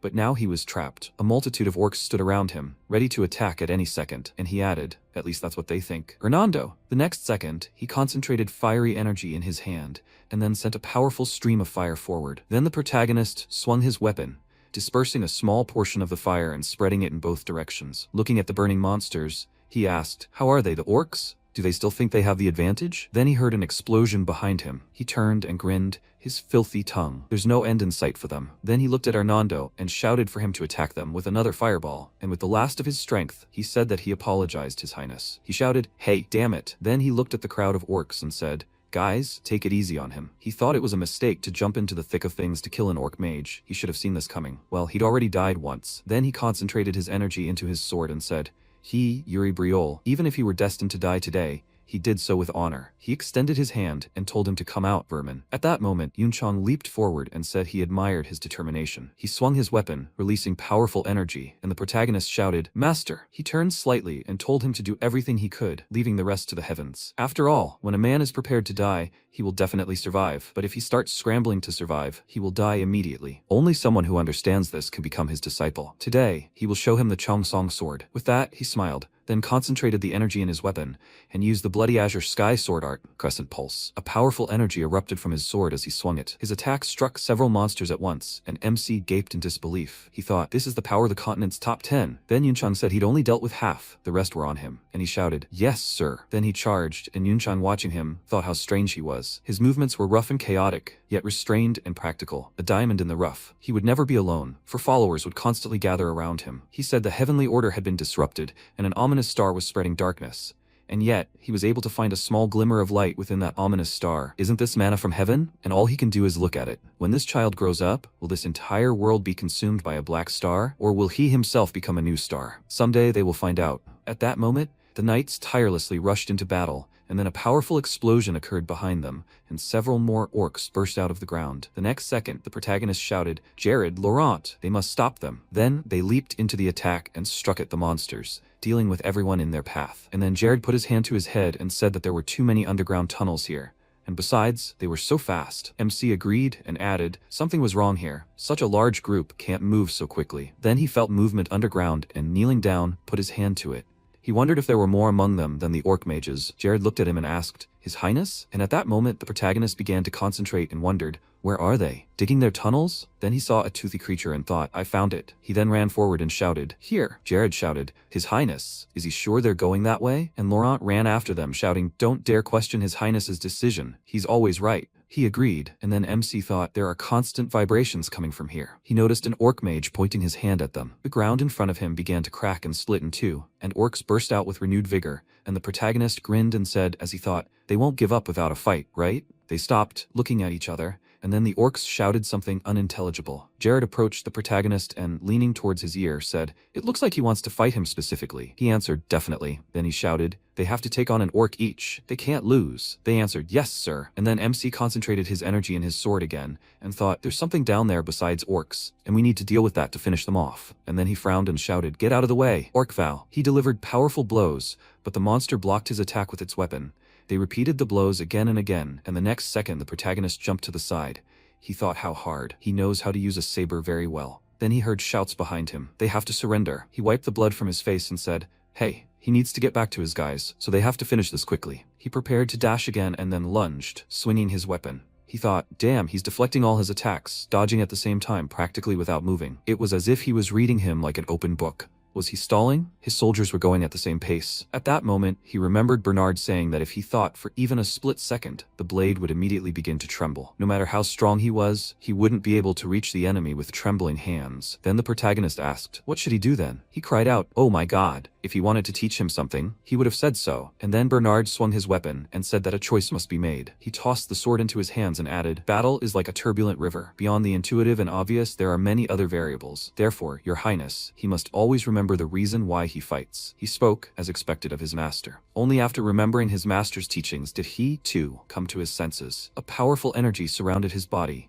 and then he pushed off the ground and leaped high into the air, while the orcs looked at him in bewilderment. He braced himself for the attack, and shouted that he'd clearly meant to anger him, but that was exactly what he'd been trying to achieve from the start. With that, he slammed the ground in front of him, shattering it even further. A toothy worm burst forth, sending a powerful attack ripping through his body. He'd said a frontal attack worked best. Powerful streams of energy erupted around him, and at that moment, Jared, blocking the monster's attack, turned his head to the side and shouted, "Your Highness." He looked at the protagonist, who had thrust his sword into the ground and, trying to catch his breath, dropped to one knee. He thought he'd used up all the mana he had left. Damn, mana depletion was worse than he thought. He needed to recover somehow, but with these underground tunnels, it was impossible. At that moment, he glanced away, and Laurent, still fighting the monster, turned to the protagonist and shouted, "Your Highness, he must be more careful." At that moment, several toothy worms burst from the ground behind the protagonist, and he exclaimed, "Damn it!" At that moment, Jared ran up to him, grabbed him, and jumped aside. Laurent then ran up to the monsters and cut down several of them with a swing of his weapon. Meanwhile, MC looked at Jared and, smiling,